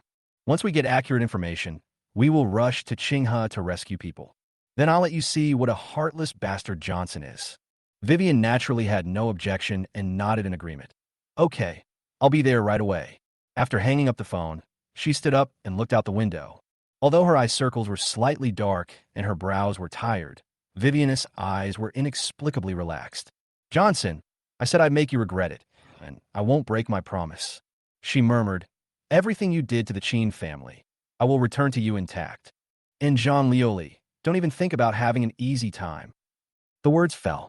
She straightened her slightly messy hair, smoothed out the wrinkles on her clothes, and strode out the door. Looking at his expression and steps, he seemed to have become the decisive and resolute President Chen again. Chapter 118. No slap, no memory. You only asked me to name Qinghe City. Can they find a place? Misty Mountaintop. Inside the villa's restaurant. After Chen Hong, who was wearing silk pajamas, hung up the phone, she looked at Johnson, who was biting a piece of bread opposite her, feeling a little confused. You underestimate the Grey Enterprise. Johnson shook his head. Even if you only give them a rough name, they can still find the specific location in a short time through clues. If it didn't even have this kind of intelligence capability, Shengshi heavy industry wouldn't be able to grow to its current size. And if we really explain it in too much detail, Wu Chang'an will become wary and think it's a trap. Johnson did not stay in the villa last night, but went back to the scrap yard to rest. Firstly, he didn't want to make his family worry, and secondly, he didn't want his family to have any associations. Especially Eve, knowing he did not come home at night, she would definitely try every means to get to the bottom of it. Once the other party knew that Chen Hong and I were involved, there was no telling what kind of trouble would arise. Seeing that Johnson was confident, Chen Hong stopped asking questions. She hesitated for a moment and whispered, "Don't forget what you promised me." "Don't worry." Johnson smiled and said, "It won't hurt your sister. At most, she'll be slapped a few times." "Don't slap her," Chen Hong said subconsciously. Second sister cares most about her reputation. If you slap her, she might be upset. "Then I spank her?" Johnson raised his eyebrows. Chen Hong was stunned at first. Then her face turned red, and she threw a piece of bread at him. "Johnson, don't go too far," she said angrily. "Are you still planning to take advantage of my second sister?" Johnson took the bread slice with a smile and threw it on the plate. He walked over and hugged Chen Hong like a princess. "You yourself won't let me slap her, so where else can I slap her? Do we have to beat her?" Chen Hong rolled her eyes. "You won't learn your lesson if you don't smoke." Johnson said seriously, "Don't think Vivien will be upset after being slapped. With the experience of Wu Chang'an and the others, she will just feel lucky. Do you understand?" Chen Hong heard the coldness in Johnson's words and suddenly became nervous. "Ow, how are you going to deal with Wu Chang'an and the others? Didn't you say before that you would send them to the police station?" "He was sent to the police station," Johnson asked. "Isn't that enough to be thankful for Vivien?" Chen Hong was stunned for a moment, then nodded subconsciously. "Of course, I thought you were going to. If Wu Chang'an and the others don't obey, then I will definitely cut the grass and root it out." Johnson gently interrupted Chen Hong words. "After all, my personal safety is not a big deal, but I still have a family, and I can't take even a 10,000% risk." Chen Hong expression froze, and then gradually lost color. She just looked at Johnson with inexplicable despair and sadness in her eyes.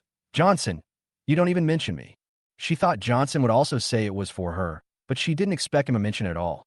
Johnson was amused. How come Chen Hong has such a fragile heart now? Could just these words make her become like this? "Chen Hong, is there anything wrong with your brain?" He said unhappily. "Aren't you my family? Or do you have other motives in approaching me and don't consider me as your family?" Chen Hong was stunned for a moment, and then her face suddenly turned red. It seemed that Johnson had already treated her as a family member, and she was the only one who was being so picky. She was so embarrassed that she could only bury her head in the other's chest. "Stop hiding." Johnson smiled and said, "I still have to go to Qinghe City to make arrangements. You can rest at home. I have arranged everything with Tianfeng. Your new movie will start shooting soon. With your level, you will definitely win the Best Actress award." He has already paved the way for Chen Hong to succeed, and all she needs to do is follow it. In the past, Chen Hong thought that these things about the film queen were very important. But her recent experience has made her realize that there are more important things in the world. "I don't care whether I am the best actress or not," she said sullenly. "I just wanted to come back safely." Johnson tightened his hold on the other man. He didn't say anything. He just lowered his head and kissed the other person on the forehead. Unexpectedly, the next moment, a pair of slender hands hugged his neck. Johnson hesitated only for a moment before lowering his head completely. Even though the pain from the brain tumor was causing his temples to throb constantly, he did not push Chen Hong away. You have to make her feel at ease. When Johnson came out of the villa, a row of black cars were already waiting at the door. President Jialin, who was waiting next to a car in the middle, opened the back door, bowed slightly, and spoke respectfully. Johnson turned his head and looked at Chen Hong, who was lying on the window on the second floor and looking at him with worry and tenderness in her eyes. At the same time, his lips moved slightly. Is everything arranged? Everything has been arranged, President. Jialin nodded slightly. All communication channels inside and outside the villa have been monitored. Every conversation Chen Hong has with anyone will be intercepted word for word and sent to your phone in real time. The emergency response team is also ready and awaiting your orders to adjust the plan at any time. Okay. Johnson smiled gently at Chen Hong, retracted his gaze, and got into the car. Yes. Even though the situation between him and Chen Hong had developed to this point, he still hadn't completely eliminated his vigilance and suspicion towards her. If Chen Hong really stood by him wholeheartedly, then Johnson would always be good to her. On the contrary, Vivien or did anything else after he left, then Johnson would adjust all plans immediately and teach the other party and Vivien a profound lesson. What he hated most in his life was betrayal. Linda had betrayed him once before. If Chen Hong continues like this, Johnson will really not be able to restrain himself and kill her. There's no way around it. Having built his career from scratch to this point, Johnson is destined to develop a suspicious and ruthless character. Boss, what did you buy that lipstick? It looks pretty bright. Just as he sat down, Johnson heard a sour voice coming from the side. Turning around, it was Jean Lioli. Today, Jean Lioli wore a black combat uniform, which perfectly outlined her beautiful figure. With her hair tied into a high ponytail, she looked less bright and more heroic than usual. Johnson took out a handkerchief and wiped his mouth without changing his expression and said casually, "It's just that the food I had this morning was a little spicy." Huh? Jean Lioli couldn't help but sneered. The daughter of the Chen family, her sister, is quite hot. Before she finished speaking, she suddenly let out a strange cry. But Johnson grabbed her neck, his eyes extremely cold.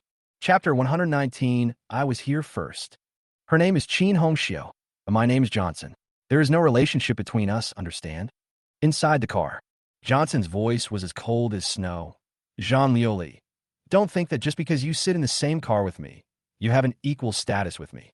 With just one word from me, it will only take a nap for you and Manhwa capital to fall like the Chen family. There was some fear on Jean Lioli's face, but she looked straight at Johnson without any hesitation and even squeezed out the words with difficulty.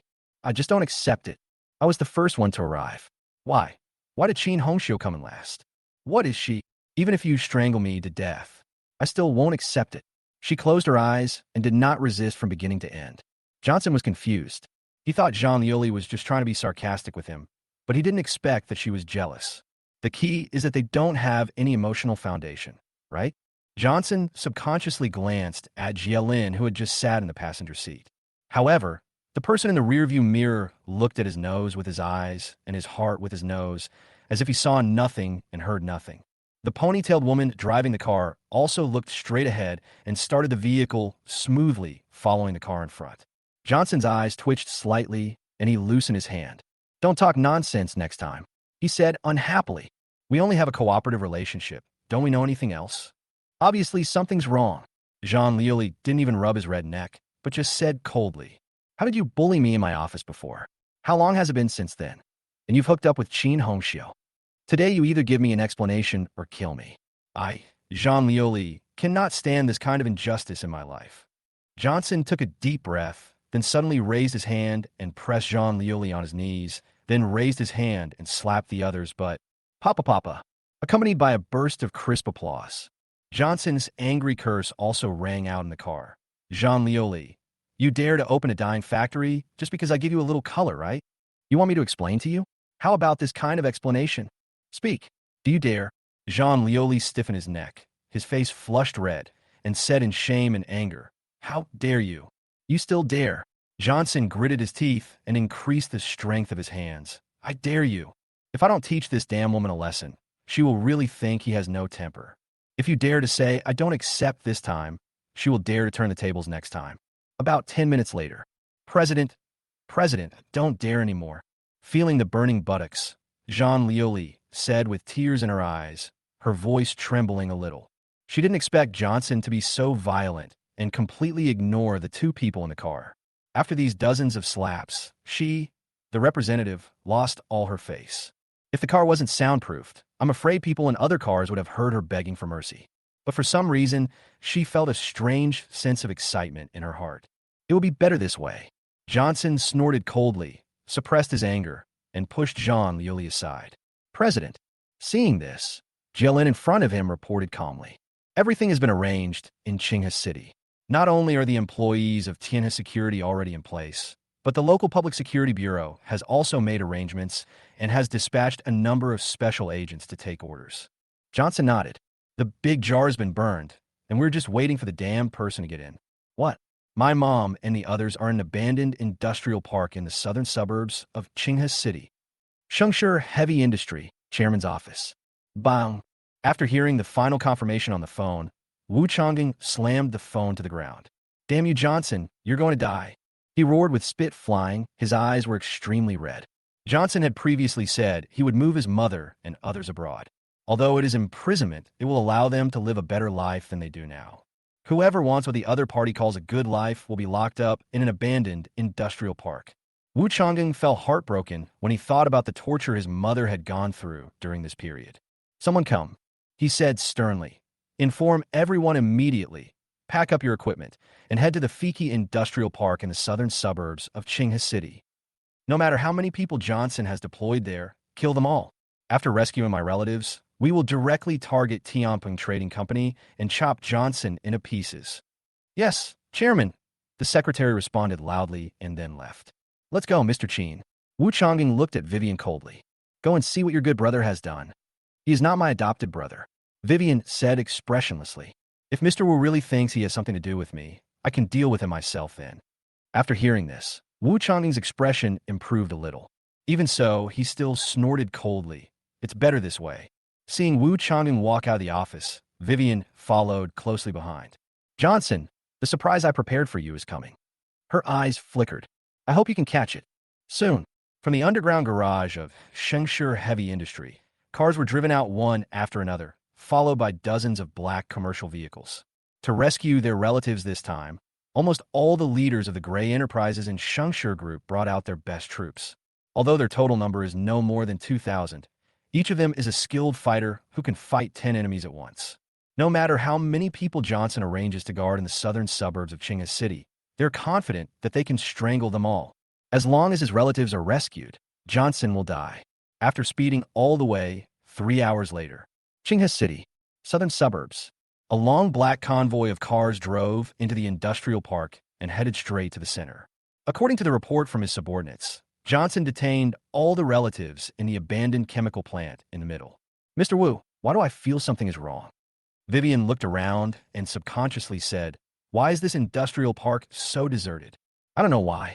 The moment she entered the industrial park, she felt a little blocked in her heart, as if something was going to happen.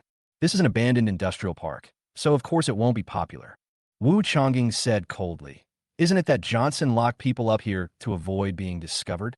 So the people he arranged would not move around freely inside, but would only gather at the chemical plant in the middle.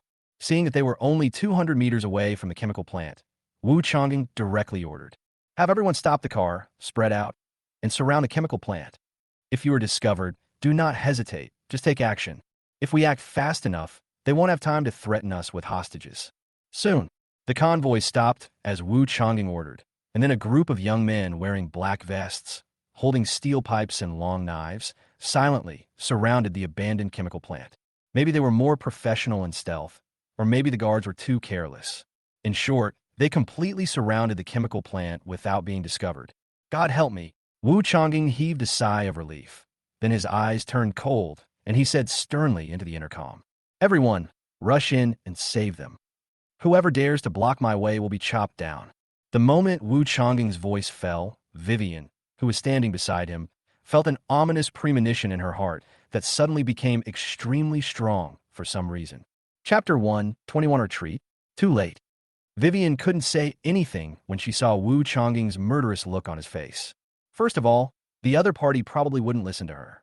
Secondly, in fact, Vivien didn't think that there would be any unexpected events today.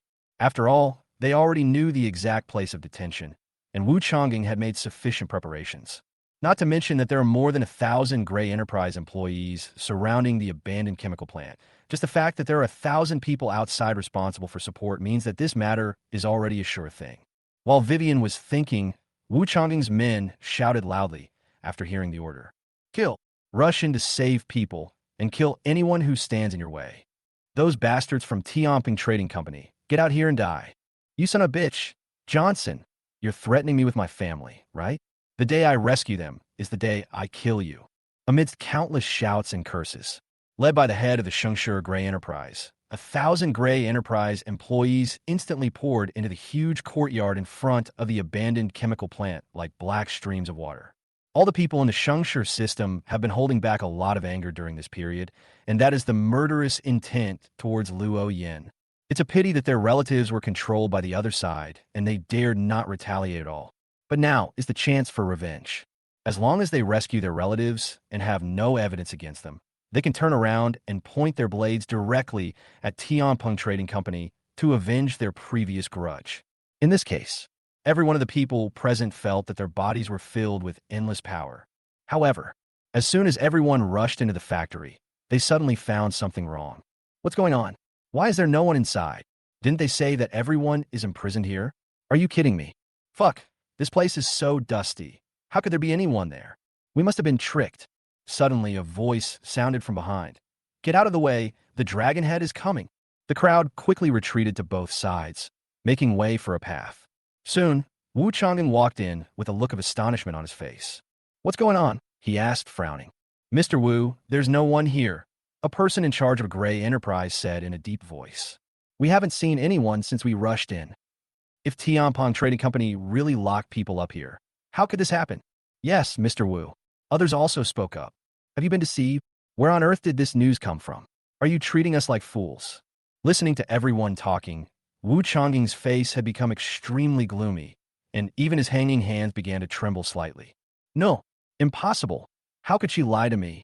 Vivien also widened her eyes and looked around, her face full of disbelief. She didn't think Chen Hong would lie to her, so... Mr. Wu, did your people go to the wrong place? Vivien asked subconsciously. Bang! Wu Chongying finally couldn't hold back and slapped Vivien hard on the face. Before the latter could react, his face was already burning. If Johnson really has people locked up in Qinghe City, there's no chance that we've found the wrong place. Wu Chongying said coldly, because everything we do will leave traces, and what we in the Gray Enterprise are best at is following the clues and tracing the cause. Vivien, I trust you without reservation because you helped me before. I even put all my strength into you. But what about you? Is this how you repay my trust?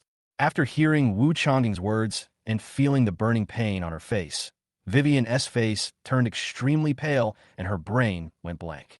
So, was it really Chen Hong who deceived her? Did the other party really give her false information? But why is this happening? Chen Hong couldn't understand why the other party did this. They are sisters, and everything she did was for the Chen family. And didn't Chen Hong also say that Johnson's hot and cold attitude towards her was not good? Why would she give herself false information? Wu Chongying is also an old hand and knows that if there is a problem with the source of this information, it will definitely not be as simple as a wasted trip. So he immediately asked in a stern voice, Vivien, tell me, who gave you this news? Under normal circumstances, Vivien would never betray her sisters. But at this moment, she had already lost hope toward Chen Hong so she said it subconsciously. It's Chen Hong Chen Hong Wu Chongying was stunned for a moment. Isn't she your third sister? How could she get information from Johnson? Mr. Wu, something terrible has happened. The face of a person in charge of a Gray Enterprise suddenly changed. This Chen Hong is Johnson's man. What did you say? Wu Chongying suddenly turned his head, his eyes widened to the extreme. Look, big brother. The head of the Gray Enterprise quickly took out his mobile phone, clicked on an entertainment news, and handed it to Wu Chongying. This is the news I saw this morning. Wu Changing took the phone and looked at it, only to see gossip about some female celebrities or wealthy people.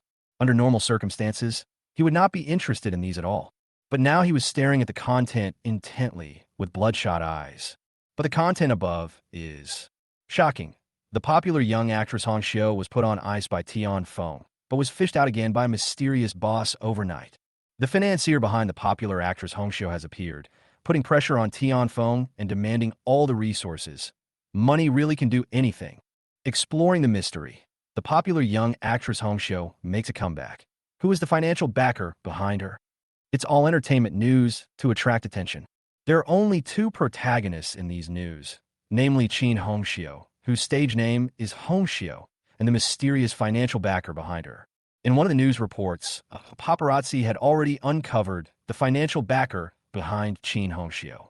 Johnson, the executive president of Tianping Trading Company and vice chairman of Manhwa Capital's board of directors. Even if these news are just gossip and entertainment news, they should not be taken seriously. Even if these news don't even have a relevant photo. But the moment he saw this sentence, Wu Changing still felt a chill suddenly rising from his back and rushing all the way to the top of his head. Withdraw! He screamed with all his might. Everyone retreat immediately. Hurry up! Unfortunately, it's too late. The moment Wu Changing's voice rang out, a mocking male voice amplified by a loudspeaker was projected over everyone's heads, resounding throughout the sky. Mr. Wu, isn't it too late to think of retreating now? Everyone shuddered and looked up subconsciously. It was right on top of the abandoned factory. A young man in a suit holding a handheld transceiver has gradually revealed his figure and is looking down at everyone below. It was Johnson. Chapter 121. Shoot this old thing for me. Mr. Wu, gentlemen. On top of the abandoned chemical plant, Johnson put the transceiver to his lips and chuckled. Long time no see. I miss you so much. His voice was converted into a wireless electrical signal by a transceiver, then decoded into audio information and played through a speaker installed on the bell tower. It resounded throughout the sky and reached everyone's ears. But the only thing that responded to Johnson at this moment was a sudden gust of cool summer breeze. The wind lifted the hem of Johnson's suit and completely chilled the hearts of everyone below. Fortunately, Wu Changing is an old hand after all. He actually suppressed his fear in an instant, suddenly took out a pistol from his pocket and pointed it at Johnson. Wu Changing didn't even aim and just pulled the trigger. Bang, bang, bang. There was a burst of gunfire and a series of bullets were fired towards Johnson. A moment. Wu Changing's tense body finally relaxed. The moment Johnson appeared, he knew that he and his companions must have been ambushed. And this is definitely not an ordinary ambush. It must be a real dragnet.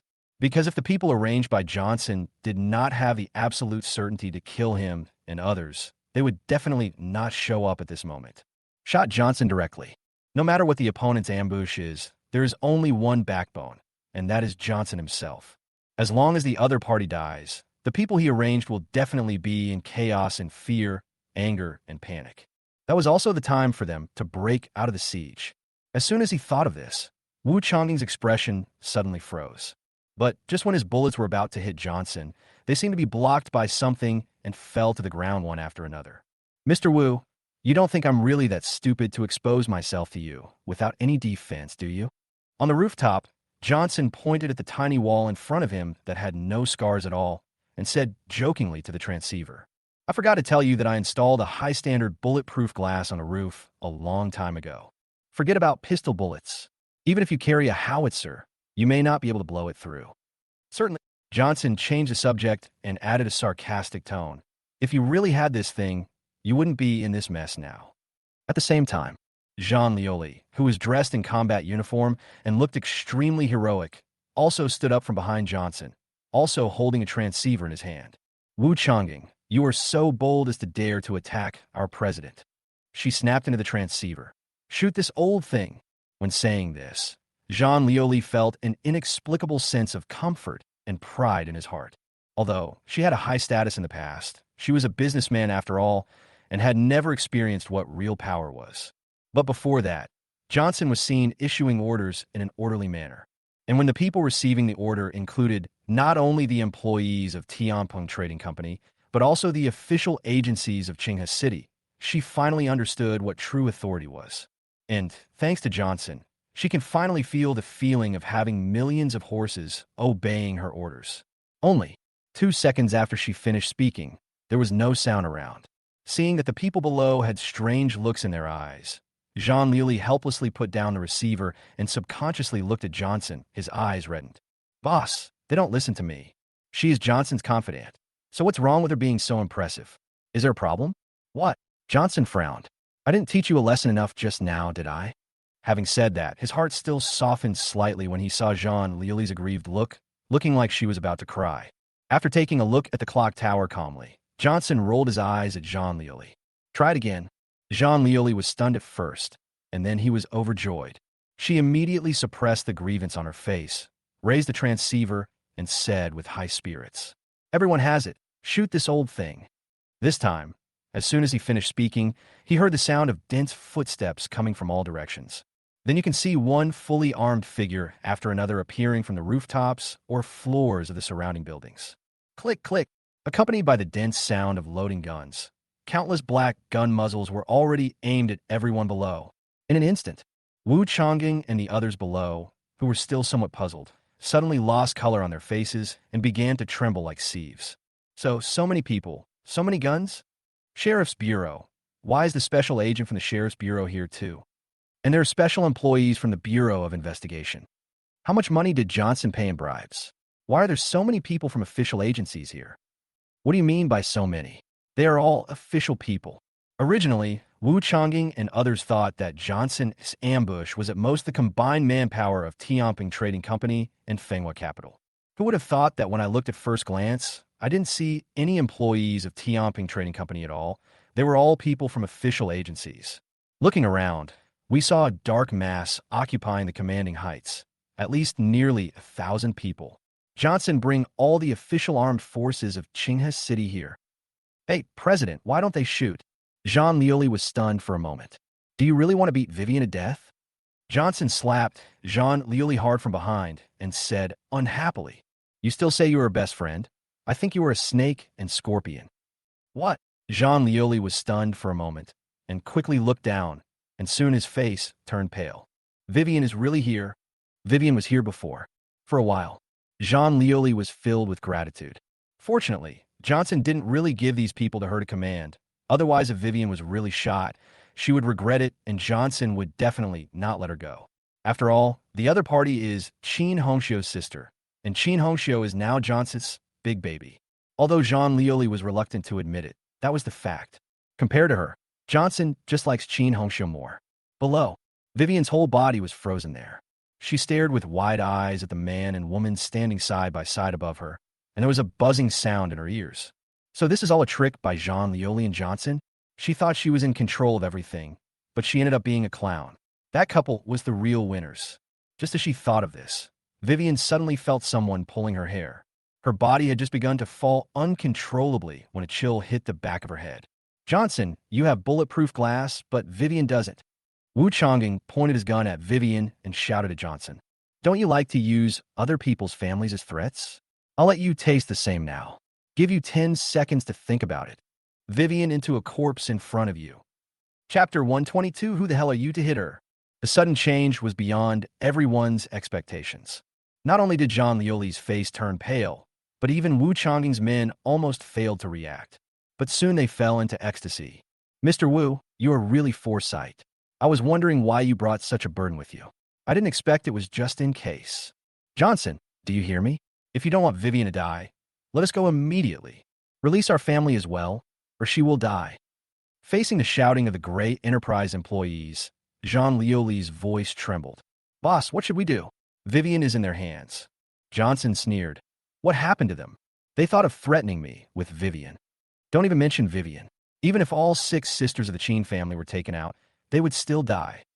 Jean Lely was shocked, but also inexplicably jealous of Chen Hong. This woman is really resourceful. She actually made Johnson automatically remove her from the Chen sisters. Johnson, you have 5 seconds to think about it. Wu Chang'an below urged loudly and pushed Vivien's head hard with the gun in his hand. At this moment, Vivien's hands and feet were already extremely cold, and her body began to tremble rarely. For the first time in her life, she smelled the scent of death so clearly. She always thought she was not afraid of death. But when this moment actually came, Vivien unexpectedly discovered that her legs were shaking even more than she had imagined. Countless faces flashed through her mind, but she finally stopped at the face she hated the most. Obviously, the instinct for survival overwhelmed her disgust, making her subconsciously place her hope on the other person. But in just a moment, all the hopes in Vivien's heart were shattered by the young man's cold words. No need to wait 5 seconds. Wu Changing, don't you want me to release your relatives and then let you go? Okay, I'll release them now one by one. Jialin, connect me to the Milan branch. As Johnson finished speaking, a huge projection screen fell from the roof. The projector opposite lit up, and a picture appeared on the projection screen. Bose! In the picture, a fully armed, hook-nosed man sits behind a desk with a solemn expression. Kill all the people I gave you last time. Johnson deadpanned. Remember to broadcast in real time. There are quite a few viewers here. Yes, boss. The hook-nosed man responded immediately, and then with a burst of chatter, the huge picture was quickly divided into countless pieces. Looking at this familiar scene, the faces of the originally excited leaders of the gray companies turned pale. Even Wu Changing's face trembled, and he screamed, Johnson, what do you want to do? Aren't you afraid that I will really kill Vivien? Kill if you want to. Johnson said casually, you kill yours, I'll let mine go. We'll do it simultaneously. To be honest, I am a person who keeps my promises. I promise you to help take care of my family and let them live a better life abroad than they do now. I really did it. Let's talk about you, Wu Changing. Your mother is so old, but she still can't find a good doctor to take care of her, right? After I sent her abroad, I immediately contacted the best medical research laboratory, conducted the most advanced physical examination on her, and developed relevant conditioning methods. Your mother should have lived to be 100 years old. Who made her have such an unfilial son who wanted to go against her fate? As Johnson was speaking, a scene from a medical experiment actually appeared in one of the images. Watching the camera approaching his mother step by step, and the other party even asking in surprise, what's wrong? Wu Changing completely collapsed. No, Johnson, don't touch her, don't touch my mother. He suddenly threw the gun in his hand away, knelt on the ground and kowtowed. I won't kill Vivien anymore. I apologize to you. I don't want to be this dragon head anymore. I'll give a silver sea gray surface to Tianpeng Trading Company in the future, as long as you don't touch my mother. At this time, Wu Changing regretted it to the extreme. If he had known that Johnson had done so much, he would never have become an enemy, even if he was beaten to death. He would have tied her up and sent her to Johnson the first time Vivien came to his door. The other gray company leaders also saw what happened to their family members. They all lost the will to resist and knelt down to beg. If I had known this would happen, why did I do it in the first place? Johnson called halt to the transceiver and walked away. Jean Lioli hesitated for a moment and followed behind. Soon, two people walked out from the bottom floor one after the other. Johnson, no, President Feng, I really know I was wrong. Wu Changing quickly crawled towards Johnson, kowtowing all the way. Kill me if you want to kill me. Just kill me if you want to kill me. Don't touch my mother. Johnson ignored him and just walked straight up to Vivien. At this time, the other party was slumped on the ground, gasping for breath. Although his face was pale, his eyes were full of relief at surviving the disaster. Seeing Johnson approaching, she subconsciously wanted to stand up, but her body had no strength to do so. She could only look up at him with a complicated expression. She was not a fool, so she naturally understood why she survived. Johnson squatted in front of Vivien and raised his hand to pinch her chin. Vivien never expected that the other party would make such an insulting gesture in front of so many people. She immediately wanted to struggle out of shame and anger. Let me go. Johnson applied a little force with his hands and twisted Vivien's face to the side, so that the words that were about to come out of her mouth could no longer come out. Looking at the conspicuous slap mark on the other person's face, he narrowed his eyes and asked, does it hurt? What does it have to do with you? Vivien struggled to free herself from Johnson's hand and said coldly, stop pretending to be nice. Johnson didn't care about her attitude. He just waved to Wu Changing like calling a dog. Come here. Wu Changing, who had just gotten up from the ground, did not hesitate at all and quickly crawled in front of Johnson using his hands and feet. President Feng, Bang. Johnson slapped Wu Changing hard in the face with his backhand. There was a sound of a broken bone, and his old face caved in, and he was knocked to the ground with a bang. Amidst the shrill screams, Wu Changing rolled over and over, holding his face and twitching wildly. There are only two people in this world who can beat her, One is Yuan Lan, and the other is me. In the eyes of Vivien, who was both shocked and frightened, Johnson looked at Wu Chang'an coldly and said word by word, "Who do you think you are? How dare you hit her? Are you worthy of hitting her?" Vivien's expression froze. "What do you mean only he and my stepmother can beat me? What does Johnson take her for? Being a sandbag?" Chapter 123. Who is Vivien? Vivien was thinking of this. She suddenly saw Johnson slap her in the face. Before she could react, she felt a numbness on the side of her face and was knocked to the ground. "Johnson, you!" Vivien covered her face with her hands, looking at Johnson with shock and anger. This guy was venting his anger for her 1 second, and then he slapped her in the face the next. "Is this fucking sick?" "You what?" Johnson said coldly. "You don't really think I'm helping you? I'm telling you, Vivien, if Chen Hong hadn't pleaded for you, today would not have been just a slap in the face, given that you and Wu Chang'an were planning to stab me." Seeing Vivien staring at him with red eyes, Johnson grabbed her collar and lifted her in front of him. "Why, are you still angry?" He looked at the delicate face that was close at hand and already showed fear, with a sneer on his face. "Why are you angry? Why do you have to be angry? From the beginning to the end, I just want to take back what belonged to me. I never thought of harming any of your lives. But what about you? Not only have you tried to kill me many times, but you also always think that everything is caused by me. Vivien, I know you're stupid, but how can you be this stupid?" Johnson put his whole face close to Vivien's and said sternly, "Tell me, why are you so stupid?" Feeling the burning air hitting her face, Vivien was already having trouble breathing. Her eyes were filled with fear. She didn't even dare to struggle, because Vivien had never seen Johnson like this before. The other person was like a wild beast, only ferocious and aggressive. He was like two different people compared to the timid figure in her memory. Seeing Vivien's pale face and trembling lips, but unable to utter a word, Johnson gradually loosened his hand. He stood up and took one last look at the other person. "For Chen Hong's sake, I'll give you one more chance, and it'll be the last time. If you still don't know your own weight and still dare to jump in front of me, then don't blame me, Johnson, for not remembering our friendship." After saying, he turned around and left. Vivien, whose body was trembling slightly, Jean Liuli felt a little bit reluctant. She had known her for such a long time, but she had never seen her in such a state of disgrace. Jean Liuli even suspected that Vivien would not be able to bear this kind of oppression and would end her life afterwards. After taking a look at Johnson's departing back, Jean Liuli finally decided to take Vivien with him. But at this moment, a cold female voice suddenly sounded from above. "Who is Vivien?" This sound was clearly different from the sound Johnson had previously emitted through the loudspeaker. Although it also sounded from high in the sky, there was no noise of electric current at all, as if it was coming directly from the throat. Everyone subconsciously looked up and saw a graceful figure in a black Taoist robe standing on the top of the bell tower. The wind blew up her robe, making her look like a god. She. How did she get up there? There's a lightning rod on top of that clock tower. How could she possibly be standing there? Isn't this a god? Not to mention the Gray Company employees present. Even the official employees were stunned.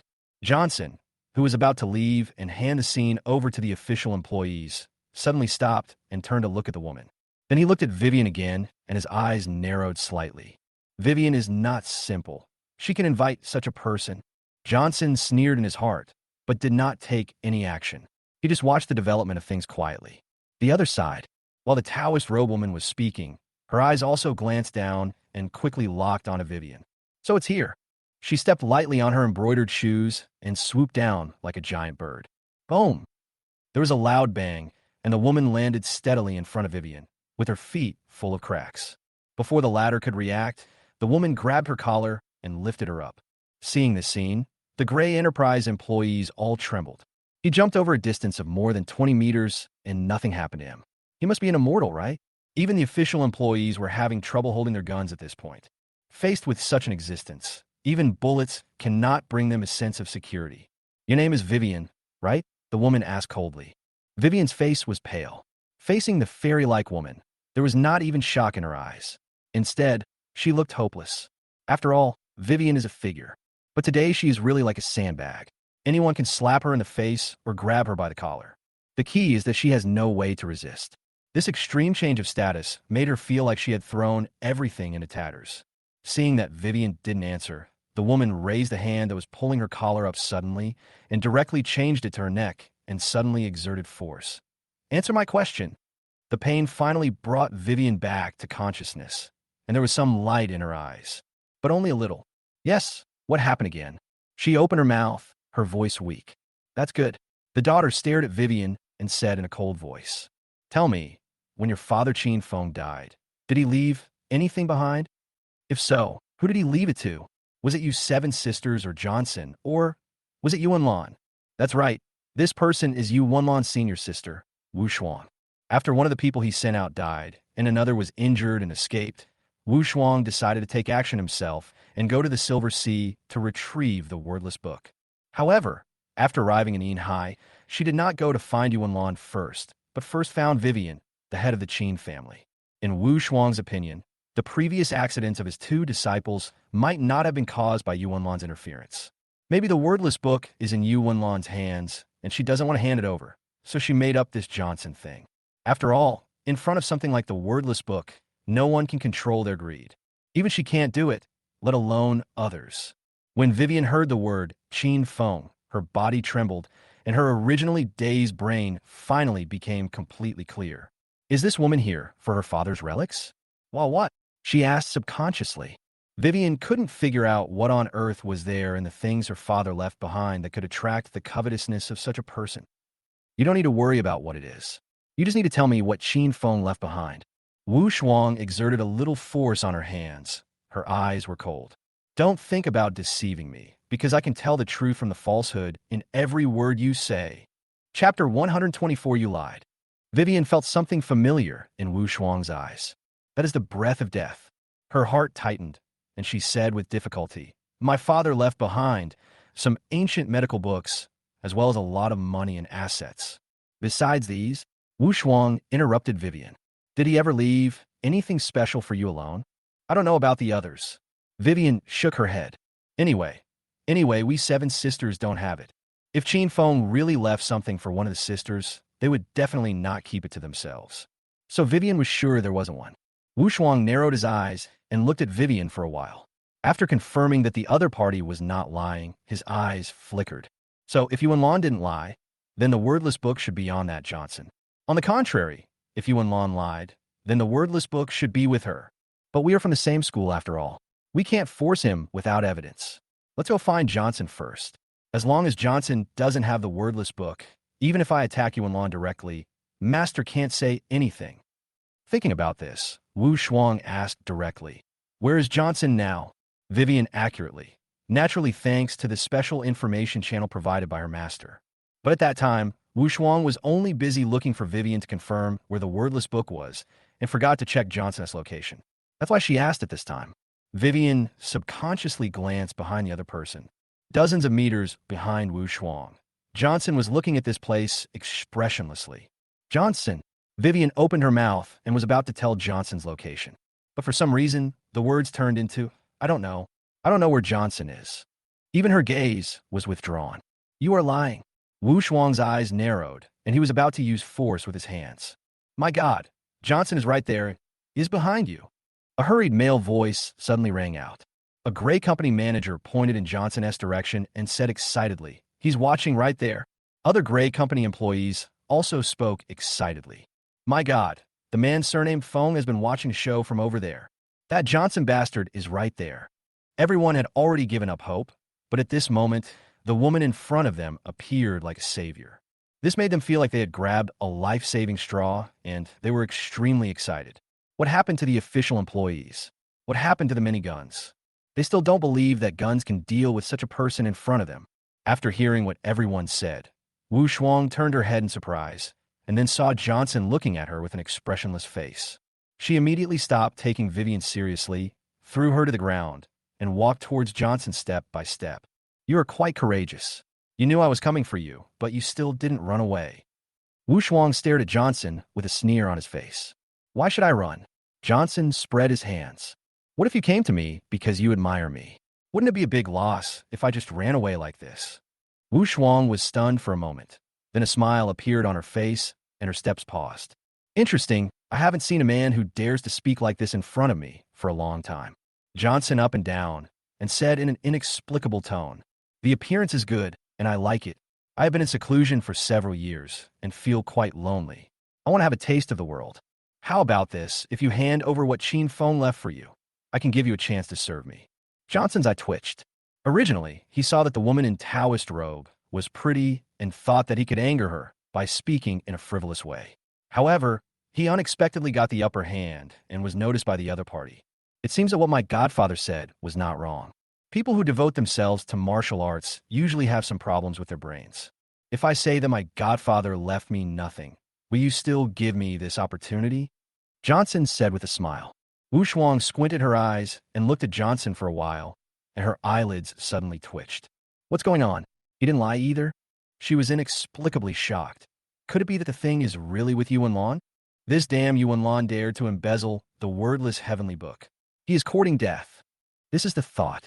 The smile on Wu Shuang's face suddenly disappeared, and the look in her eyes when she looked at Johnson was no longer gentle. A worthless ant is worthy of serving me. She flicked her wrist, and her long sleeves moved without wind, picking up a stone and smashing it at Johnson like a cannonball. Wu Shuang herself is an extremely proud person. For the sake of the wordless book, she can give a smile to an ant like Johnson. But after realizing that the other person is worthless, she will take the other person's life to make up for the smile she just showed. After all, her smile is not something that worthless ants can bear. But the next second, Wu Shuang's expression froze. But Johnson just raised his hand casually and grabbed the stone in his hand. Crunch! There was a slight crunching sound, and the stone turned into powder and fell through Johnson's fingers. I thought I had found true love, but I didn't expect you to be such a profit-seeking woman. Johnson had a playful look on his face. If I'm valuable, you let me serve you. If I'm not valuable, you kill me. Who do you think I am? Wu Shuang finally reacted. She looked at Johnson with extremely cold eyes. It seems that you are the one who really inherited Qin Feng's teachings. Since you are the successor of Qin Feng, you must die.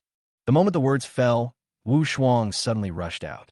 The fluttering Taoist robe made a harsh sound, and she seemed to have turned into a human-shaped bat. Although I don't know why Qin Feng regarded Johnson as the true teaching but did not give him the wordless book, it is no longer important. At this moment, Wu Shuang only knew one thing. Johnson must die. There is no other reason. It's because the other party is Qin Feng's successor. The immortal is mighty. When the Gray Company employees saw this scene, they were extremely excited. With the help of an immortal, how could Johnson possibly stir up trouble? Even Wu Chongying, who had only one breath left, covered his sunken face, his eyes widened to the extreme and filled with excitement. Once Johnson dies, who can he be afraid of in Yinhai? The other side, seeing Wu Shuang's figure rapidly enlarge in his eyes and appearing in front of him in an instant, there was no trace of horror on Johnson's face. He just took a step forward, his aura rising suddenly, his right hand turned into a claw and stretched out as fast as lightning, suddenly grasping Wu Shuang's fist. Crunch! With just a crisp sound, Johnson used force without any mercy and crushed the opponent's fist. Wu Shuang's beautiful facial features immediately twisted into a ball, and he let out a shrill scream. But the next second her scream stopped abruptly, because Johnson's left hand had already stretched out and grabbed her throat like a poisonous snake. Chapter 125, I Guess You Wanna Die. In the yard of an abandoned chemical plant, seeing Wu Shuang, who appeared like a fairy, being subdued by Johnson so casually, everyone's expressions froze. Especially the Gray Enterprise employees of Shengshi Group. They felt as if their necks were being strangled and they couldn't breathe for a while. They couldn't understand why Johnson was so strong.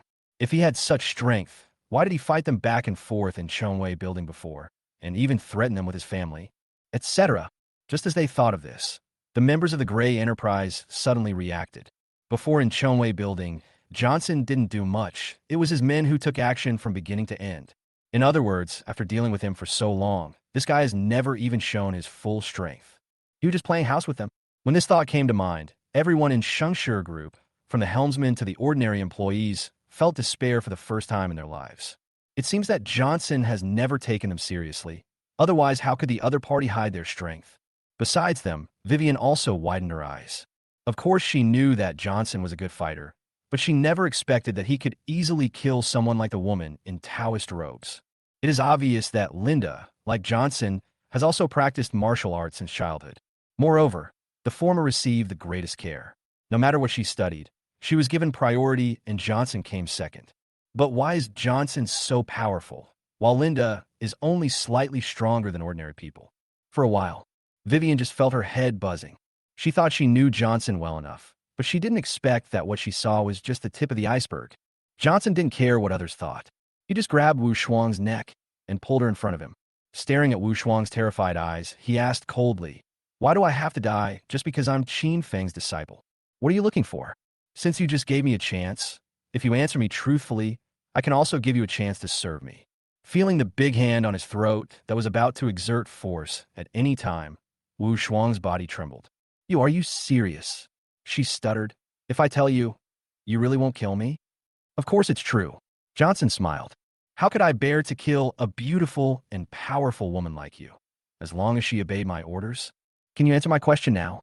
Wu Shuang seemed to be relieved, and then quickly said, "Because Qin Feng is—" Before she finished speaking, the fear in her eyes suddenly turned into fierceness. "Because Qin Feng is your father." An extreme sense of crisis arose in Johnson's heart, and he almost instinctively turned his body to the side.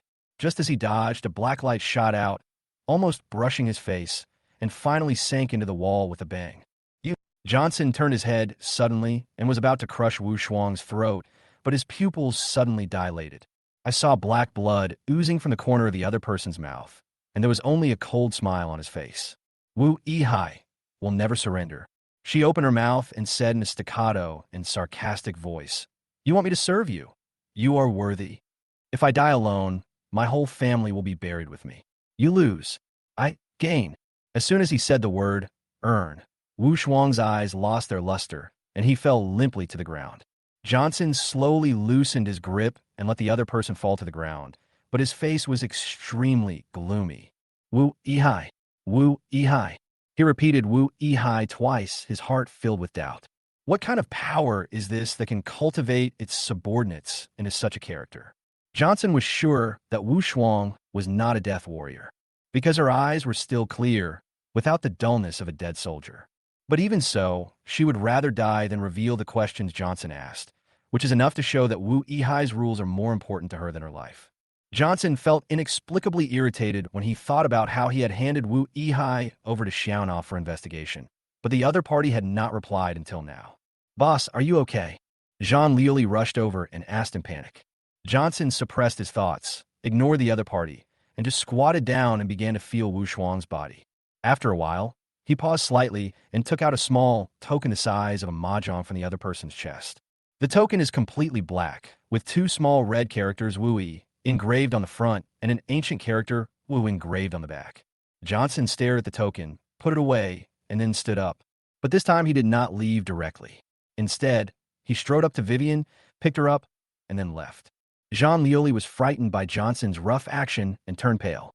He didn't dare to breathe and followed him closely. Vivien struggled a few times, but when she found it was useless, she let Johnson drag her away. Just as the three of them left the abandoned factory area, a burst of firecrackers suddenly sounded from behind. Ba-ba-ba-ba-ba. Ba-ba-ba-ba-ba. The sound was deafening, filling the entire abandoned industrial park. Not only did Jean Lioli's face suddenly turn pale, even Vivien's body trembled. You put them." She looked up at Johnson stiffly, her eyes filled with fear. Johnson threw Vivien to the ground and squatted in front of her. He raised his hand and touched the slap mark on the other person's face and said casually, "If you don't provoke them to deal with me, how could I do this? After all, you were the one who killed them. But don't worry." Johnson smiled. "They won't be alone, because their families on the other side of the ocean are waiting for them on the way." After hearing what Johnson said, Vivien froze there, as if she had turned into a sculpture. Johnson pretended not to notice and continued. "If you had really pointed me in the direction just now, even if Chen Hong had begged me, I would have let you die in there like them. But you're lucky you didn't do such a stupid thing. So as a reward, I brought you out so that you wouldn't be scared into a fool by seeing that kind of hell on earth. No need to thank me." Johnson patted Vivien's head and smiled. "This is what I should do." He ignored Vivien, stood up, and walked towards a black car nearby. Jean Lioli, whose face had lost all color, just stood there and did not follow. For the first time, she discovered that Johnson was truly a monster. She was worried that if she continued to follow him, she would really fall into the abyss with him. Johnson didn't care. He got into the car and was about to tell Jialin to drive when his cell phone suddenly rang. Johnson frowned slightly at the unfamiliar incoming call number, but still pressed the answer button. Johnson, guess who I am? Johnson narrowed his eyes as he listened to the proud and unfamiliar male voice coming from the receiver. I guess you're going to die. Do you believe it? He said expressionlessly. Chapter 126 Kill Her. I am Busa. I'll hang up now.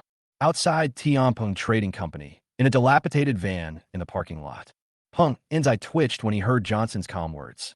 Originally, he wanted to tease Johnson as a winner, and also to vent his anger for his junior brother Zhang Fong, who died at the hands of the other party. Who would have thought that Johnson would be so overbearing in his words and deeds? He had just opened his mouth when the other end didn't even want to guess who he was and started threatening him directly. Mr. Fong, don't be so arrogant. Peng's face darkened, and he said fiercely, we are already outside Tianpeng Trading Company.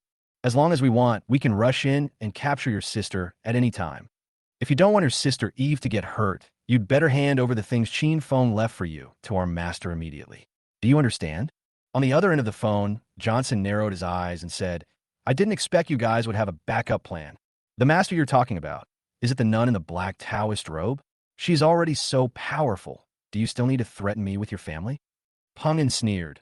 It's my master's business that she's strong, but we, as her disciples, can't stop doing anything just because she's strong. It can save master some energy. Why should we let her? Just as he said this, Peng suddenly reacted and his expression changed slightly. Wait, what master of mine did you see? How else would I know what she was wearing? Johnson asked. Then how come you still have time to answer the phone? Peng said in a lost voice. According to his understanding of his master, if the other party really met Johnson, Johnson was either a corpse now or had been tortured beyond recognition. How could he still answer his call so calmly?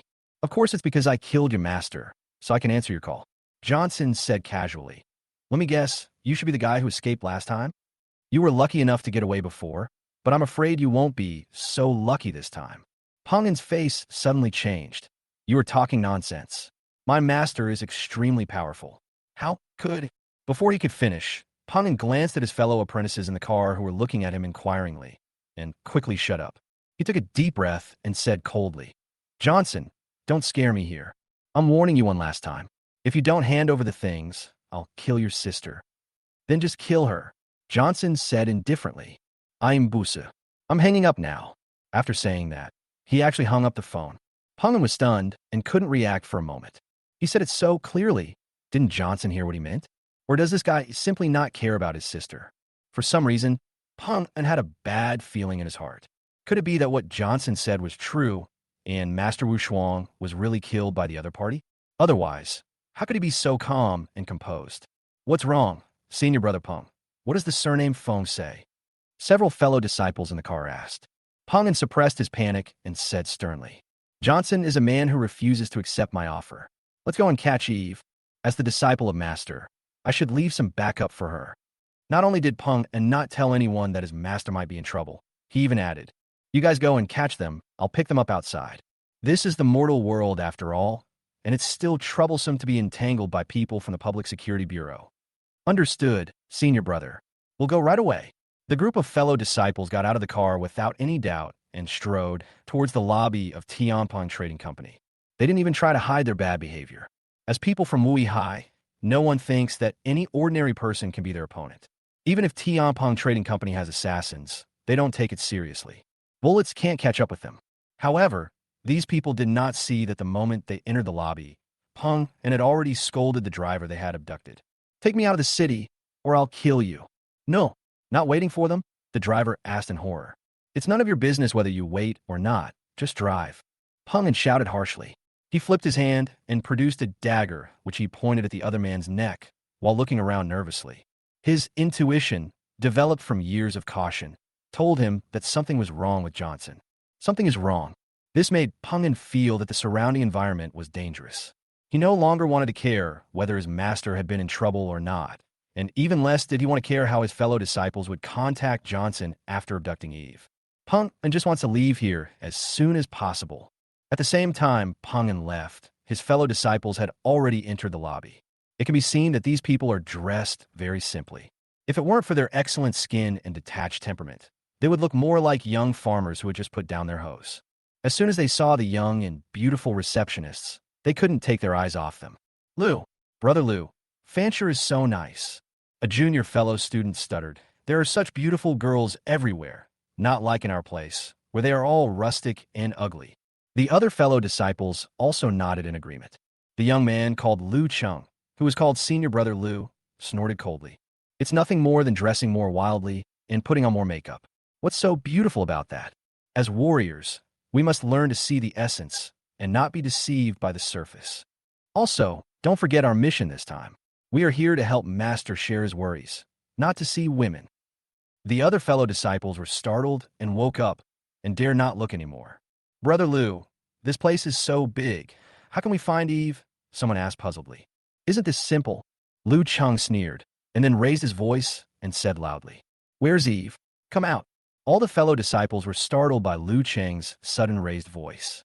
Fortunately, they reacted quickly and immediately imitated the other party's wolf howling. Eve, get out of here. If you don't make a few dozen sounds, be careful or we'll smash this place.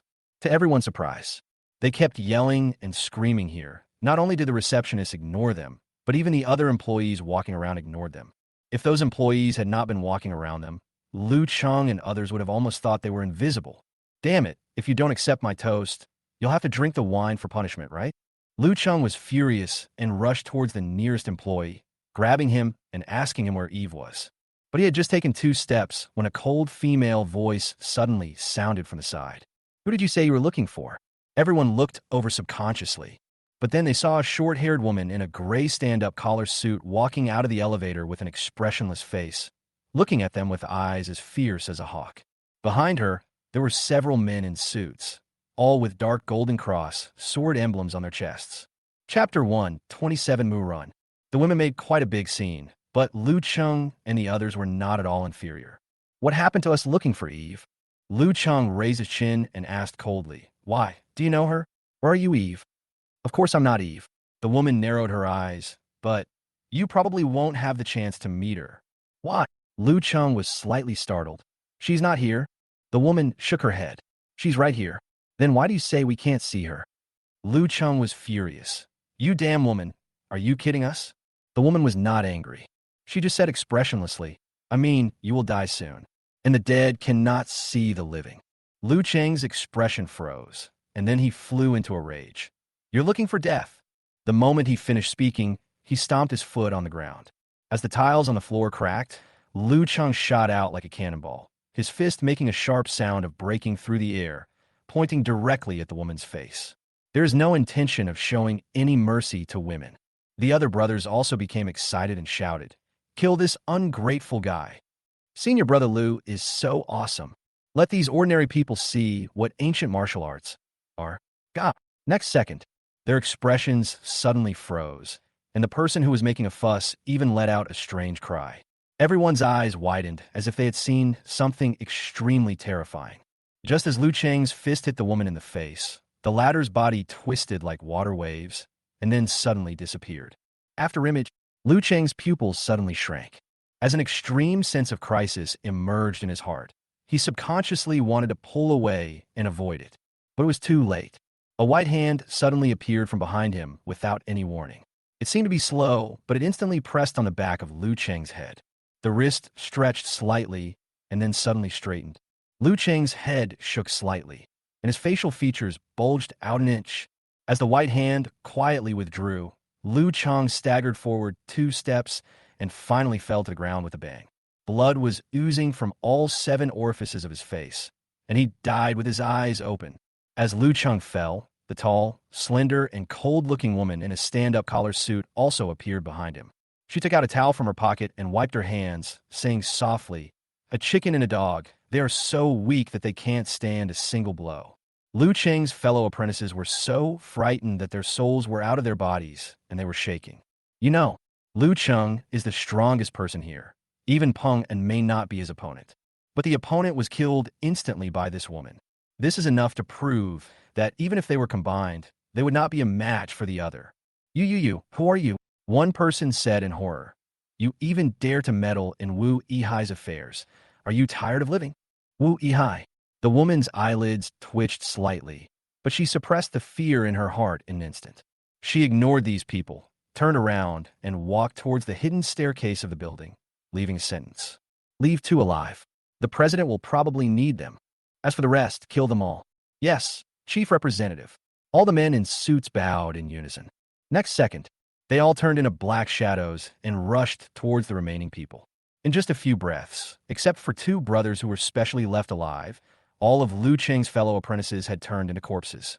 During the entire process, none of the employees of Tianpeng Trading Company even glanced over here. But from their pale faces and trembling bodies, it can be seen that they still feel immense fear and horror in their hearts. Compared with the people in the head office, what they do is just like playing house. The other side, after the woman reached the top floor through the secret ladder, she called Johnson. President, just as you thought, they did send someone to look for the young lady. 7 people came. All of them are masters of ancient martial arts. I kept 2 alive and killed the rest.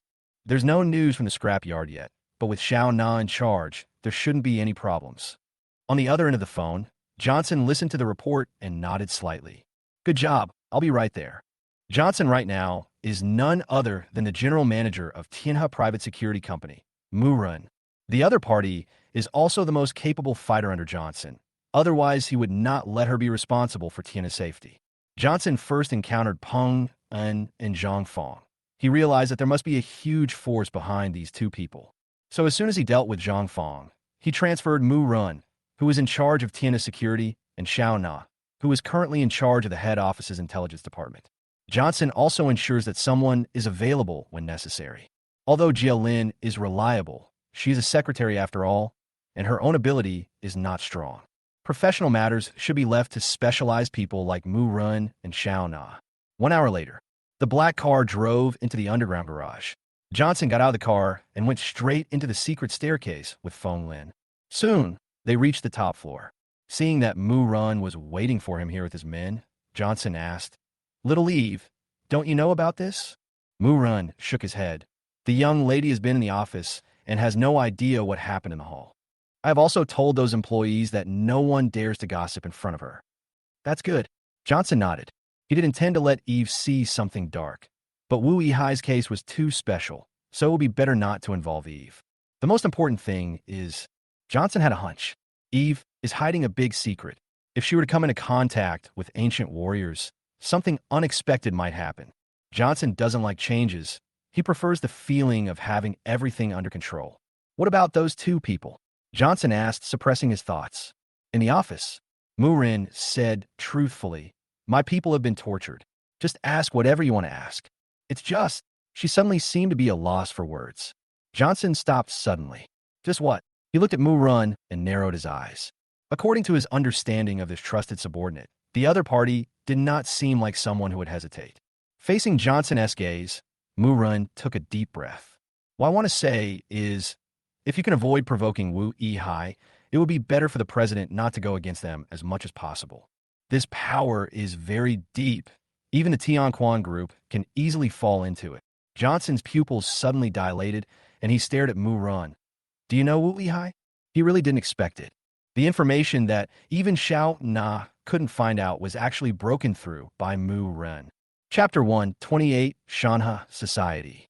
I can't say I know much about it. I've just heard a little about it. Mu Rin raised his hand to wave away the men in suits, then lowered his voice with a serious expression. President, have you ever heard of Shanha Society? Johnson's face changed slightly. Of course he had heard of Shanha Society. It was a top martial arts force that emerged in the late Song dynasty. For a long time thereafter, Shanha Society had absolute control over the Longxia ancient martial arts world. In a sense, the 3 words ancient warrior can be far away from the lives of ordinary people, which is inseparable from Shanha Society. Because when Shanha Society ruled the martial arts, it did so in an extremely overbearing way, confiscating all the martial arts secrets in the world. It would be fine if those martial arts families are willing to hand it over, but if they are unwilling, the best case scenario is that their entire family will be exterminated, and the worst case scenario is that all the martial arts forces in the area will be implicated. Under such circumstances, Shanha Society naturally aroused the anger of both humans and gods, and eventually stood on the opposite side of all warriors. Around the end of the Longxia dynasty, all the ancient martial artists in the world united and attacked the gate of Shana society, vowing to eradicate this martial arts dictator. Even though Shana society has many top warriors, how many warriors are there in the world? Therefore, relying on the method of piling up human lives, Shana society eventually disappeared from the world. However, almost all of the Longxiao warriors who had united together were killed. Even if there were those who were lucky enough to survive, they would either become useless and die in depression, or become disabled and their future in martial arts would be cut off. Very few are able to continue to establish their own schools and preserve their heritage. It is precisely because of this that it is so difficult to see any ancient warriors in the world today. Even if there are basically people like Chen Hong who live in seclusion in the city, or bodyguards raised by some top families, or people from some secluded families. If you don't have a certain status, you won't be able to get involved in this circle at all. You mean Wu Yihai is related to Shana society? Johnson said in a deep voice. It's not just a relationship. Mu Ren's face looked a little unhappy. According to what my master said, Wu Yihai was one of the small forces that took advantage of the battle back then. It's just that it was hidden very well. When Shana society and other warriors were almost wiped out, the then leader of Wu Yihai showed up with his disciples. After repelling the other forces that were trying to take advantage of the situation, they not only took away all the collections of Shana society, but also killed the only living martial arts master at the scene. Hearing this, Johnson understood everything.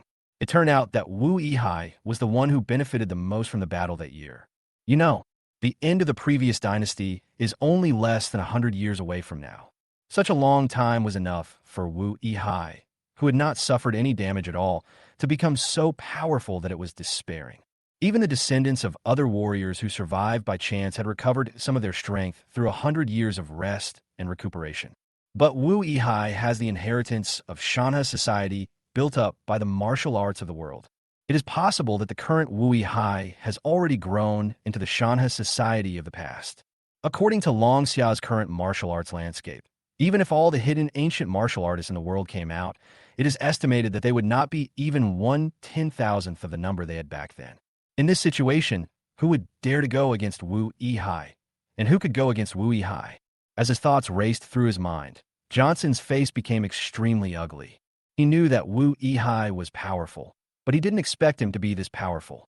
No wonder Mu Run, who had a complete master's inheritance, looked so ugly when he mentioned Wu Yihai, and there was even a hint of fear in his expression. Only, since Wu Yihai is so strong, why would he set his eyes on his adoptive father Qin Feng's things? Johnson was in a state of confusion. Could it be? An absurd and horrifying guess suddenly occurred to him. Could it be that my adoptive father is Wu Yihai's man?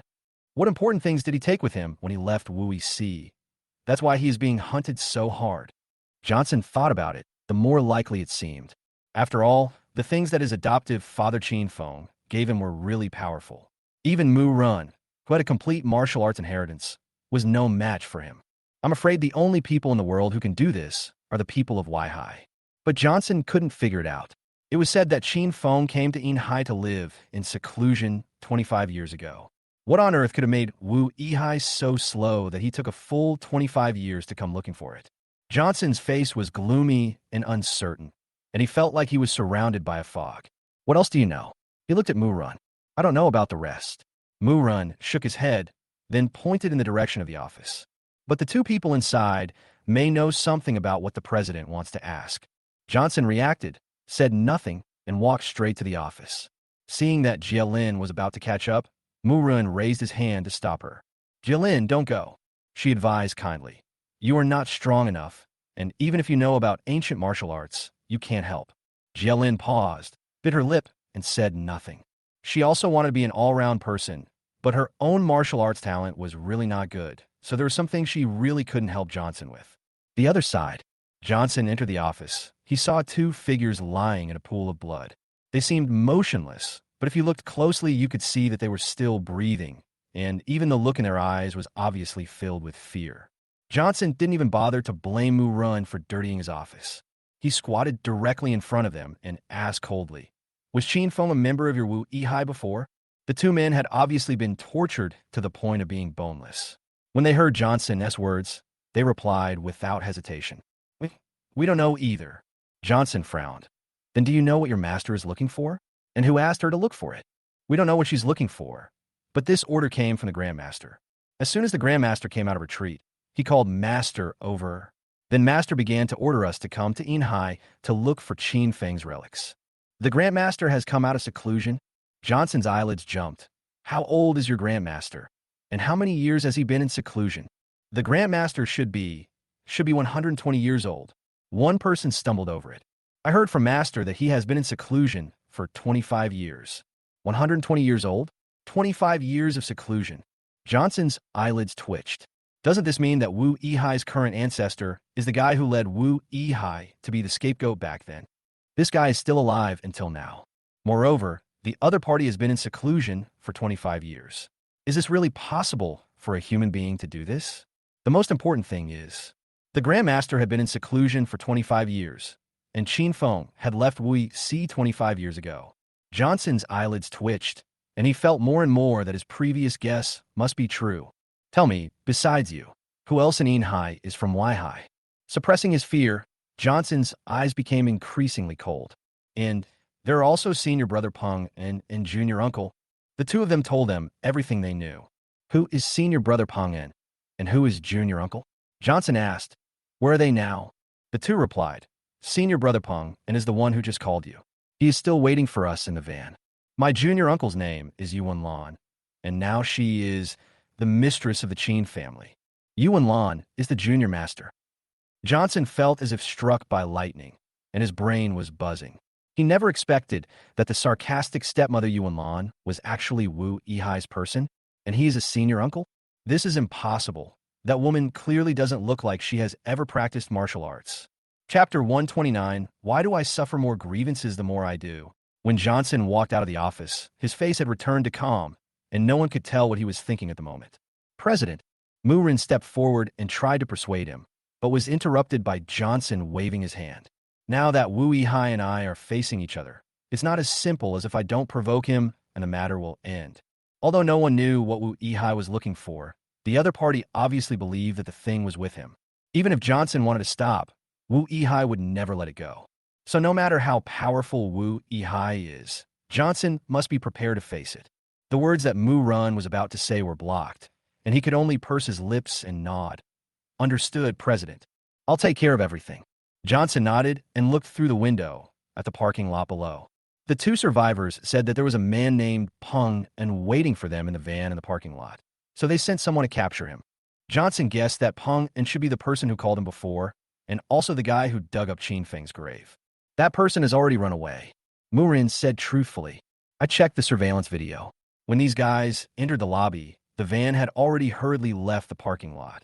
He must have realized that something was wrong. So he sent others to buy time and took the opportunity to escape. Johnson narrowed his eyes, and his expression was a little gloomy. This guy has a really sharp sense of smell. He managed to escape from him twice. Fortunately, he had seen the other person's photo. As long as this guy dares to get close to him, he will never have a chance to escape. Okay, go do whatever you need to do. I have something else to do. Just then, Johnson thought of something. His eyes flickered, and he left after saying a few words. Villa Juvenland. What's going on, senior sister? Yuan Lan stood in front of the French window, looking at the garden outside, with a slightly unhappy expression. You said you would come to see me after you came to Inhai. Why haven't you come for so long? Based on her understanding of Wu Shuang, he didn't seem like the kind of person who would procrastinate on such things. Unless the other party has already obtained the wordless book and went back to ask the master for credit. Just as he thought of this, Yuan Lan's cell phone suddenly rang. She picked up the phone and saw it was an unfamiliar number. She answered it without thinking. Senior sister, you? Wu Shuang is dead. An old and hoarse male voice came from the phone, interrupting Yuan Lan's words with a little anger. Yuan Lan, is the wordless book in your hands? The fellow disciples who rushed to Inhai suffered heavy losses repeatedly. Was it also your doing? What? Senior sister is dead. Yuan Lan's face changed drastically. When she heard the other party's next words, her face turned pale, and she said in panic, Master, the wordless book is really not in my hands. I don't even know what it is. My senior sister didn't even inform me when she came to Inhai. How could I possibly go and trick them? Yuan Lan never expected that her senior sister Wu Shuang would die silently in Inhai, and she never expected that her master would call her like this. saying that she has a wordless heavenly book in her hand and that she has deceived Wu Shuang and the others. Isn't this funny? She was just an ordinary person who wanted to eat and drink well in the secular world, and preferably die in luxury. How could she possibly set her sights on reading some wordless heavenly book? Even if that thing was given to Juventus, she probably wouldn't want it. Then how do you explain the fact that your senior sister's soul tablet was shattered and only one of your disciples escaped back to the headquarters with serious injuries? The old man's voice became increasingly cold. Let me explain.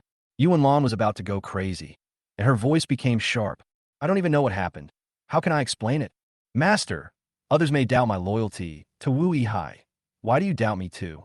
For your child, I left the sect with such a bad reputation. My cultivation was sealed, and I became an ordinary person. I have no complaints about this. You asked me to lurk beside Chen Feng and keep an eye on him, so I will do as you say. 23 years, a full 23 years. I wasted 23 years from being a young lady to an old woman in her 40s. I have worked diligently and cautiously for 23 years, and I have worked hard to raise that child for you for 23 years.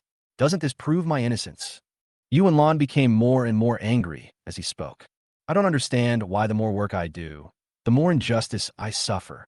Why can you turn a blind eye to my 23 years of hard work and instead doubt my loyalty to Wu Yihai? The male voice on the other end of the phone fell silent. After a long while, he sighed quietly. These 23 years have really been tough on you. It's just, under the circumstances at that time, apart from you, I really couldn't find anyone else who could take the child away openly without arousing suspicion. After all, you're the only one who has more thoughts in the entire Wu Sea. Everyone else is concentrating on martial arts, so there's no possibility of messing around. You mean I look like a prostitute? Yuan Lan was almost mad. I've been with that eunuch Chen Feng for 23 years, and I'm still a virgin. Okay. The old man on the other end of the phone seemed to realize that he had said something wrong, but he obviously couldn't admit his mistake, so he simply said coldly, Okay, let me ask you one last time. Are you sure the wordless book is not in your hands? I confirm it, Yuan Lan said angrily. If you don't believe me, you can send someone to arrest me and torture me to see if I really have it. The old man on the other end of the phone said nothing more and hung up. At the same time, in a remote old city in the old building in the middle, the white-haired old man sitting in front of the shabby desk slowly placed the old-fashioned keypad phone on the table and asked expressionlessly, The wordless book is not in Yuan Lan's possession, so can you tell me why you were able to escape back when everyone else was dead? It was like this the first time, and it was like this the second time. I don't believe this is a coincidence. Even though the old man didn't look at him, Peng Un, who was kneeling on the ground not far away, was still shaking wildly. Master, I deserve to die. I deserve to die. He kowtowed on the ground. I was afraid of death and ran away when I felt something was wrong.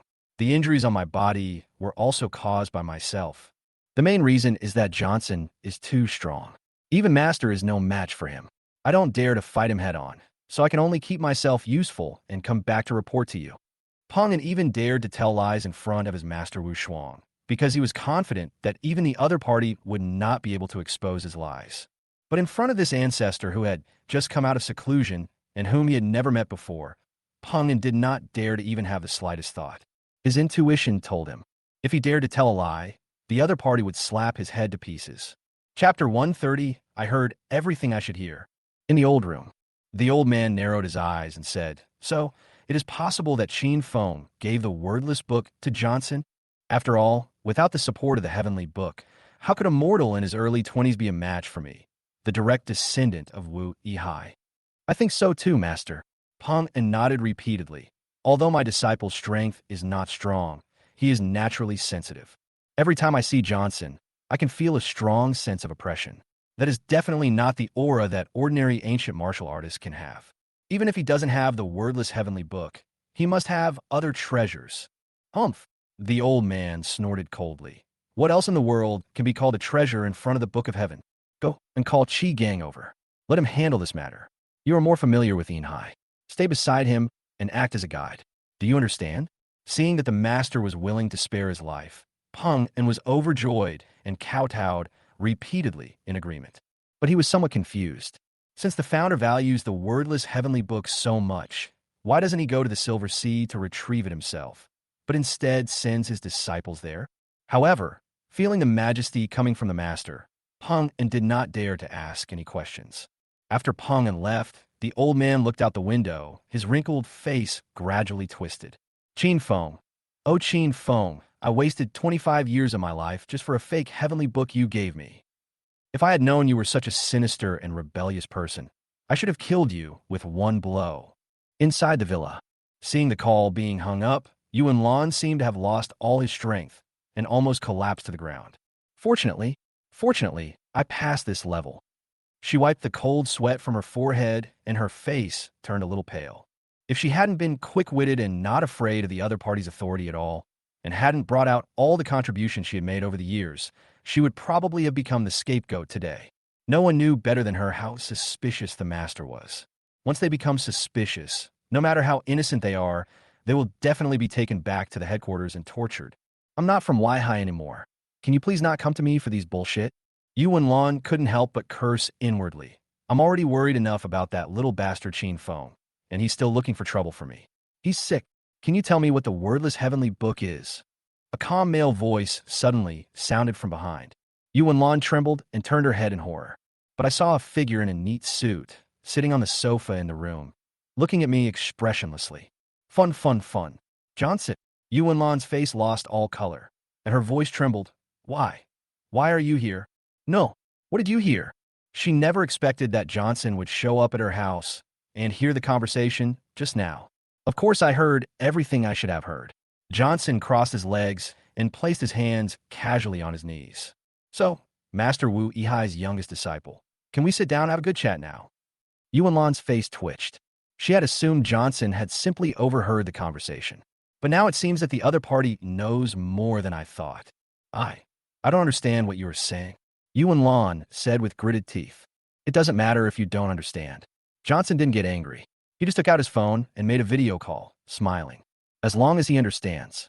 Yuan Lan subconsciously looked at the screen, and then his expression froze there.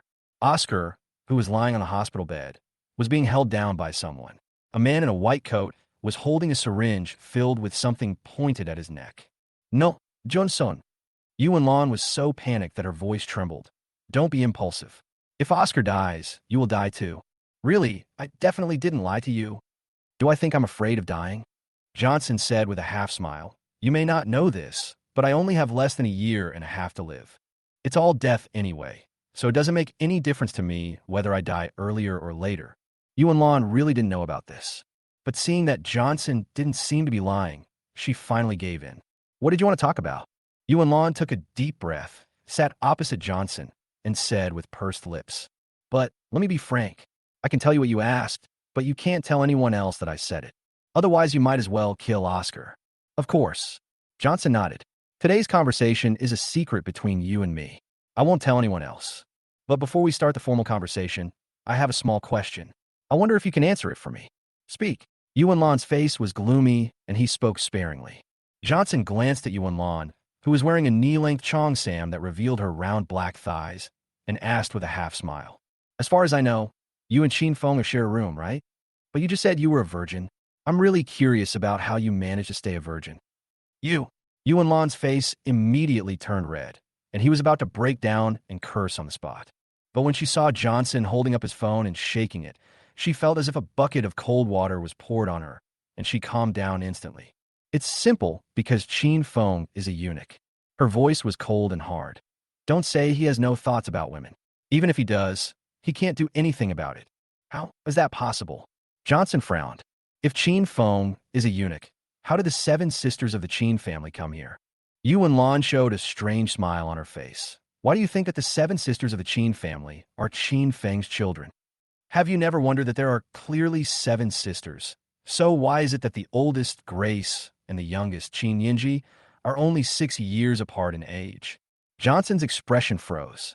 Since he grew up in the Qin family, he had long known that he was an adopted son and his 7 sisters were the Qin family's biological children. So Johnson really didn't care about their age. Now, when he heard Yuan Lan suddenly say that, he suddenly felt that something was wrong. Yeah, this age difference is so wrong. No matter how fertile a woman is, it's impossible for her to have exactly 1 baby per year, right? Johnson's astonished expression gave Juve a sense of inexplicable satisfaction. She raised her chin slightly and said triumphantly, "I'll tell you the truth, Johnson. In fact, Vivien and the others were all adopted by Chen Hong from an orphanage. Their so-called biological mother was just an actress Chen Hong found. If not for this, Vivien and the other 7 wouldn't have considered the Chen family their own home, and wouldn't have been so loyal to the Chen family." Chapter 131, I am a mistress of the Chen family. Is it okay to be a little arrogant? Even Johnson felt a little confused at the moment. Why did Chen Hong do this? He asked subconsciously, just to make them feel a sense of belonging to the Chen family. Who knows? Yuan Lan curled her lips. Maybe this damn eunuch is feeling inferior because he can't have children, so he's using this method to deceive himself? Johnson hesitated for a moment, his eyes narrowed. "It's still not right," he said coldly. "I learned from Grace that Chen Hong once left a notebook. The notes explain why he sent Oscar away. According to the contents of the notes, Chen Hong probably felt that Oscar was not his biological child, so he sent him away. And then you did something wrong, and you took me back to the Chen family in order to please Chen Hong. How do you explain this?" Yuan Lan raised her eyebrows. "I didn't expect you knew so much. But why do you think that what is written in the notes must be correct? Is it possible that Chen Hong realized that Oscar's identity was not simple, but he couldn't expose it, so he could only send him away in this way? This way, I can also use the diary to tell Vivien and the others that I'm not a good woman, so that they can secretly beware of me, killing 2 birds with 1 stone. As for me taking you back to the Chen family," Yuan Lan's expression became strange. "If I say that this was originally Chen Feng's order, would you believe it?" Johnson was struck by lightning. He always thought that the contents of the notes were true, but who would have thought there was another version? Even if Yuan Lan was just talking nonsense, it could be associated with the brain tumor in her mind that would suddenly hurt if she had close contact with the girl from the Chen family. Johnson somehow felt that the other party was not lying to him. "You mean Chen Hong has long realized that your identity is not simple?" Yuan Lan nodded slightly. "Of course, at that time, I went to him in the name of my nephew, saying that I was expelled from the sect because I was pregnant with a stranger's child, and Chen Hong took me in very easily. When he discovered that Oscar's identity was not right, he naturally began to suspect that I was someone sent by the sect to monitor him. But he didn't dare to chase me away, because if he did so, it would anger the master. Then why would Chen Hong keep me if I really cheated on him? No normal man can tolerate such anger. Of course, after all, we have been together for so many years. Seeing that I have never done anything bad to him, Chen Hong has gradually begun to trust me. So much so that when he died, he entrusted me to take care of Vivien and the other 7 girls, including you." Johnson took over the conversation coldly. Yuan Lan nodded with a complicated expression. "Yes." Wang Wenmin took a deep breath and suppressed his thoughts. "Enough of the small talk, let's talk business. What exactly is the wordless heavenly book that Wu Yihai's ancestor wants to find? And what does it have to do with Chen Hong?" "To be honest, I don't know what the wordless book is." Yuan Lan shook her head. "I only know that 30 years ago, Chen Hong and his master went to the place where the Shanha society was destroyed, and when he came back, he had an extra box in his hand." "You know Shanha society, right?" she asked suddenly. "Of course." Johnson nodded. "Go on." "Chen Hong wouldn't tell you this. I didn't expect you to have quite a bit of knowledge." Yuan Lan was a little stunned, but fortunately she got back to the point. "My master and Chen Hong spent a total of 5 years trying to open the box. After opening it, it was said that there was a scroll of wordless heavenly book inside. When faced with this treasure, both master and Chen Hong wanted it, so they started a fight. Unfortunately, Chen Hong was defeated in the end, and the heavenly book was obtained by master. Considering the friendship between us, master did not kill Chen Hong, but only expelled him from the sect. But just in case, he still sent me to monitor Chen Hong from behind." Speaking of this, Yuan Lan's expression was full of emotion. "But to be honest, even I didn't expect that Chen Hong could be so good at changing the truth under such circumstances and come up with a true and false heavenly book. This also led to Master's 25 years of retreat in vain, which is why he started looking for the heavenly book again. Is your master so sure that Chen Hong has the real heavenly book?" Johnson frowned. "What if the book was fake and Chen Hong knew nothing about it?" "Then I don't know." Yuan Lan shook his head. "I only know that when master makes a decision, there will be no mistakes. He said Chen Hong has the real heavenly book, so there's a high probability that he has it." Johnson said unhappily, "He still thinks the book of heaven is in my possession. Do you think that's possible?" "That's hard to say." Yuan glanced at Johnson and sneered. You can only know a person's face, but not his heart. Who knows if Chen Hong really gave you the Book of Heaven? He loved you so much back then. If he wasn't a eunuch, I would have thought you were his illegitimate child. Johnson sighed inwardly. Even Yuan thought so, not to mention Wu Yihai and the others. He will probably take the blame for this. What is Wu Yihai's current strength? He inquired. Since we're going to confront each other, we naturally have to know the ins and outs of it. Do you really want to go head-to-head with Wu Yihai? Yuan did not hide her sarcasm. Not to mention Wu Yihai's many true disciples and tens of thousands of disciples. Just talking about my master's strength alone is enough to make you despair. Do you know the Grandmaster? Seeing Johnson about to nod, Yuan asked the second question. Then do you know what is above the Grandmaster? Johnson's expression froze. In his opinion, the Grandmaster is the pinnacle of martial arts, just like himself. But what the hell is above the Grandmaster? Are you scared? Yuan laughed triumphantly. No matter what, you call me Little Mother after all, so I will show you the way. Instead of resisting Wu Yihai, you might as well take the initiative to find my master and let him see if you have the wordless heavenly book. Although there is still a possibility that he will beat me to death, it is not 100% certain that I will die. Maybe there is still a chance for me to become a part of Wu Yihai. Johnson looked at Yuan expressionlessly and did not respond. He just suddenly asked, then what is Oscar's identity? Is he really the son of you and your master? How is that possible? Yuan's smile faded and she glared at Wang Wenmin fiercely. I, Yuan, am not so shameless as to seduce an old immortal. Johnson's expression remained unchanged. If it's not you and his son, then it's someone else and his son. I really don't know about that. Yuan suppressed his anger and shook his head. Anyway, he just gave Oscar to me and asked me to help raise him, and he didn't say anything else. Seeing that Johnson's expression was not right, Yuan reminded him. Don't even think about using Oscar to threaten my master. To tell you the truth, even when my master knew that Oscar's offspring roots were destroyed by you, he didn't say anything. If you dare to threaten him with Oscar, it will only speed up your death. Johnson was surprised to see that his thoughts were discovered by Yuan. You used to be good at hiding. I thought you had no brains. You don't think being arrogant means being stupid, do you? Yuan rolled her eyes. As the mistress of the Chen family, who dared to mess with me in Inhai before, is there anything wrong with being a little arrogant? Johnson glanced at the other person's matter-of-fact look and nodded. That's no problem. However, he inexplicably felt that his stepmother Yuan was the one who was truly wise in disguise. I really underestimated this woman before. Chapter 132, I can't bear to let my elders suffer injustice. Is there anything else you want to know? In the villa, Yuan lowered her head and fiddled with her slender fingers, saying casually, if you have any, ask quickly. I need to get my beauty sleep later. At first, she was a little scared when Johnson suddenly showed up. However, after seeing that the other party was just asking questions and didn't do anything to him, he completely relaxed. Certainly, Yuan did not feel any guilt about betraying Wu Yihai. She is an absolute egoist who can betray anyone as long as her own safety is guaranteed.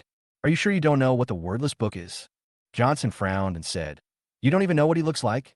Of course I don't know. Yuan rolled her eyes. I only knew this name from my senior brothers. You don't think that Master would show such an important thing to all of us disciples, right? Johnson looked at Vivien for a long time and finally determined that he was not lying. Then I'm fine. He shook his head. No problem. Why don't you leave? Yuan said impatiently. Why? Do you want to stay for dinner? I haven't come to you to settle the score for you ruining Oscar. Then Mizu, why don't you come and settle the accounts with me today? Johnson stood up and walked toward Yuan step by step, with an inexplicable tone. Yuan's heart tightened, and the impatience on his face suddenly turned into panic. He subconsciously shrank back behind the sofa. Phone! Johnson, what do you want to do? I've said everything I need to say. I don't do anything. Johnson had already walked in front of Vivien with a smile on his face. I'm just very curious. Is Mizu's strength really sealed? Or is it a fake seal? Of course I am really sealed. Yuan's face turned pale. Johnson, I really didn't lie to you. If you want to test me, you can. Use your strength to test it, but don't use your hands. She was really afraid that Johnson would suddenly punch her in the face in order to test her strength. She's just an ordinary person now, but Johnson is able to kill Wu Xuan. If that were the case, she would definitely not survive. Seeing that Juventus was not pretending, Johnson gave up the idea of really taking action. He just sat next to him and grabbed Yuanlan's wrist. The latter's body trembled, but he did not dare to struggle in the end. After a while, I didn't lie to you, did I? Johnson, who looked a little surprised, Yuanlan couldn't help but said, I told you it was sealed, but you still don't believe it. You are really judging others by your own meanness. I don't know if I'm a villain, but you're definitely not a gentleman. Johnson sneered, and then said with a half smile, but you really do regard your body as your life, and you use all the energy sealed in your body to maintain your body. No wonder she looks so young, even though she's almost 40. As he spoke, Johnson gently pinched Yuanlan's wrist, which was extremely delicate and smooth. Yuanlan's body trembled, and she tried to pull her hand back as if she had been electrocuted, but she found that Johnson had already held it tightly. Johnson, don't be impulsive. Yuanlan kept shrinking back, stumbling over her words. I know I'm very beautiful, but I'm your stepmother. You have to call me stepmother. If you dare to do anything bad to me, not only will Wu Yihai not let you go, Vivien and the others won't let you go either, and everyone in the world will despise you. Johnson's eye twitched. Yuanlan, don't feel too good about yourself. I'm just using some tricks on you. I won't do anything to you. At first, Yuanlan was relieved, but after hearing the following words, her eyes suddenly widened. What did you say? Johnson released her slender wrist and smiled. I said I played a little trick on you. Do you feel the cool air soaking into your body? Yuanlan felt it subconsciously, and then his face suddenly turned pale, because there really was a hint of coolness flowing through her body. Next second, Yuanlan felt as if countless blades were suddenly stirring his internal organs, and he let out a shrill scream. She just curled up on the sofa, her facial features distorted to the extreme. Johnson, I told you everything. How could you do this to me? She said in a trembling voice, her eyes full of anger. I don't want this either. Johnson spread his hands, but I can't guarantee that you won't turn around and sell me out too. So this is all I can do just in case. But as long as you obey, the means in your body will not take effect, and your life will not be affected. As soon as he finished speaking, he clapped his hands gently, and Yuanlan felt the pain in his abdomen dissipate like a tide, leaving only sweat all over his forehead. Johnson, you... She glared at Johnson and was about to curse him, but he interrupted her. If you don't want to die, you'd better respect me in the future. Also, if Wu Yihai sends anyone over again, remember to let me know. As he spoke, Johnson leaned over and raised his hand, gently touching Yuanlan's smooth face, and smiled. I still respect you, stepmother, so please don't force me to kill someone and be an unfilial son, okay? After saying, he stood up and left the villa. Johnson, you are a heartless bastard. Yuanlan cursed loudly, her voice extremely sharp. I told you everything I knew, but you treated me like this. Before she could finish her words, she suddenly noticed something out of the corner of her eye, and her voice stopped abruptly. But I saw a silver card appeared on the coffee table without knowing when. There are 2 million in the card. Stepmother should hire the servants back if necessary, and eat and drink well if necessary. Johnson's figure has disappeared, but his voice remains. Vivien and the others are incompetent and have caused your quality of life to decline so much. I can't bear to see my elders suffer. Listening to Johnson's words and looking at the bank card on the table, Yuanlan was stunned for a while, then suddenly raised her hand and held it tightly in her hand. You are such an ungrateful person. You still have some conscience. She snorted coldly, and the anger in her heart dissipated a lot. No way. Yuanlan is such a vulgar woman. Money can always make her happy easily. As for continuing to fight Johnson, before, when she didn't know the other party's strength, she didn't mind bullying him. Now that he knows that Johnson is no simple character, Juventus is unwilling to provoke this guy again.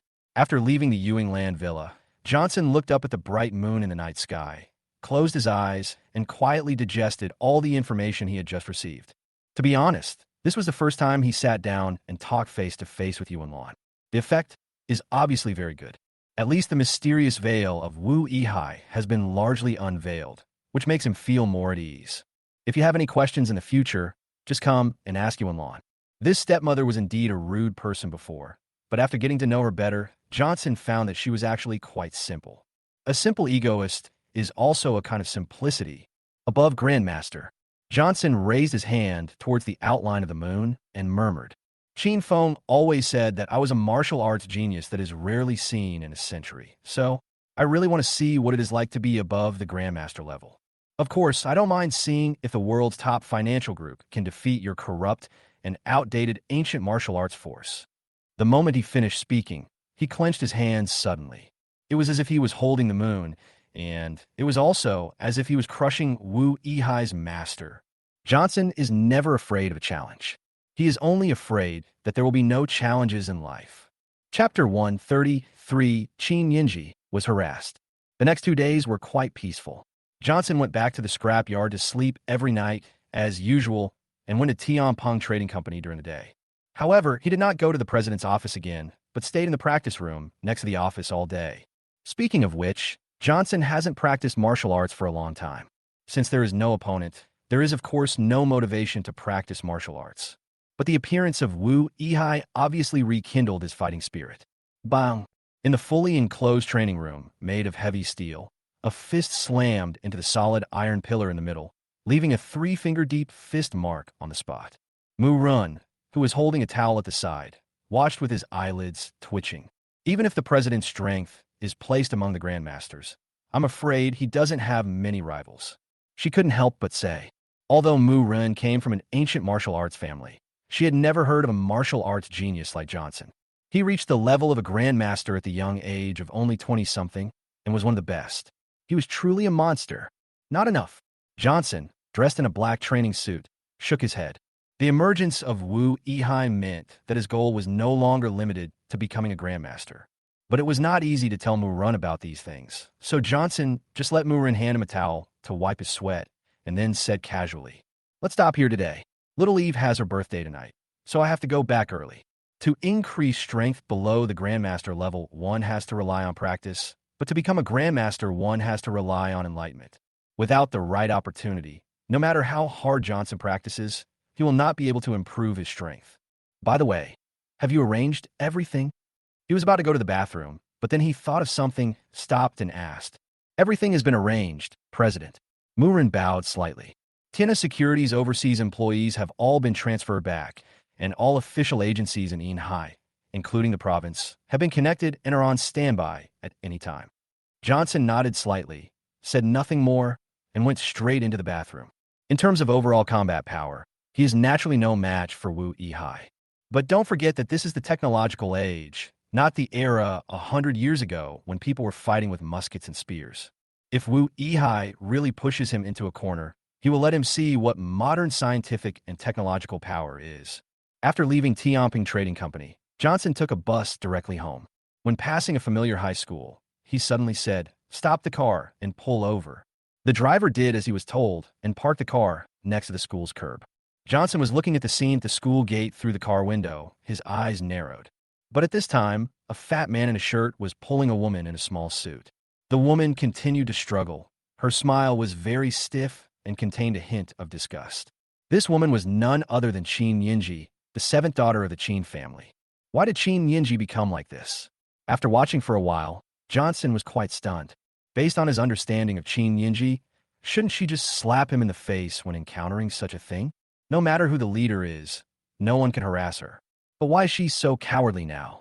Not only did he force a smile when facing harassment from others, he didn't even dare to struggle with any strength. "President, do you want me to go down and teach him a lesson?" Jialin, who was in the co-pilot's seat, also noticed this and turned to ask. "No pity."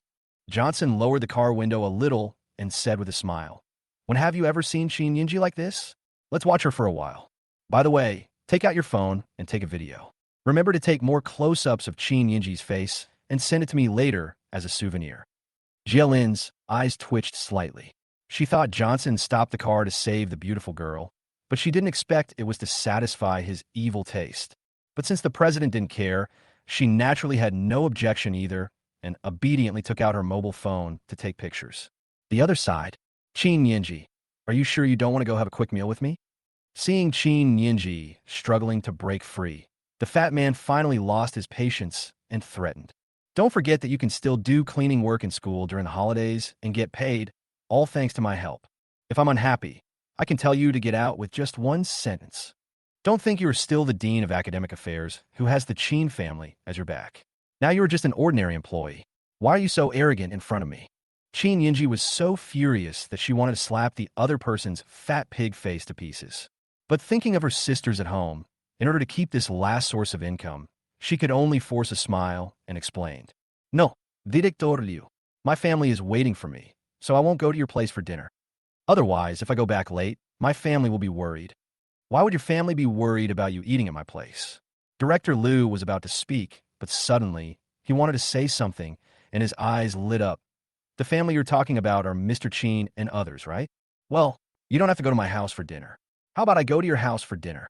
To be honest, I have admired President Qin for a long time, and I have also admired your elder sister, the miracle doctor, for a long time.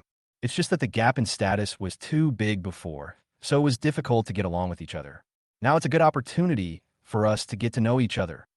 Director Liu almost drooled at the thought of being surrounded by a group of beauties. Qin Yinji's face looked extremely ugly.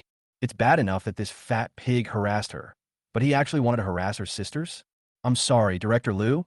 My sisters don't like outsiders coming to our house. As Qin Yinji opened her mouth to refuse, Director Liu's face suddenly darkened. Qin Yinji, don't be so shameless. Today, either you go to my house for dinner, or I go to your house for dinner. You can only choose one. Otherwise, not only will I notify the HR department to fire you right now, but I will also hold you responsible for the joint complaint from those parents. Qin Yinji bit her lip. If it was her old self, would this fat pig dare to talk to her like this? But now, facing the threats from the other party, she didn't even dare to get angry, because if she did something wrong, she would lose her job, and the family would lose another source of income. She could also look for another job, but how could the salary anywhere else be as high as here? And there's no guarantee that there will be no one who harasses her like Director Liu did. Seeing that Qin Yinji didn't say anything, Director Liu thought she had given in. He sneered and grabbed her wrist, trying to force her into the car. Let me go. Qin Yinji came back to her senses and struggled in fear. But how could she break free from the other person's hand? Hey, isn't it a bad idea to rob a girl in broad daylight? A teasing male voice sounded from the side. Director Liu subconsciously looked over there, and what caught his eye was a stretched luxury car parked on the road, and a young man's face with a joking smile in the back seat. Chapter 134. Who do you think you are? Are you worthy of accepting my business card? Qin Yinji was a little surprised when she heard that someone had intervened in this matter. But when she saw that the other person was Johnson, her face suddenly turned extremely red, and she subconsciously lowered her head in panic, wishing she could find a crack in the ground to crawl into. Qin Yinji never thought that Johnson would catch her in such a predicament. The most important thing is that their identities have undergone a complete transformation. The other party became a high-ranking corporate boss, while I have fallen into this situation. This was undoubtedly a loud slap in the face for Qin Yinji, who agreed to drive Johnson away at that time. Director Liu was a little angry at first, but the moment he saw the stretched luxury car, he suddenly realized that he could not afford to offend this man. Nowadays, we are not afraid of people driving luxury cars, but we are afraid of people riding in luxury cars with drivers. Well, I just want to have a heart-to-heart talk with the employees below. Director Liu quickly let go of Qin Yinji's hand, first quickly explained, and then asked carefully. You are. Here's my business card. Johnson handed out a business card from the car with a smile on his face. When Director Liu saw that the business card was gold-plated, he bent his waist even more and hurried forward to take it with both hands. But just as he jogged to the window, the tightly closed car door suddenly opened. Then a foot wearing shiny leather shoes kicked out suddenly and hit Director Liu's abdomen hard. Director Liu didn't even have time to scream before his whole body suddenly broke in half and flew backwards to the ground. Ouch! He covered his abdomen and screamed, and he was unable to get up from the ground for a long time. Who do you think you are to accept my business card? Johnson sneered, slightly opened his collar, and casually threw the business card back into his inner pocket. The driver got out of the car at the same time, swung out a telescopic baton, strode up to the fat man, and hit him on the arm that was pulling Qin Yinji with the baton. Ah! The fat man's screams rose an octave and were almost breaking. Looking at this scene, Qin Yinji was dumbfounded. She didn't expect Johnson to help her. Johnson walking up to her, she opened her mouth but didn't know what to say. But my heart felt like a mixture of mixed feelings, and I felt inexplicably blocked. How did it become like this? Johnson asked with a smile, his tone as if he was an old friend meeting and casually asking about his recent situation. As soon as these words were spoken, Qin Yinji, who was originally in a complicated mood, suddenly felt endless anger and frustration. Doesn't Johnson know how she became like this? If it weren't for you, would I be like this? Qin Yinji's voice was hoarse, and her eyes were red as she looked at Johnson. There was not only anger in his eyes, but also the grievances that had accumulated over the past few days. What does this have to do with me? Johnson spread his hands. From the beginning to the end, I was just having a normal business confrontation with Vivien. I didn't target any of you. Do you mean that because the Qin family has collapsed, your situation has become worse? Qin Yinji was about to nod in agreement, but Johnson suddenly changed the subject. If that's the case, then it means you are the parasites of the Qin family. After all, if you are really capable, then the existence of the Qin family should not affect you. Just like me, even if I leave the Qin family, I will still be a person of character, and I can still achieve success in anything I do. Isn't that right, Miss Qin Shi? Johnson's smile deepened. Qin Yinji was completely stunned. She really wanted to refute Johnson's words, but when she thought about it carefully, what he said seemed to make sense. Not to mention that the eldest sister's hospital and the fifth sister's law firm rely on the Qin family. Even she and Linda, who work outside, usually rely on the Qin family to prosper, don't they? Now that something happened to the Qin family, everyone's true colors were revealed. If this is not a termite, then what is a termite? Qin Yinji's face turned pale, and her body began to tremble slightly. Johnson showed a guilty look on his face. I'm sorry, Miss Qin Shi. I don't have any other shortcomings. I just like to tell the truth. If I touch your pain point, I'm here to say sorry. Qin Yinji's psychological defenses had already been broken by Johnson's words, and now that she was attacked by the other party, she began to doubt herself even more. So, she's the bore?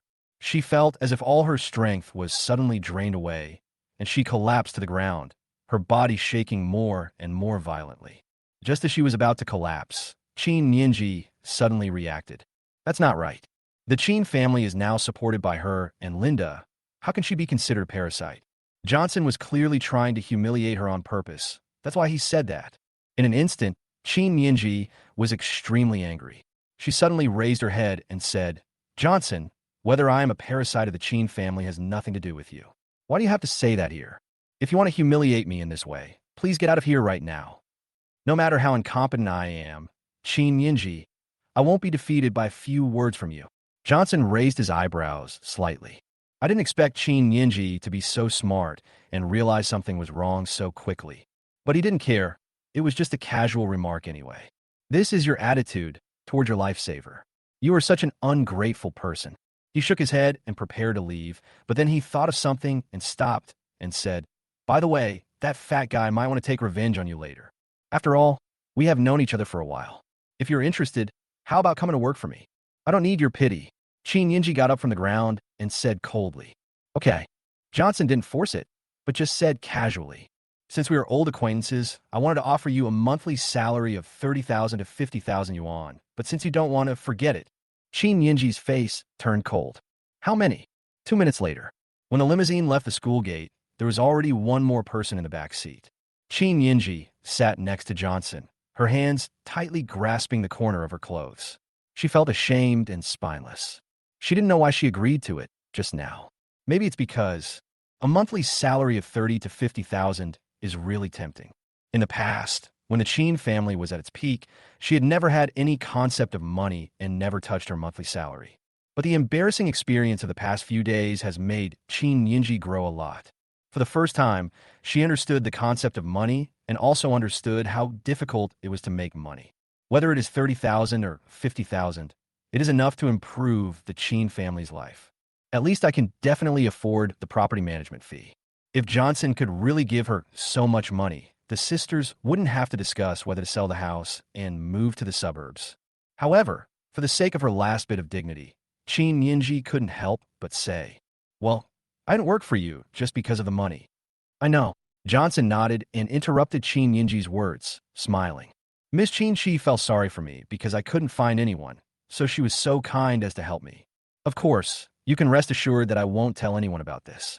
After all, you're the type of person who does good things without leaving a name, right? Although Johnson spoke in a sarcastic tone. But when she saw that the other party not only preserved her dignity, but also stated that he would not tell her sisters about this, Qin Yinji finally breathed a sigh of relief. She glanced at Johnson's profile, hesitated for a while, and finally whispered, "Thank you." "You're welcome." Johnson's eyes flickered, but he smiled slightly. "Who made me like to help others?" Chapter 135, Black Clinic. Ever since she said, "Thank you," Qin Yinji inexplicably felt much more relaxed, and the tension she had felt next to Johnson gradually disappeared. "By the way, I heard from that fat guy earlier that you were doing cleaning work at school. Why are you still wearing something like this?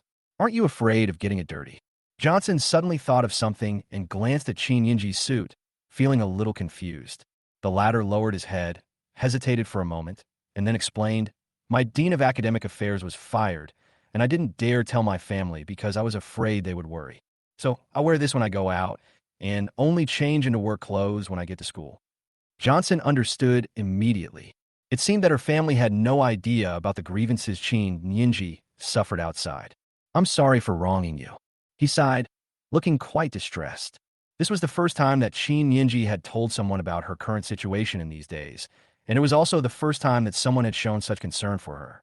She suddenly felt her nose sore and her eyes turned red. If it was before today, she would never have thought that when she was at her lowest point, it would be Johnson who helped her.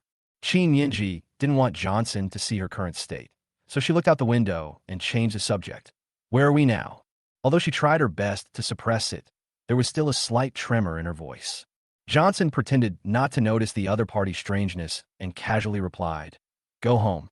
But then he realized that this statement was ambiguous and immediately added, "I'm going home.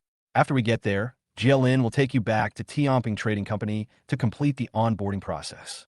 Starting tomorrow, you will be the full-time secretary to the president of Tianping Trading Company. You will be mainly responsible for handling daily documents and information, and will be directly responsible to GLN, the chief secretary. The monthly salary is 30,000 yuan during the internship period and 50,000 yuan after becoming a regular employee." When Qin Yinji heard that Johnson asked her to be his secretary, she felt inexplicably nervous.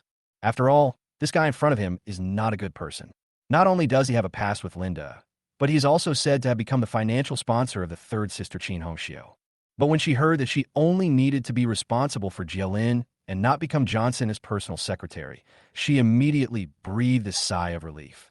Johnson could probably guess what Qin Yinji was thinking just now. He smiled silently and didn't say much. He asked Qin Yinji to work at Tianpeng, of course not because he really had any feelings for her, nor was it out of sympathy. Mainly after learning about what happened between Wu Yihai and Qin Feng, Johnson had an inexplicable intuition in his heart. The brain tumor in his mind must be related to Qin Feng. The Qin sisters and others who caused his brain tumor to intensify its pain must have played a key role in it that they themselves were not aware of. So what Johnson needs to do now is to control the Qin sisters first, and control as many as he can, to avoid any accidents when you really need it in the future.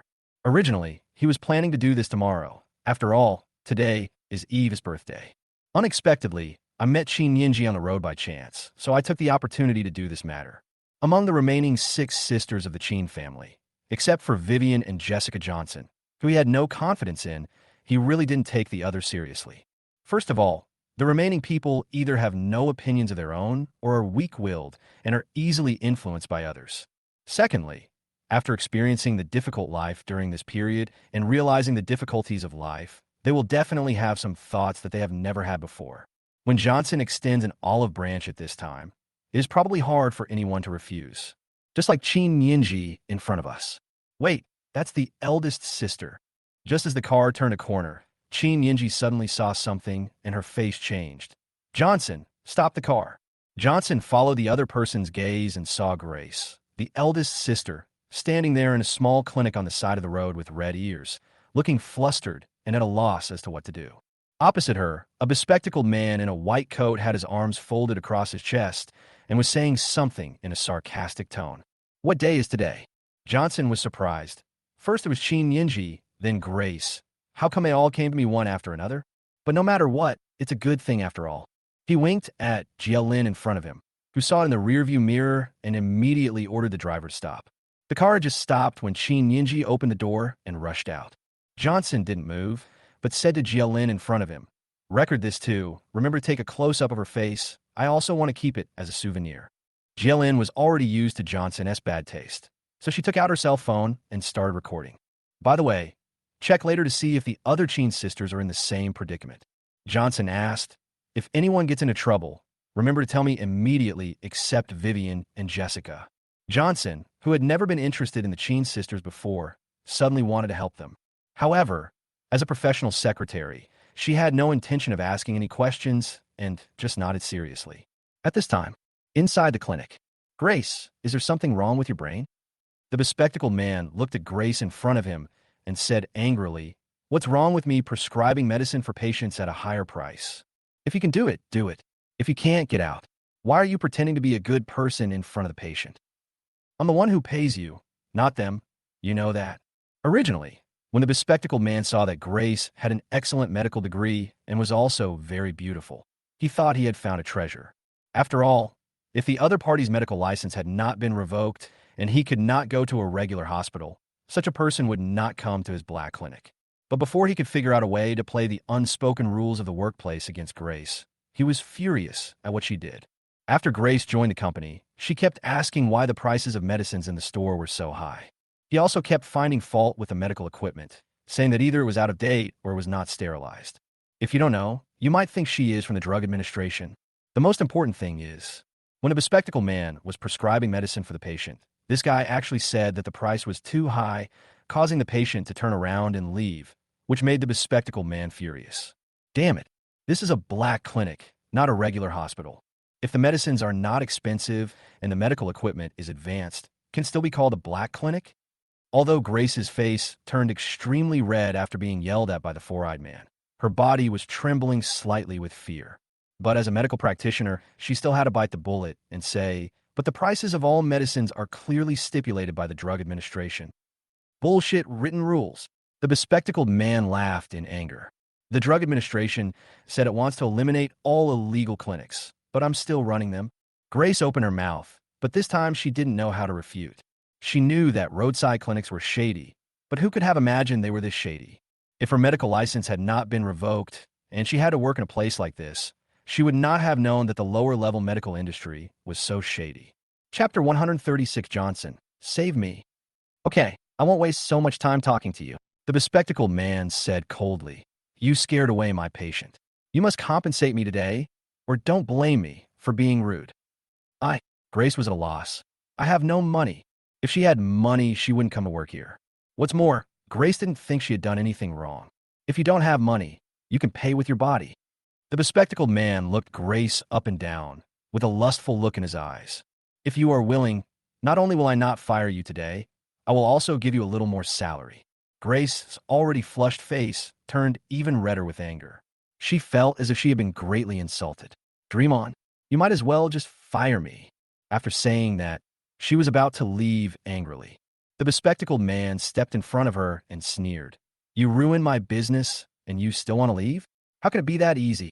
Whether or not I have to pay with flesh today is not up to you, but up to me. Having said that, he went straight to pull the rolling door. Grace was extremely panicked and was about to push the other person away when a high-heeled shoe suddenly kicked in from outside the door, and a slender high heel directly kicked the bespectacled man's leg joint. Ouch! He suddenly let out a scream and fell to the ground. Big sister, are you okay? Qin Yinji pushed up the rolling door that was halfway down, then rushed in and asked anxiously. Grace had never expected that her sister would catch her working outside. She was so embarrassed that she wanted to find a hole to crawl into. Fortunately, she was still rational and knew that this was not the time to think about these things. She quickly shook her head and said, It's okay, let's go first. Okay. Qin Yinji nodded, and then a look of anger appeared on her face again, and she kicked the bespectacled man hard. You're not allowed to bully my elder sister, you beast. Grace's behalf, and pulled her out of the door. Yinji, how did you know I was here? Grace asked after they left the house. It was phone. Qin Yinji was about to say Johnson, but then she thought of something and quickly changed her words. I came here to eat with my friends and saw it by accident. Grace didn't think much about it and sighed. Thanks to you today, otherwise I don't know what would have happened. In the past, she was the director of the hospital and had the Chen family as her backer, so she had never encountered any trouble. So faced with something like this today, she had no idea what to do. If Qin Yinji didn't see it, Grace couldn't imagine what would happen. It's okay, big sister. Qin Yinji was about to comfort him when she suddenly heard the angry voice of the bespectacled man. You guys wanted to run away after you beat me up? Stop right there. Qin Yinji didn't take it seriously at first, but her expression changed the next moment. The owners of the surrounding shops were stunned at first, then their expressions became ferocious. They picked up sticks or benches and rushed out of the shop to surround them. Damn it, you two bitches, do you really think I'm easy to bully? The bespectacled man limped out of the hospital, holding his leg with a fierce look on his face. Have you ever asked what I used to do? He used to be a well-known gangster boss in this street, with dozens of subordinates. But later he turned over a new leaf and opened a black clinic in this old town. As for the people in the surrounding shops, they are all his former brothers. It can be said that they have monopolized the business of nearly half of the street. In the past, anyone who called him would call him Brother Four Eyes, but today he was beaten by a woman, which made Four Eyes very angry. Brother, what's going on? A shopkeeper asked, holding a stick. These two bitches ruined my business and kicked me. The bespectacled man said sternly, I think they are sent by the next street to cause trouble. Catch them, and I will interrogate them thoroughly. Having said that, he couldn't help but keep his eyes scanning Qin Yinji and the other girl, and the lust in his eyes could not be concealed. Grace is a great beauty, but the one who comes after her is also so beautiful. If I can play them all today, it would be worth getting kicked. The shop owners around knew what the bespectacled man was thinking, and immediately smiled lasciviously and went straight towards the two women. You two beauties, you are so brave to come here and cause trouble. If you know what's best for you, go to the clinic and let Big Brother interrogate you. Otherwise, don't blame us for being rude. Grace's face turned pale with fright, and her body was shaking slightly. She just doesn't have much social experience, but that doesn't mean she is a fool. How could she not know what these people mean? Ninji, hurry up, she said in a trembling voice, and then said to the shop owners, this has nothing to do with her. If you have anything to say, come to me and let her go. That won't do. The shop owners looked at each other and laughed. Since we're here, good things come in pairs. As he spoke, one of them rushed directly towards Qin Yinji. Go in and be tried obediently, sister. Qin Yinji, who had been biting her lip and not saying anything, finally couldn't help herself when she saw this, and said in panic to the limousine on the side of the road, Johnson, save me. Almost as soon as she finished speaking, the driver's door opened. Then a black shadow suddenly flashed by, and the shop owner who pounced on Qin Yinji flew backwards, smashing down a group of outdoor tables and chairs in front of a food store. The person who made the move was a ponytailed woman in a neat suit with a stern face. Everyone was shocked by this scene and subconsciously looked in the direction where the ponytailed girl appeared.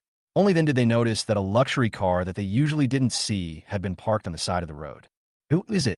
The bespectacled man's face changed drastically, and he subconsciously scolded, You dare to act wildly in my territory, Big brother, look at that car. A shop owner hurriedly tugged at his sleeve. We can't afford to offend.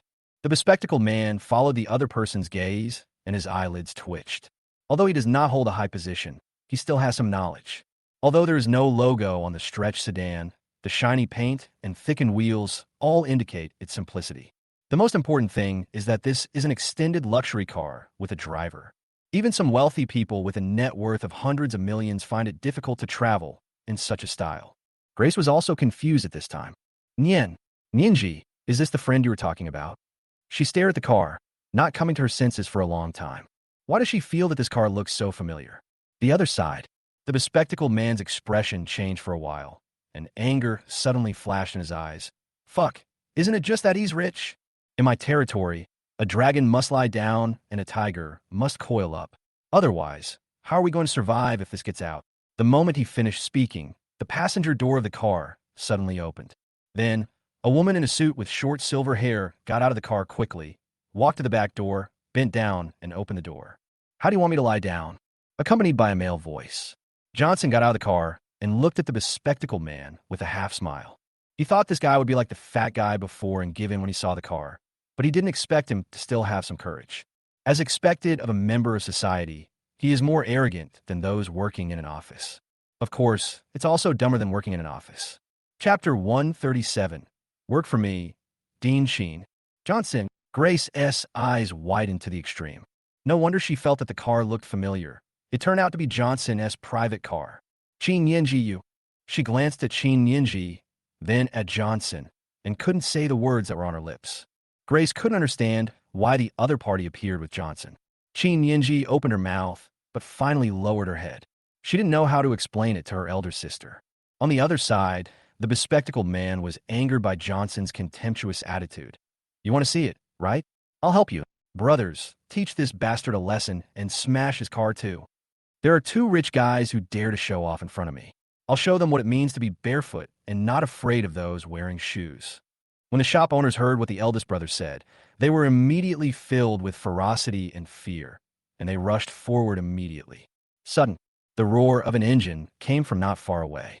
Everyone paused instinctively and turned their heads to look subconsciously, and then the expressions on their faces froze. But then I saw a number of black off-road vehicles rushing out from the corner of the street, surrounding half of the street in just a moment. The next moment, as the car doors opened in unison, burly figures in black suits got out of the car one after another and bowed in the direction of Johnson.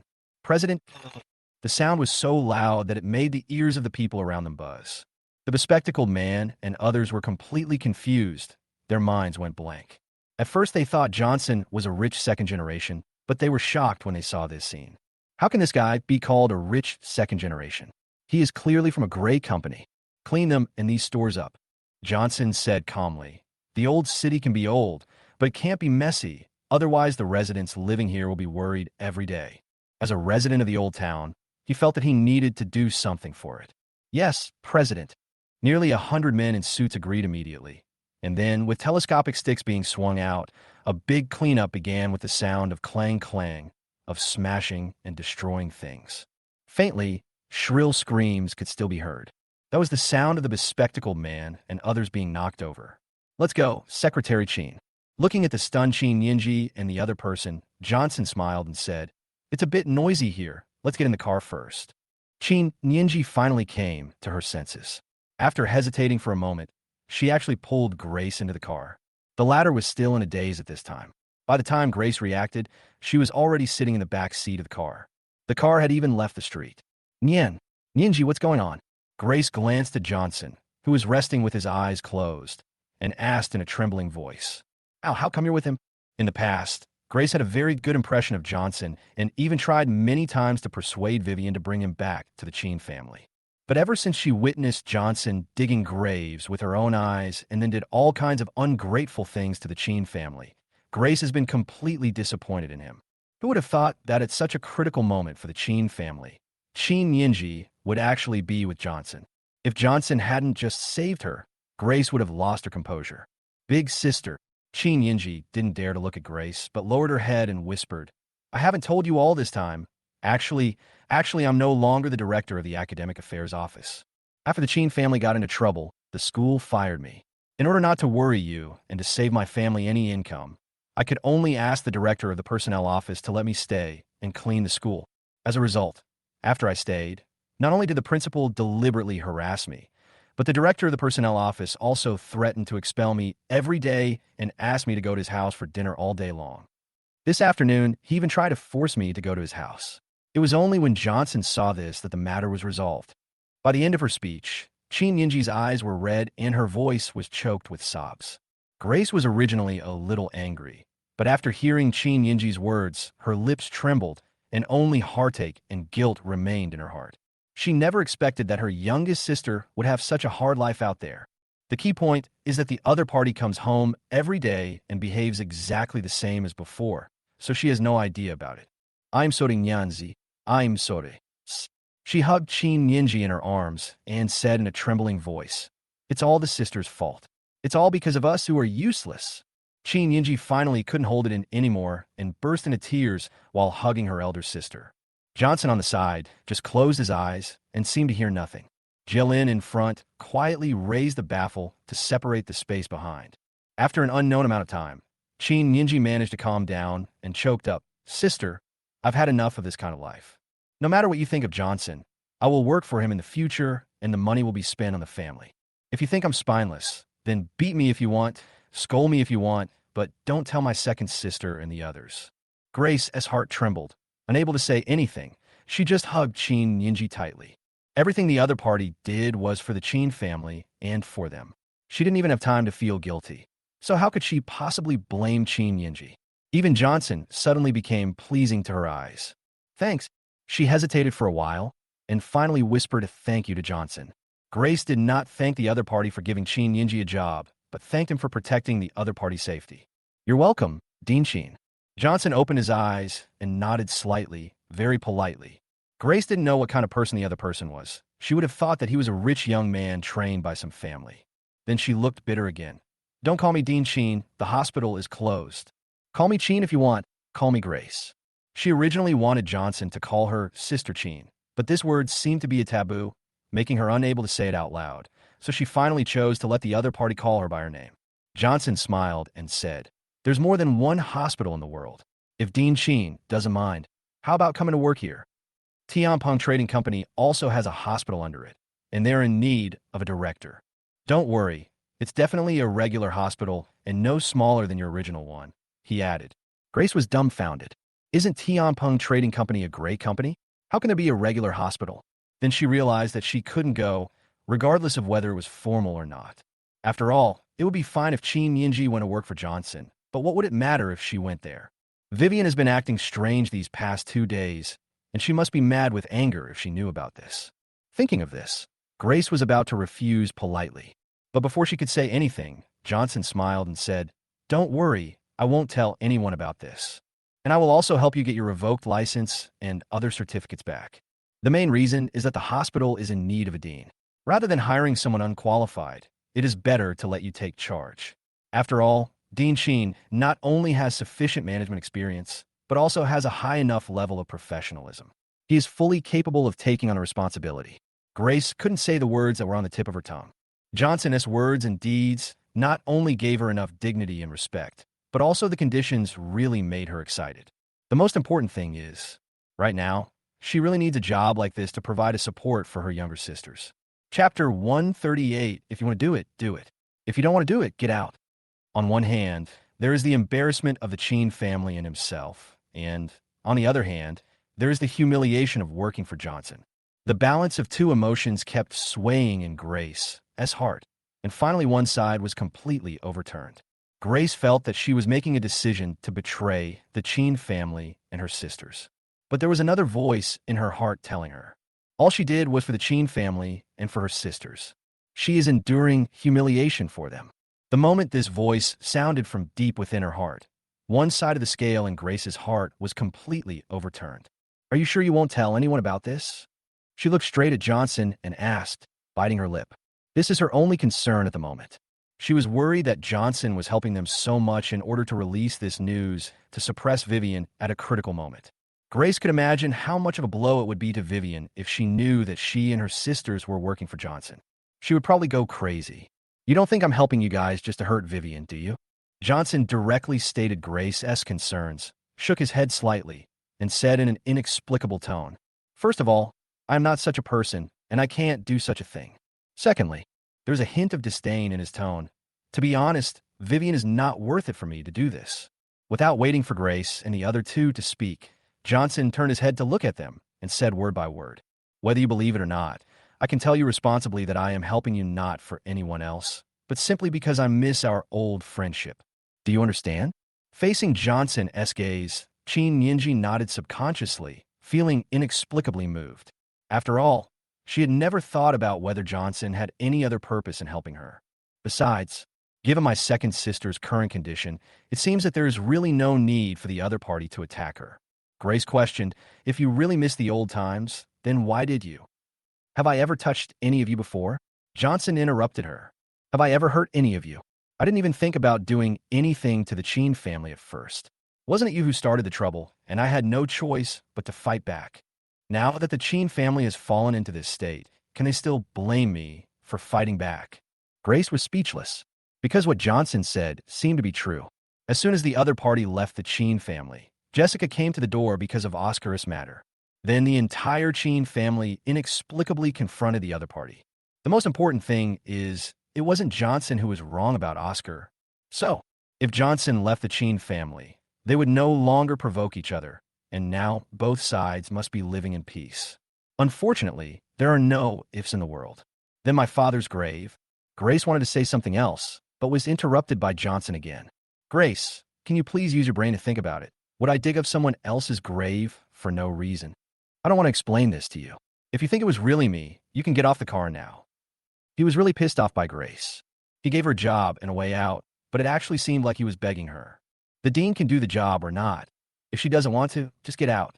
Johnson is really pushed into a corner. He can just tie up these guys and the plan can still go on. Grace also realized that she had gone too far. I'm sorry. She was inexplicably flustered and said quickly, I just can't figure these things out.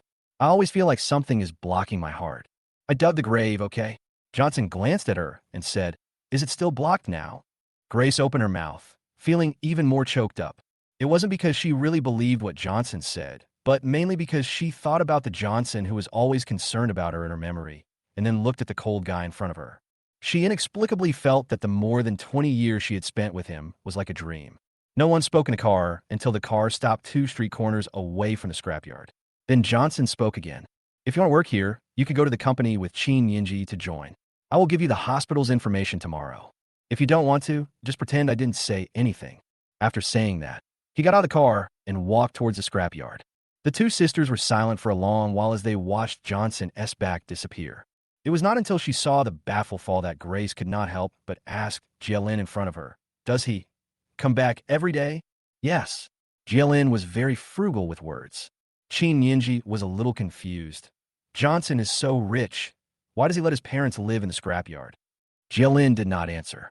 After all, this already involved talking about the boss behind his back.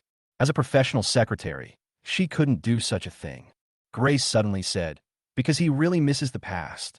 Nostalgic. Chen Yinji was a little puzzled. Just because you're nostalgic, you let your parents live in a scrapyard forever. What kind of thing is that? But Grace did not answer her question, but her expression was extremely complicated. She suddenly felt that Johnson might not have lied to them, and that he might have helped them just because he missed their old friendship. Night falls quickly. Eve, who had been busy all day at Tianping Trading Company, returned home exhausted. She was greeted by a sudden explosion of colorful flowers and the smiling faces of her parents and brother. Looking at the big cake on the table, she was surprised and puzzled. Mom, why are you guys suddenly so formal today? Eve had never celebrated her birthday in such a formal way before, partly because her parents were busy sorting out waste until late at night every day. Secondly, the family conditions are not good, so it is already very good to give her a chicken leg in the evening. But Eve didn't expect that her parents would give her such a big surprise tonight. Although she could have bought more expensive cakes with her current wealth, this kind of cake that only costs 100 yuan at a roadside shop can still move her more. Because this was what she desired most when she was a child. Life needs a sense of ritual, David said with a smile. Before our family was not well off, we had to put you in a difficult position. But now your brother is back, and the scrapyard's business is getting better day by day. Of course I have to pay you back what I owe you. In the past, even if no one collected protection fees, the scrapyard business could only be considered barely doing. But for some reason, during this period of time, even people from several streets away have been transporting their waste here. This made David feel lighthearted every day, as if life finally had hope. That's right. Angela's face was also wrinkled with laughter. I think we'll be able to move to a bigger house by the end of the year, and then I'll buy you a bigger cake. Johnson watched this scene with a smile on his face, but he remembered what Grace said in his mind. The other party thought he had gone far away, but in fact he heard everything. Snort. Johnson snorted in his heart. Who said that life would be hard without money? The Fong family is not that materialistic. Chapter 139, You Should Call Me Boss. Eve's birthday was simple but perfect. The night passed quietly in the joyful atmosphere of the family. Early the next morning. Brother, is the good business of the scrap yard related to you? Seeing Johnson squatting outside brushing his teeth, Eve quietly walked over and asked in a low voice. After spitting out the mouthwash, Johnson said casually, Why do you care so much, kid? Go to work. I'm the director of the affairs department of Tianping Trading Company now, not a kid. He was a little dissatisfied. Johnson smiled and didn't argue with the other party. He went back to the bedroom, put on his suit jacket, and prepared to go out. Eve didn't give up and grabbed his sleeve. Brother, besides this, are you hiding something from me? She stared at Johnson straight in the eye, as if she would not let him leave unless he answered. Tell me what's going on first. Johnson paused. Tianping Trading Company's matter. Eve snorted coldly. You told me to meet the president before, but I never did. Then there were rumors that he was dead. As a result, Tianping Trading Company is still operating normally after such a long time since the president's death. Do you think this is outrageous? The most important thing is, she gritted her teeth and said, I heard that a new president went to the Chongwei building of Shengshi Heavy Industry to cause trouble. The president's last name was Feng. Johnson was not panicked when he heard this. Instead, he looked at Eve in surprise. I thought you were very smart, but I didn't expect you to react now. Although he was hiding the fact that he was the president from Eve, he didn't try to hide it too much. Otherwise, the other party would never have been able to hear what happened in Chongwei building. But even so, the other party only reacted now. What a fool he is. Eve heard Johnson admit it. She was furious. She asked Johnson why he was out all day since he didn't have a proper job. It turns out that he works on the floor right above me. Brother, how could you do this? Eve was so angry that she jumped up and bit Johnson's shoulder. Johnson took a breath and said, What are you doing? I'm the president. Isn't that good enough? No one in Tianping Trading Company will be able to bully you from now on. What's good about that? Eve whimpered, looking unhappy. Let people know that the president is my brother, so that others will say I got in through the back door. It sounds like you got into Tianping Trading Company through the back door. Johnson laughed. That's different. Eve said subconsciously. What's different? At this moment, David heard the voice and walked out. Eve biting Johnson's shoulder, he asked in confusion, Little Eve, what's wrong with you? Why are you biting your brother? Nothing. Eve blushed, hurriedly opened her mouth, and waved her hands repeatedly, saying, It was because he celebrated my birthday last night and didn't tell me in advance that I was angry. You kid, is it still a surprise if I tell you in advance? Father Feng was a little speechless. Okay, let's go to work. It's already late. Johnson, please see her off. Okay, Dad. Johnson didn't say anything, grabbed Eve by the collar, and walked out the door. Let's go, Minister Feng. Not long after I went out, a black car drove towards me. Eve's car at that time. Eve, who had been acting aggressively, immediately returned to her usual seriousness. You go to work, we're going different directions. Johnson said casually, and then was about to leave. Aren't you going to Tianping Trading Company? Eve grabbed the other person. Seeing the other party's aggressive look, Johnson could only change his words. Why don't we get in a different car? Different car? He looked confused. Soon, she knew what Johnson meant. Seeing the stretched sedan that was clearly so much more advanced than her own car that took Johnson away, her eyes turned red. You're so cool, Johnson. I thought you walked every day when you went out, but you're more stylish than me. Director Feng, see you at the office. Eve got even angrier when she saw Johnson deliberately sticking his head out and waving at her. Overtake him, she said to the driver, and got into the car. Stretched the back seat of the sedan. Looking at the car flashing past in front of him and Eve making faces at him from behind, Johnson laughed and shook his head. President, will we let Miss Feng go to the top floor from now on? Asked Jielin in front. Not yet. Johnson shook his head. Qin Yinji is currently working as a secretary. Given Eve's personality, who knows what might happen when the two meet? It's better to calm her down first. Besides, in order to prevent others from saying that she got in through the back door, Eve probably wouldn't make a fuss to come up after being stopped. Just as Johnson had expected, Eve originally wanted to go to the top floor to take a look, but after being stopped by the bodyguards downstairs, she had no choice but to go upstairs in hatred. At this time, in the president's office, Johnson handed Grace a document. It contains the location of the hospital, the composition of personnel at all levels, and details of related facilities and equipment. Take a look first. If you think there is no problem, go and take up the position. As for your medical license, I have asked someone to get it. It will be issued in about 2 days. After a night of adjustment, Grace had adjusted her mindset. After saying thank you, she sat aside and started watching. But not long after, she stood up in astonishment. Isn't this the small hospital where you took Eve to be treated last time? Johnson casually said, the hospital receives a company subsidy every year. If you think it's too little, you can expand it as needed. But the core members cannot be changed, and the existing clinics and equipment cannot be adjusted or sold. This is my bottom line. That's not what I meant. Grace shook her head quickly. She didn't expect that hospital would be Johnson-esque. You know, the equipment inside is considered to be top-notch in the world. The most important thing is that hospital is treating Johnson's brain tumor. Will they be so confident in handing the case over to me? But looking at Johnson's indifferent expression, Grace finally couldn't say anything. For the first time, she felt the heavy weight of trust. I will manage the hospital well, she said seriously. Of course I believe in you, Dean Sheen. Johnson encouraged with a smile.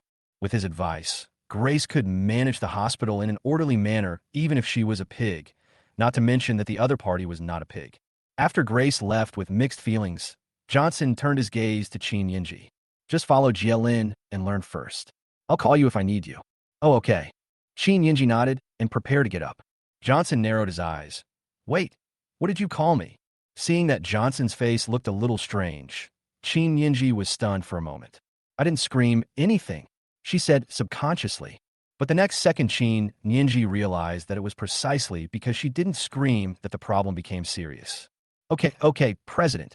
She quickly added a title, looking a little embarrassed. Call me boss. Johnson said calmly. President is called by outsiders, but boss is called by our own people, you know? Chapter 140 Johnson. Do you want to catch us all in one fell swoop? Secretary Ku Jielin. Hearing Johnson's words, Qin Yinji subconsciously glanced at Jielin. The latter smiled and said, I am an outsider. Qin Yinji was dumbfounded.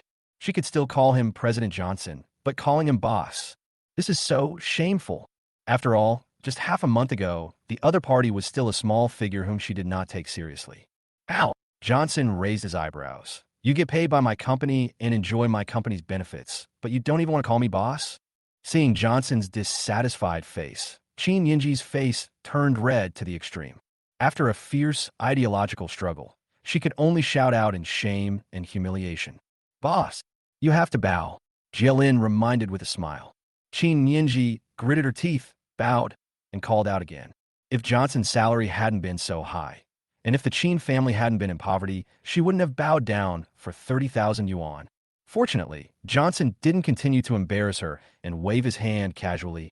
Okay, go down. Seeing Qin Yinji leaving with Jielin with a frustrated look on her face, Johnson leaned back in his chair with a smile on his face. This feeling is really great. It's much better than making a lot of money. If it weren't for the Wu Yihai incident and the unclear background of himself and Eve, he really wanted to continue living in peace like this. When he has nothing to do, he either bullies the Qin sisters for fun or flirts with Chen Hong. This is what a fairy-like life should be like. Just thought of this. Bang! The office door was suddenly kicked open. Johnson looked up. A bag hit him in the face. Johnson, you are not human. When he took the bag away, what he saw was Chen Hong, who was looking furious. It can be seen that Chen Hong's makeup today is quite delicate.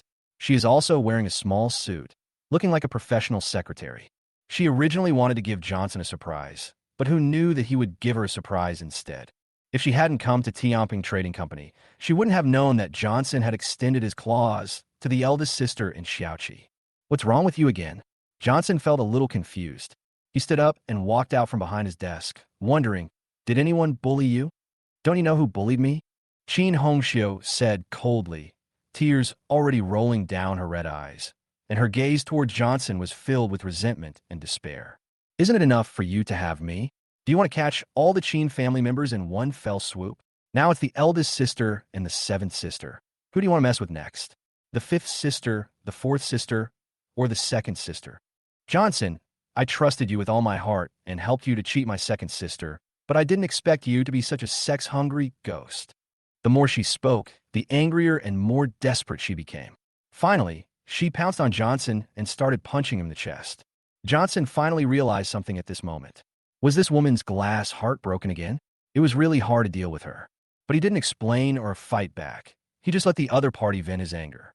After a while, Chen Hong, who was exhausted from the fight, became confused. She stopped moving and looked up, her tear-stained face full of despair, her voice trembling. You don't even explain? Could it be that? Could it be that you are really going to do this? Johnson raised his hand to wipe her tears. He was not angry. He just smiled and said, look at the way you were just now. Even if I want to explain, you have to listen to me. Are you feeling better now? If you haven't let out enough anger, continue. I'll explain when you've calmed down. Chen Hong was confused by Johnson's operation. She thought about the other party getting angry and hitting her. She also thought about Johnson admitting it with a guilty look on his face, and she even thought about the other party being misunderstood and directly breaking off relations with her. But she never expected that Johnson would speak to her so gently. For a moment, even though Chen Hong's doubts were still there, her anger and resentment had dissipated a lot. That's enough. Explain it to me, she said in a low voice. Johnson picked her up and, ignoring her struggle, sat back in the boss chair. I suspect my brain tumor has something to do with you. This was the first sentence Johnson said to Chen Hong. He said he would not lie to the other party. So he would not lie to the other party. From the moment the other party successfully helped him to cheat Vivien, he had already believed in this woman. Even though Chen Hong is not only fragile, but also a little crazy. But who made Johnson choose it? She is crazy about her own things, and he is indulgent about his own things. There is no conflict. But Chen Hong obviously wouldn't believe such a ridiculous reason. Just as she was about to get angry, she heard Johnson say, "Listen to what I have to say first, and then decide whether to believe it or not." So he told her all his speculations about the brain tumor, including what happened with Linda before, and he did not hide anything. Of course, Johnson skipped over Wu Yihai's case. Of course, it wasn't that he wanted to hide it from Chen Hong, but he didn't want to make her worry. At first, Chen Hong was a little angry, but as she listened, her face gradually turned pale. "You mean your brain tumor is very likely related to my dad and us?" Her voice trembled, and her heart was filled with turmoil. She originally thought Johnson had a disease, but who knew it was actually man-made? And the person who did this was her father. "I don't want to believe it, but it's the truth." Johnson whispered, "How else to explain that every time I get too close to you, my brain tumor gets worse? Not with other people. You have others?" Chen Hong widened her eyes. Jean Lioli. Johnson was very single. It was just for experimentation at the time, so... But don't worry, there's absolutely no deep relationship, and it's broken now. That's better. Chen Hong glared at Johnson and grabbed something. "If you dare to lie to me, you're done." Before Johnson could speak, she thought of something else, and her face turned pale. "Do you think my dad did this? Is it because he is worried about something like this happening?" Her and Johnson's identities were somewhat awkward after all. Johnson a brain tumor because he was worried about this kind of thing happening. Probably not. Johnson shook his head. "First, not long after he died, I had a brain tumor. How old was I at that time? Of course, if he doesn't mind if I don't live past 25 to prevent that from happening, then there's nothing to say." Chen Hongxiu's face turned pale. She wanted to hug Johnson's neck to comfort him, but she was worried that it would make his condition worse. After some hesitation, she finally hugged the other person tightly. "If that's the case, I'll accompany you then," she whispered. Johnson sighed inwardly. What a crazy woman. By the way, what's the second one? Chen Hongxiu suddenly thought of something and looked up in confusion. "Second." Johnson hesitated for a moment and finally said truthfully, "The second thing is, you're not Qin Feng's biological children, so he shouldn't do anything to me because of this." Chapter 141, Don't Push Your Limits. In the office, hearing Johnson's words, Chen Hongxiu felt a buzzing in her ears and her brain went blank. What did you say?" Her lips trembled and her eyes were full of disbelief. Johnson sighed inwardly. He knew that the other party would not be able to bear it after knowing the news. However, rather than letting the other party know about this later, it is better to cut the Gordian knot and tell them the truth as soon as possible. "I want to find you Wan." Johnson thought for a moment and then told him about his meeting with Juvelin. Except for hiding the matter of Wu Yihai and Yu Wanlan's identity, Johnson told Chen Hongxiu everything else truthfully, including but not limited to the age relationship between the sisters, and the fact that Oscar is not Chen's biological child. After hearing all this, Chen Hongxiu was completely dumbfounded. This is impossible. She shook her head desperately, totally unwilling to believe this fact. "We grew up together, and we were all carried out of our mother's delivery room." Johnson didn't explain anything, just took out a document from his office drawer. "This is information about several welfare homes in Inhai from 20 years ago." He said softly, "The times were quite chaotic back then, and many people gave birth to children but couldn't raise them, or for other reasons, they just dumped their babies at the door of the orphanage. According to my investigation, you were all adopted from these orphanages, and here is all the information about the abandoned babies adopted from these orphanages 20 years ago. According to your birthdays, during the time each of you was born, a baby girl would be adopted from these orphanages. Do you think this is a coincidence?" And Johnson paused, took a deep breath, and said, "Chen Yinji and Grace are both working for me right now. If you want to verify it, you can go do a DNA test with them." Johnson's words. Her mind was in a mess at this moment. She believed Johnson would not lie to her, but she really didn't want to believe that her 7 sisters were just like Johnson and had no blood relationship with the Chen family. After an unknown amount of time, Chen Hong seemed to have thought of something, and she suddenly grabbed Johnson's hand. Johnson, Johnson, please don't tell anyone else about this, okay? Johnson intently, breathing rapidly, and pleading in her words, I beg you. No one knows better than Chen Hong how much importance these Chen sisters attach to the word Chen family. If they knew they were not members of the Chen family, they would definitely collapse. If Chen Hong didn't have someone to rely on now, she would even be nestling in Johnson's arms right now, feeling safe with him. She didn't know if she would collapse on the spot when she heard the news. Johnson had no intention of using this matter to torture the Chen sisters. After all, what's the point of having outsiders say this kind of thing? The best effect can only be achieved by letting them discover it themselves. If Chen Hong had not already stood on his side, Johnson would not even have told her about this. Don't worry. He touched Chen Hong hair and said softly, whatever you say is what it is. Listening to Johnson's soft words and feeling the warmth coming from her head, Chen Hong empty heart was suddenly filled with a sense of security. Johnson, it's great to have you. She buried her head in Johnson's arms and murmured, Boss here. The office door was suddenly opened, and then Chen Yinji walked in holding a document. But before she could open her mouth, she saw the scene in front of her. Her eyes widened immediately, and the words that were about to come out of her mouth were swallowed back. Even though Chen Yinji already knew that there was some relationship between Chen Hongxiu and Johnson. But after actually seeing this scene, her young heart was still greatly devastated. How could they do this? This is in the office in broad daylight. Is it really okay to be so shameless? Don't you know how to knock before entering an office? Johnson glanced at Chen Yinji, his face showing displeasure. Get out if you don't understand the rules. Pack up and leave. Before Chen Yinji's brain could react, she subconsciously responded, Okay, boss. Then she hurriedly closed the door and went out. After a while, Chen Yinji stood in the corridor holding the documents, with a confused look on her face. Wait, why am I so obedient? She glanced down at her secretary's suit, and her face turned pale. She's only been working for less than an hour, and she's already gotten into the role so quickly.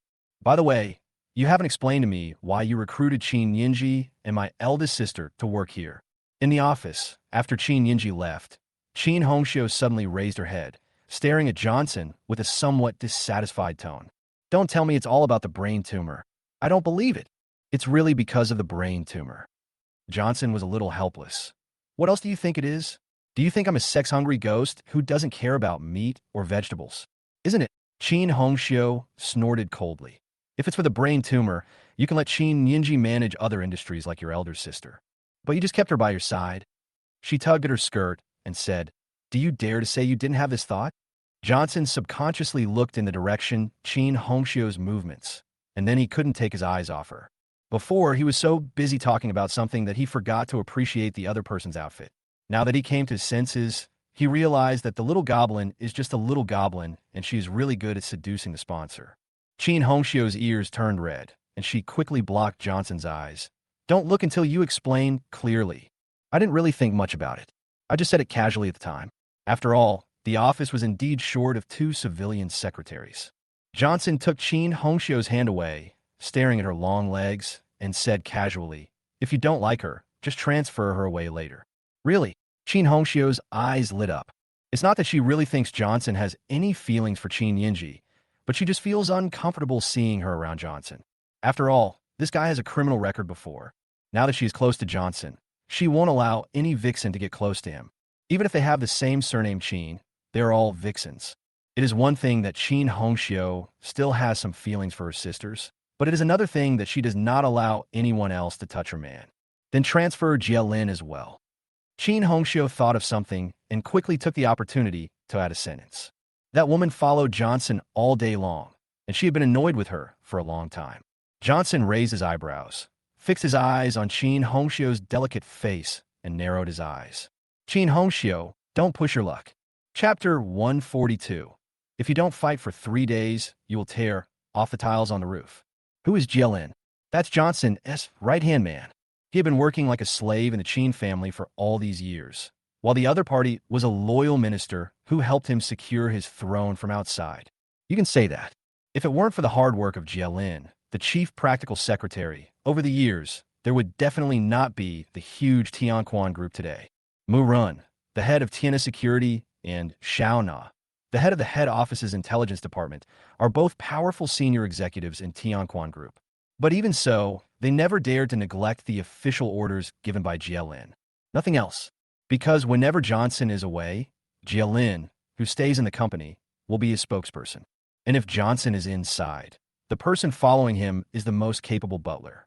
It didn't matter that Chen Hong, that damn woman, wanted to drive Qin Yinji away, but she actually set her attention on Jielin, which made Johnson a little angry. Does the other party want to take advantage of his favor to do evil and deceive him into becoming a tyrant? It's so audacious. Seeing Johnson's expression was not right. Chen Hongxiu's heart skipped a beat, but she stiffened her neck stubbornly. Why is it not possible? Are you really having something with that Secretary Jielin? Chen Hongxiu, I think you're really going to go crazy if you don't get a beating for 3 days. Johnson slapped the other person's buttocks hard. If I don't teach you a lesson today, I really don't know how much I am capable of. Just as Chen Hongxiu let out a cry of shame and anger, she saw a bloody mouth biting down on her. For a moment, she was so frightened that she lost her soul. No, Johnson, brain tumor. Your brain tumor.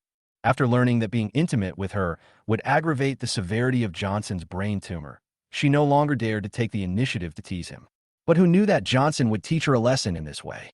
If you don't do this, you won't learn your lesson. Johnson whispered, and then ignored Chen Hongxiu's fear and blocked all her sounds. 10 minutes later, Chen Hongxiu leaned softly against Johnson's chest, her lips a little swollen. I won't say that to Jielin anymore. Please stop doing this, okay? She held Johnson's face and begged. I really know I was wrong. She didn't want to make Johnson's brain tumor worse because of her. If the other party loses control and the brain tumor worsens to double the severity, she will be a huge sinner. I just want to tell you which people around me can't move. Johnson held Chen Hongxiu's hand and whispered, Jielin is one, my parents are one, Eve is one, and then you. Chen Hongxiu's heart trembled slightly. She never expected that Jielin would be ranked before Johnson's parents. The key point is that they don't seem to have any relationship. From Chen Hongxiu's understanding, she obviously didn't understand what the Lord-subject relationship meant. However, Chen Hongxiu was not angry about being ranked last. Instead, she felt quite happy about it. See, she holds a very important position in Johnson's heart. I want to gather Maria and the others next, so please stop messing around. Johnson gave the other party a shot of prevention, but also added, don't worry, I won't stay around. I'll follow your arrangements. Chen Hongxiu's emotions came and went quickly. She responded coquettishly and charmingly, and she no longer cared about it. Anyway, she already understood Johnson's thoughts, so there was no need to quibble over it. Didn't he see that she had already touched the other person's weak spot? Was he just reminding him in this way? If that's the case, why do unnecessary things? Night falls quickly. Chen's family in the restaurant. Wow, today's meal is so sumptuous. Linda, who had just returned home, looked at the table full of dishes and exclaimed. If she hadn't happened to see her eldest sister coming out of the kitchen, she would have thought that the Chen family had returned to the way things were before. Sister, why are there so many dishes? Has your hospital been unsealed? Jessica was also shocked. She only knew that her elder sister went out early and came back late every day these days, but she didn't expect that there would be such a big surprise today. Grace looked at Qin Nianji guiltily and then smiled calmly. It's not that the hospital has been unsealed, it's that I found a job with good pay. It's also related to the medical management industry, and the salary is pretty good, so I want to improve your food. That's great, sister. I love you so much. Linda hugged Grace tightly and was extremely excited.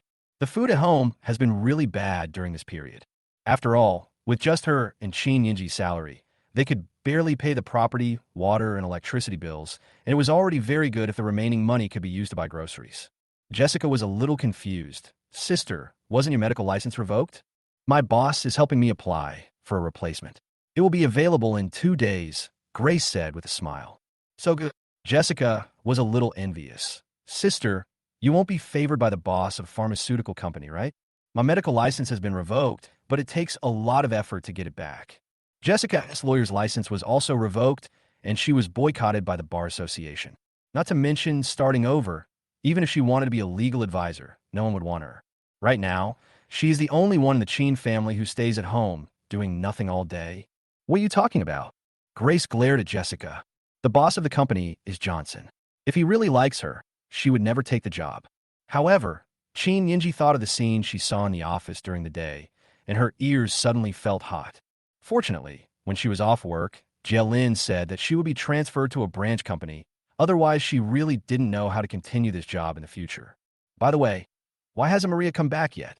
Grace thought of something and asked with a frown. I don't know. Jessica shook her head. He did come back today, but he didn't say much to me. He just took a draft of the lyrics and left. Maybe the sale of copyrights isn't going well. Having said that, she sighed. Call Maria and ask her to come back. Grace said directly, now that I have a stable job, we can still survive even if she doesn't sell the copyright. There is no need for others to lower the price. I wanted to, Jessica said helplessly, but you all know what kind of personality Maria has. She looks weak and frail, but she is very serious about music. If she doesn't give up on her own initiative, there's no way we can persuade her. Grace had no choice but to say, I'll go and persuade her later. Let's eat first. All right. She thought of something, looked towards the stairs, hesitated for a moment, and said, has the second brother not come downstairs all day? Chapter 143. Vivien is in trouble. Without hearing Grace's words, Jessica shook her head. Just like yesterday, my second sister didn't even leave her room, and I didn't dare to go and see what was going on. Vivien came home last time. She locked herself in her room and never came out. Although no one knew what had happened, no one knew what she had done when she went out that day. But from the distraught look on her face when she returned home, she could vaguely guess that the method she had come up with to revive the Chen family had failed again. Maybe it failed with Johnson again. After all, the other party had not only vowed to make the Chen family rise, but also said that Johnson would pay the price. It must be that damn Johnson again, Jessica said indignantly. Whenever something happens to my second sister, it is always related to him. Don't let me see this ungrateful bastard, or I will definitely not let him go. Grace said subconsciously, Old Five, don't say these things if you don't know the situation. And have you forgotten how you started your law firm? Even if Johnson was wrong, his previous help to you was always genuine. Yes, fifth sister. Chen Yinji couldn't help but say. In fact, Johnson never deliberately provoked us. It was not us who provoked him. Her voice became weaker and weaker until it disappeared completely. Because Jessica was staring at her and Grace with eyes wide open, her face full of disbelief. Big sister Xiaoqi, what happened to you two today? It's okay for the eldest sister.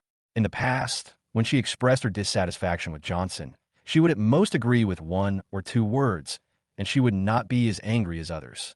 But Chen Yinji used to be a staunch anti-power person, so why did she speak up for Johnson today for the first time? No, Chen Yinji panicked and said quickly, what I mean is that we should not pay attention to Johnson now. We should pay more attention to our second sister. Sister, don't you agree? She asked Grace. Yeah. Grace nodded repeatedly. That's what I meant. They looked at each other secretly, and each could feel the other's helplessness and bitterness.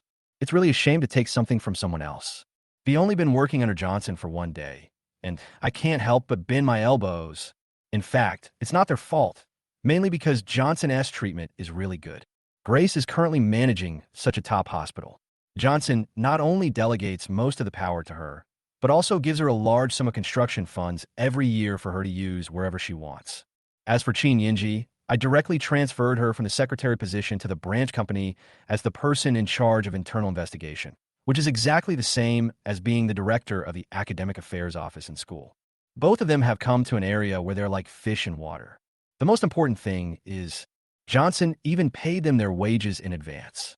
Faced with such good treatment, when they heard Jessica slandering the boss, they naturally couldn't help but want to refute it. Linda noticed something was wrong, but she obviously didn't expect that both of them were recruited by Johnson, so she didn't think about it too deeply. All right, you guys eat first. Grace said, I'll bring some food up to the second child. After saying that, she packed a separate meal and brought it upstairs. Bang, bang, bang. After knocking gently on the door, Grace asked tentatively, second brother, it's me. No matter what happened, you still have to eat. You haven't eaten for several days. There was no sound in the house. Grace called out again, but there was still no response. She suddenly had a bad feeling in her heart. Hurry up and help me open the door. She rushed to the fence and shouted down, I'm worried something happened to the second one. Before, they sent food to her, and although Vivien didn't eat it, she would always respond in order not to make them worry. But today he didn't say a word, which was obviously abnormal. The faces of several sisters in the restaurant changed, and they all rushed upstairs. Moment. Bang bang. As Linda took the fire axe and chopped open the door with a few axes, the scene inside came into view. But in the extremely messy room, Vivien with disheveled hair was lying in the corner, without any movement. Look from a distance. Her eyes were closed, and she looked extremely thin. She no longer had the high-spirited look she once had, and looked more like a terminally ill person. It looked very dead. Second brother? Grace's face changed drastically. She rushed in and threw herself to the side, reaching out to the other person's nose with her trembling hands. The other sisters stood at the door with pale faces, their eyes full of fear and disbelief. They never expected that the second sister would torture herself like this. Is this still the decisive and resolute head of the Chen family? There's still air. There's still air. At this moment, Grace made a surprised sound and collapsed on the ground with a long sigh of relief. Seventh brother, quickly bring me my phone. I'll call an ambulance. Sixth brother, go get the first aid kit. I'll give her some glucose to stabilize her condition. She quickly arranged. With Vivien's condition, which was a typical case of fainting caused by malnutrition. After all, the other party has not eaten for so many days. Even an Iron Man can't stand it, right? Fortunately, Grace was decisive. Otherwise, I can't imagine what would have happened. What happened that day? And why did the second brother become like this? Grace was full of questions. According to her understanding of Vivien, she would be able to survive any blow. Unless the blow was so great that she couldn't bear it and made her feel desperate. Grace couldn't imagine what the scene was like. Soon, an ambulance came roaring in and took Vivien, Grace, and others to the hospital. When she saw the familiar small hospital, Jessica was a little surprised. Sister, are you working here now? Yes, although this place is small, it is fully equipped. Grace didn't bother to say more. She replied casually and then sent Vivien to the emergency room with the doctor from the emergency department. Half an hour later, in the ward, Vivien raised her eyes with difficulty, and what she saw was the cold white light and familiar, concerned faces. Grace, who was wearing a white coat, asked nervously. No, it's okay. Vivien opened her lips. She was about to ask herself why she was in the hospital, but all her previous memories came flooding back. Joined forces with Wu Changing to deal with Johnson, was deceived by Chen Hong, was ambushed in an abandoned industrial park. A mysterious woman suddenly appeared and subdued her. One picture scroll after another flashed through her mind and finally stopped on the face of a young man with a fake smile. That's Johnson. It was also her nightmare these days. Chapter 144. Will Vivien become a fool? When I think of Johnson, Vivien's already pale face turned even more pale, and even her body began to tremble slightly. She had never taken Johnson seriously before, even though she was repeatedly defeated by the other party, even though the Chen family was messed up by Johnson. Vivien just thought that the other party was luckier. Or rather, she didn't want to believe that Johnson was far more capable than she was, and even less willing to believe that a piece of trash she had driven away could do that. So this time, even after joining forces with Wu Changing, when Vivien was still ambushed by Johnson in an abandoned chemical plant, she was stunned where she stood. She couldn't figure it out. I have tried my best to compete with Johnson and even promised to give 51% of Chen Venture Capital shares to Wu Changing. Why can't I beat him? She didn't understand even more. How could that loser who used to stay in the Chen family like a borer and wag his tail and beg for mercy in front of her like a pug grow to this point? Certainly, if it were just this, Vivien wouldn't have locked herself in the house and went on a hunger strike, let alone become what she is now. What made Vivien devastated was not only Johnson's successful ambush, but also the insults he hurled at her after he took control of the situation. Johnson slapped Wu Changing, who hit her, and then slapped her back. The former was already unacceptable to the proud Vivien, and the latter directly shattered her self-esteem. In fact, just these two things would at most make Vivien collapse temporarily, but it is impossible for her to be unable to get over it forever. The last two straws that broke the camel's back were the deception and betrayal from her own sister Chen Hong, and, who had already betrayed her, still had the nerve to follow Johnson to laugh at her. With so many blows, any one of them would be enough to make Vivien collapse for a while, let alone all the blows coming at the same time. When Johnson took her out of the abandoned chemical plant, and she heard the sudden sound of gunfire from behind, Vivien, who had already collapsed, was completely shattered on the spot. You know, Those people who were massacred in the abandoned chemical plant at that time were all brought here by her. In less than half an hour, Vivien experienced mental trauma, physical pain, humiliation, and condemnation from conscience. In this situation, she just collapsed on the spot and did not go crazy, which showed that she had a strong mental state.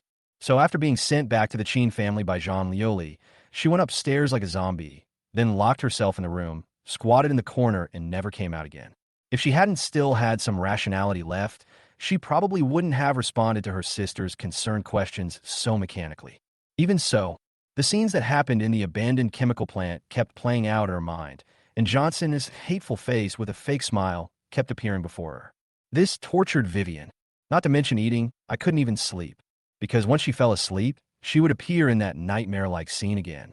In the ward, Vivien's pale lips trembling and her body shaking wildly. Grace panicked and quickly took her pulse. Then she was shocked to find that the other party's current condition was entirely caused by fear, and except for being a little weak, there was nothing unusual about his body. So, what exactly happened that day? Vivien, the strongest of the 7 sisters in the Chen family, so frightened? Vivien, can you tell me what happened that day? Grace held Vivien's hand tightly and tried to make her voice sound calm. Don't be afraid. I'm here with you. No matter what happens, I will share it with you. However, Vivien didn't reply at all. She just covered her head with her hands, and then her facial features twisted and she let out a painful wail. Ah, finished. Seeing this scene, Grace's heart suddenly skipped a beat. Vivien's condition is already very bad. If her headache recurs, she might very likely become a fool. Quick, give her a sedative first. Grace hurriedly instructed the assistant. Soon, as a dose of injection entered her body, Vivien's body, trembling, gradually subsided. Even so, from her still distorted facial features and the hand still tightly holding her head, it can be seen that she is still in pain at this moment. Sister, what happened to my second sister? Jessica's face turned pale. I don't know what happened, but she must have experienced something horrible, which is why she looks like this. Grace frowned.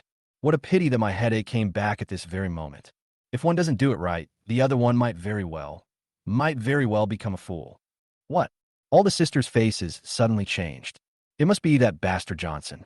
His second sister must have done something to make her become like this.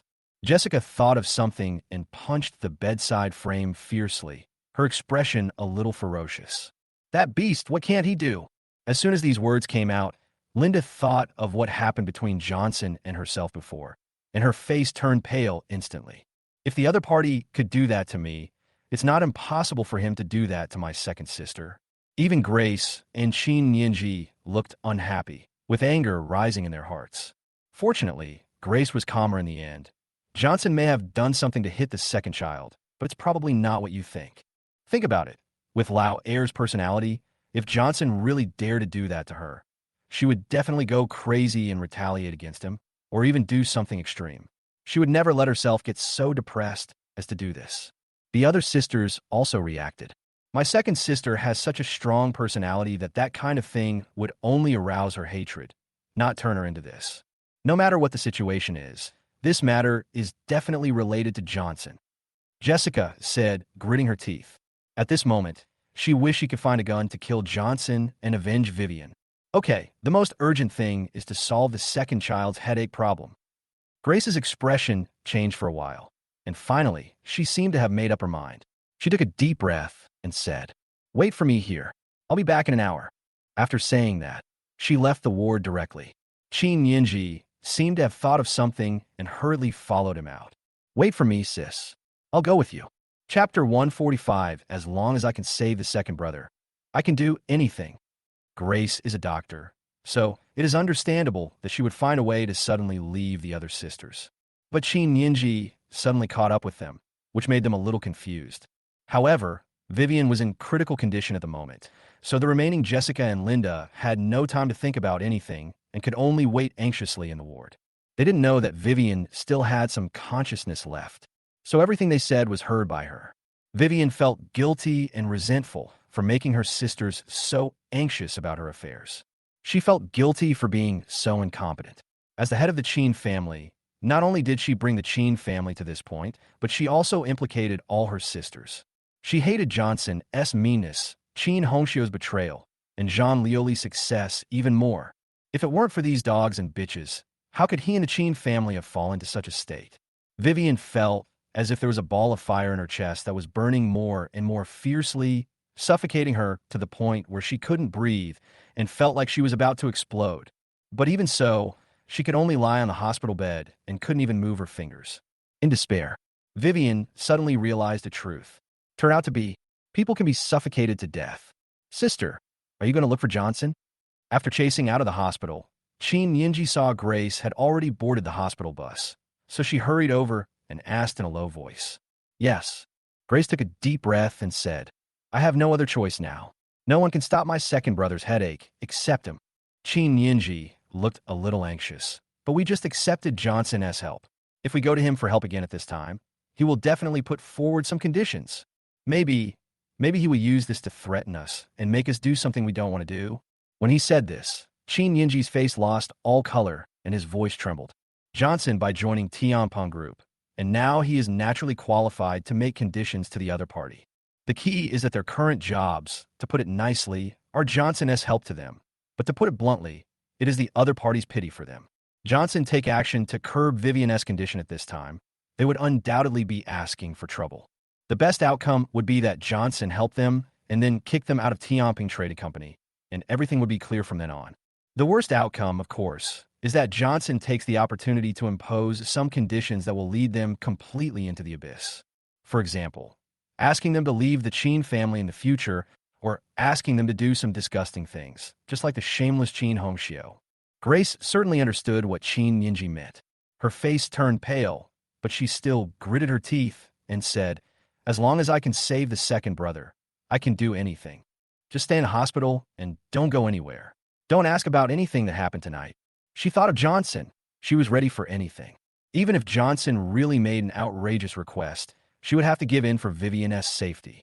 Seeing her resolute elder sister, Chen Yinji became ruthless and got into the car. Big sister, I'll go with you. No matter what happens, I can't let you handle it alone. Based on her understanding of Grace, if she was really bullied by Johnson, she would definitely commit suicide afterwards. If she could go along, maybe Johnson wouldn't make excessive demands when he saw so many people passing by, even if it's an excessive request. At least there was someone to comfort my elder sister afterwards so that nothing bad happened to her.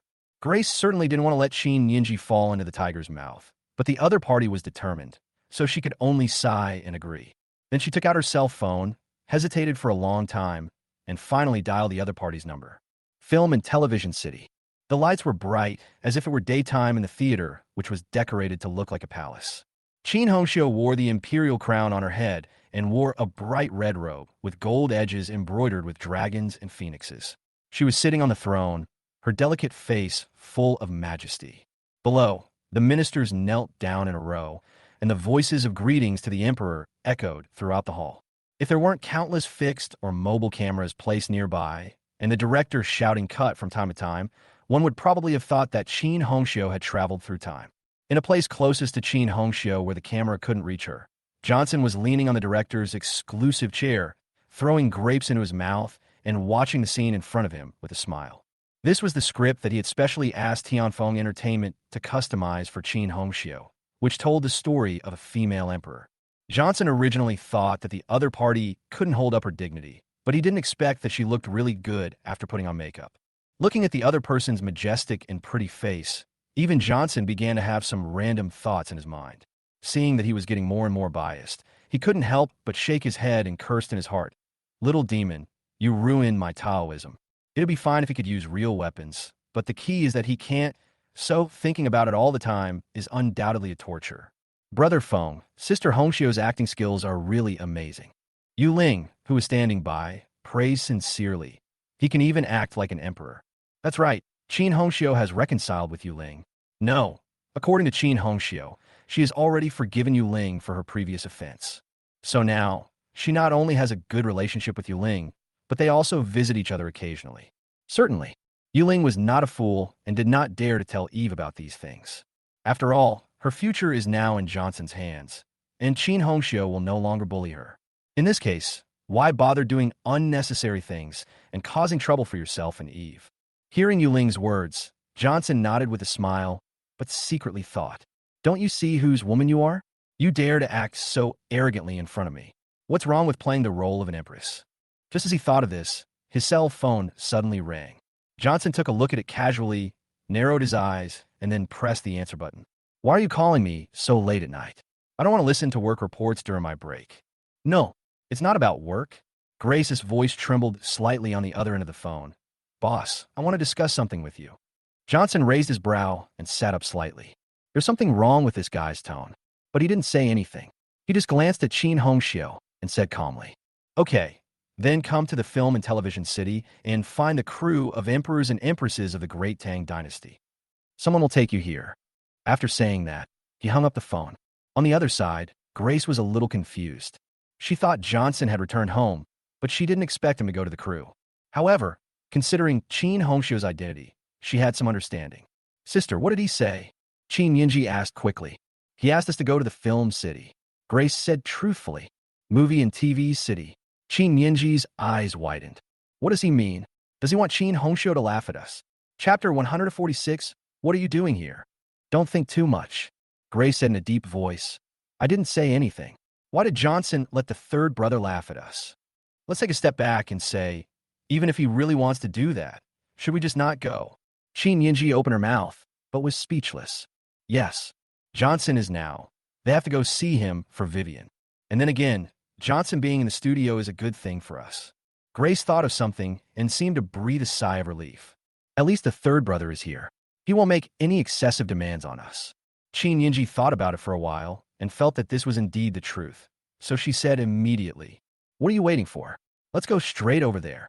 Grace naturally had no objection and drove to the film and television city. About half an hour later, the two met Johnson, who was leisurely at the shooting site. However, when they first entered the crew, the first person Grace and the others noticed was Chen Hongxiu, who was immersed in the plot and looked majestic in every move. For a moment, both of them were quite shocked. Chen Hongxiu was indeed a popular young actress before, but this was the first time for her to shoot such a large-scale production. This is enough to prove how much Johnson is invested in her. When they thought about the Chen family being on the verge of collapse, and Chen Hongxiu, who had betrayed the Chen family and stood on Johnson's side, getting better and better, they felt a complicated and somewhat sour feeling in their hearts. Fortunately, Grace is the eldest sister after all, and she quickly calmed down and came behind Johnson under the guidance of the executive director. Boss, she called out awkwardly as she looked at Johnson, who was absorbed in watching the live broadcast. In contrast, Qin Yinji, who had been a secretary for a long time, was more comfortable with calling him boss. What do you want to discuss with me so late at night? Johnson said without turning his head. Grace took a deep breath and said without further ado, Vivien went into shock due to hunger strike. She was no longer in danger after first aid. Who knew that the brain tumor would flare up again at this time? So, I wanted to discuss with my boss whether we could help curb her condition.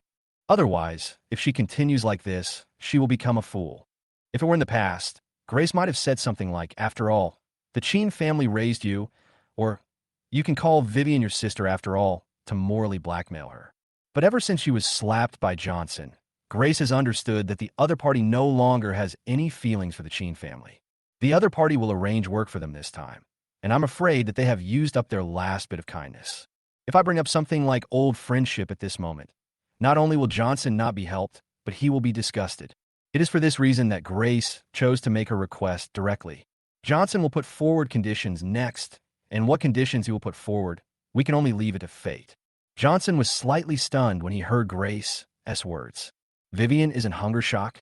He remembered that this woman had a pretty good mental state, so why was she so bad this time? He raised his hand and waved to Yuling, indicating that she should leave first. Then he turned around and looked at the two people behind him. I have no say in this matter, Johnson said casually. Grace and the other girl were stunned.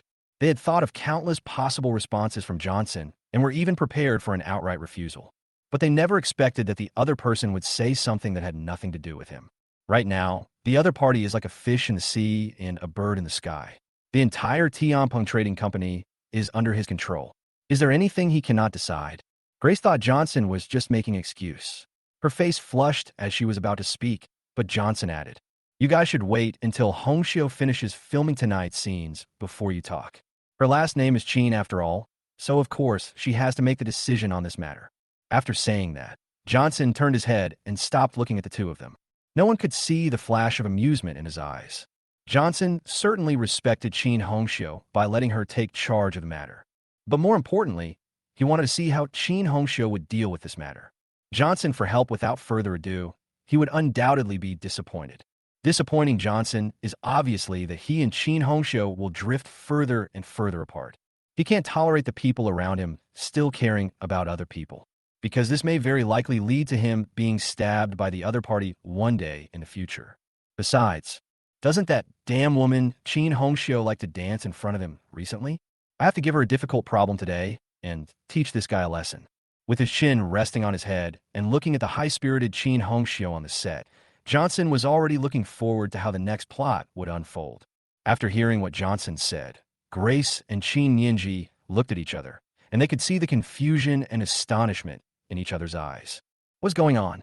Johnson, who was full of rebelliousness, was really controlled by Chen Hong. Even such a matter was left to her to decide. For a moment, both of them felt complicated. Seeing Johnson looking at Chen Hong's back affectionately, Qin Yinji couldn't help but have an idea in her mind. If it was me instead of my third sister who sided with Johnson at that time, would the other party be so nice to me? Qin Yinji didn't know the conclusion. She only knew that her heart was a little confused, and she even began to feel slightly jealous of Chen Hong. She was jealous that the other party had left the Chen family at the critical moment and was getting better and better. Johnson's perception was so sharp that he almost immediately noticed the extreme emotional change of someone behind him. The corners of his mouth curled up imperceptibly. It's getting more and more interesting. About 10 minutes later, Okaika. With the chief director's order, Chen Hong finished her part for the day. If it were in the past, she might have had to work overnight to film. But now as the #1 figure in Tian Feng, even if Chen Hong wants to work overtime, the company will not have the courage to agree. It doesn't matter if the filming is slow, Sister Hongxiu can't get tired. Besides, just because Chen Hongxiu doesn't shoot at night doesn't mean that other people's scenes can't be shot at night. Just leave the staying up late to them. Sister Hongxiu only needs to be responsible for maintaining the best condition. Sister Hongxiu, you were in great shape tonight, and almost nothing went wrong. The chief director immediately went up to flatter him with a fawning look on his face. He originally thought that with the presence of the big boss Johnson, Chen Hongxiu's performance tonight would be terrible, but unexpectedly the effect was better than expected. It was as if the other party was deliberately showing off his abilities in front of Johnson, like a peacock spreading its tail, bringing out every detail of his gesture to the extreme. Trotted towards Johnson's position, dragging her cumbersome robe. But before she could get close, Chen Hongxiu's steps suddenly froze, and the smile on her face froze there. Grace and the other girls standing behind Johnson, her heart first tightened, and then she became furious. What's going on? They doing here looking for Johnson so late at night? All kinds of suspicions flashed through Chen Hongxiu's mind, and her face suddenly turned cold. Grace, what are you doing here? With this majestic outfit, Chen Hongxiu's aura was so overwhelming that the two women behind Johnson turned pale, and they were a little breathless for a moment. Chapter 147: Sisters Against Each Other. Seeing Chen Hongxiu's unhappy expression, Grace subconsciously wanted to explain. Third brother, as senior executives of Tianpeng Trading Company, can't we come to discuss something with the boss? Qin Yinji interrupted Grace directly and said to Chen Hongxiu coldly, Why, do you think that just because you are with our boss, you are a big shot and can boss us around? I don't know why. Qin Yinji looked at Chen Hongxiu's high-spirited appearance and felt inexplicably aggrieved and angry. So for a moment, he put Vivien's matter behind his mind and confronted the other party. Johnson turned his head and looked at Qin Yinji with some surprise. When this girl was working as his secretary before, she was reluctant for a long time. Why is it that now she calls him boss all the time? I didn't know and thought how much she respected and esteemed me. On the other side, Chen Hongxiu's face suddenly turned red when she heard Qin Yinji's words. Qin Yinji, is this how you talk to me? She raised her finger and pointed at Qin Yinji, her wide sleeves rustling in the wind, her tone full of anger. In the past, the other party never dared to speak in this tone in front of her, the third sister. Now, this is outrageous. Qin Yinji did not give in, and said with her neck stiff, You are not a member of the Qin family now. Is there anything wrong with me talking to you like this? Don't even think about acting like a big sister in front of me. You don't deserve it. Chen Hong felt a surge of anger in her chest, and her lungs were about to explode. But she really didn't know how to refute what Qin Yinji said. Helplessly, Chen Hong could only suppress her anger and said through gritted teeth, "I won't tell you these nonsense. Let me ask you, since you're a senior executive of a branch of Tianping Trading Company, is there anything that you can't discuss in the company during the day? Why do you have to come to Johnson so late at night? You have no sense of time at all. Is this how you treat your subordinates?" Qin Yinji subconsciously wanted to refute, but Grace suddenly stopped her. "Shut up." Then she pursed her lips and explained to Chen Hong. "Third brother, you misunderstood. We didn't come to see the boss because of work, but because your second sister went into shock due to hunger strike and had a headache. She's about to become a fool. We have no choice but to come here late at night to disturb the boss. After all, he is the only one who can control the second brother's illness." Qin Yinji, who was standing by, turned pale and quickly swallowed the words that were about to come out of her mouth. Only then did she react. Because of her own selfish thoughts, she actually threw her second sister's safety to the back of her mind and quarreled with Chen Hong here. If it weren't for the eldest sister's calmness, if the second sister's illness was delayed, she would be the biggest sinner in the Chen family. Chen Hongxiu's anger also stagnated. "What did you say?" She cried out in disbelief. "My second sister is in shock from hunger strike. How is this possible? Based on her understanding of Vivien, she shouldn't be the kind of person who would go on a hunger strike." Grace glanced at Johnson subconsciously and felt a bitter taste in her mouth. "I don't know the details either. Anyway, can you please ask the boss to help the second brother curb his illness? Just think of it as a request from the eldest sister." "Okay. I speak." Chen Hongxiu was even more confused. Johnson was the one who made all the decisions regarding her affairs, so how could she possibly make decisions for him? Aren't these two sisters worshipping the wrong place? Even if you want her to whisper in your ear, you should find her in private. How can you say it out loud like this? Fortunately, Chen Hongxiu understood the reason later. But Grace added, "The boss said that you are also a member of the Chen family, so you need to make the decision on this matter." Qin Yinji on the side moved her lips, but thinking of her second sister lying on the hospital bed, she finally did not say she is no longer a member of the Chen family. Chen Hongxiu originally wanted to nod, but when she caught a glimpse of Qin Yinji's unhappy face, she was startled and woke up. "Something's wrong. Why would Johnson specifically leave this matter to me?" Chen Hongxiu's mind raced. "Isn't it obvious that he is testing me? If I really ask him to cure Vivien's headache, this guy will definitely torture me to death later. No, I absolutely cannot agree to this." Although Chen Hongxiu figured out the whole story, she still felt distressed when she thought about Vivien lying on the hospital bed and the risk of becoming a fool if she was not careful.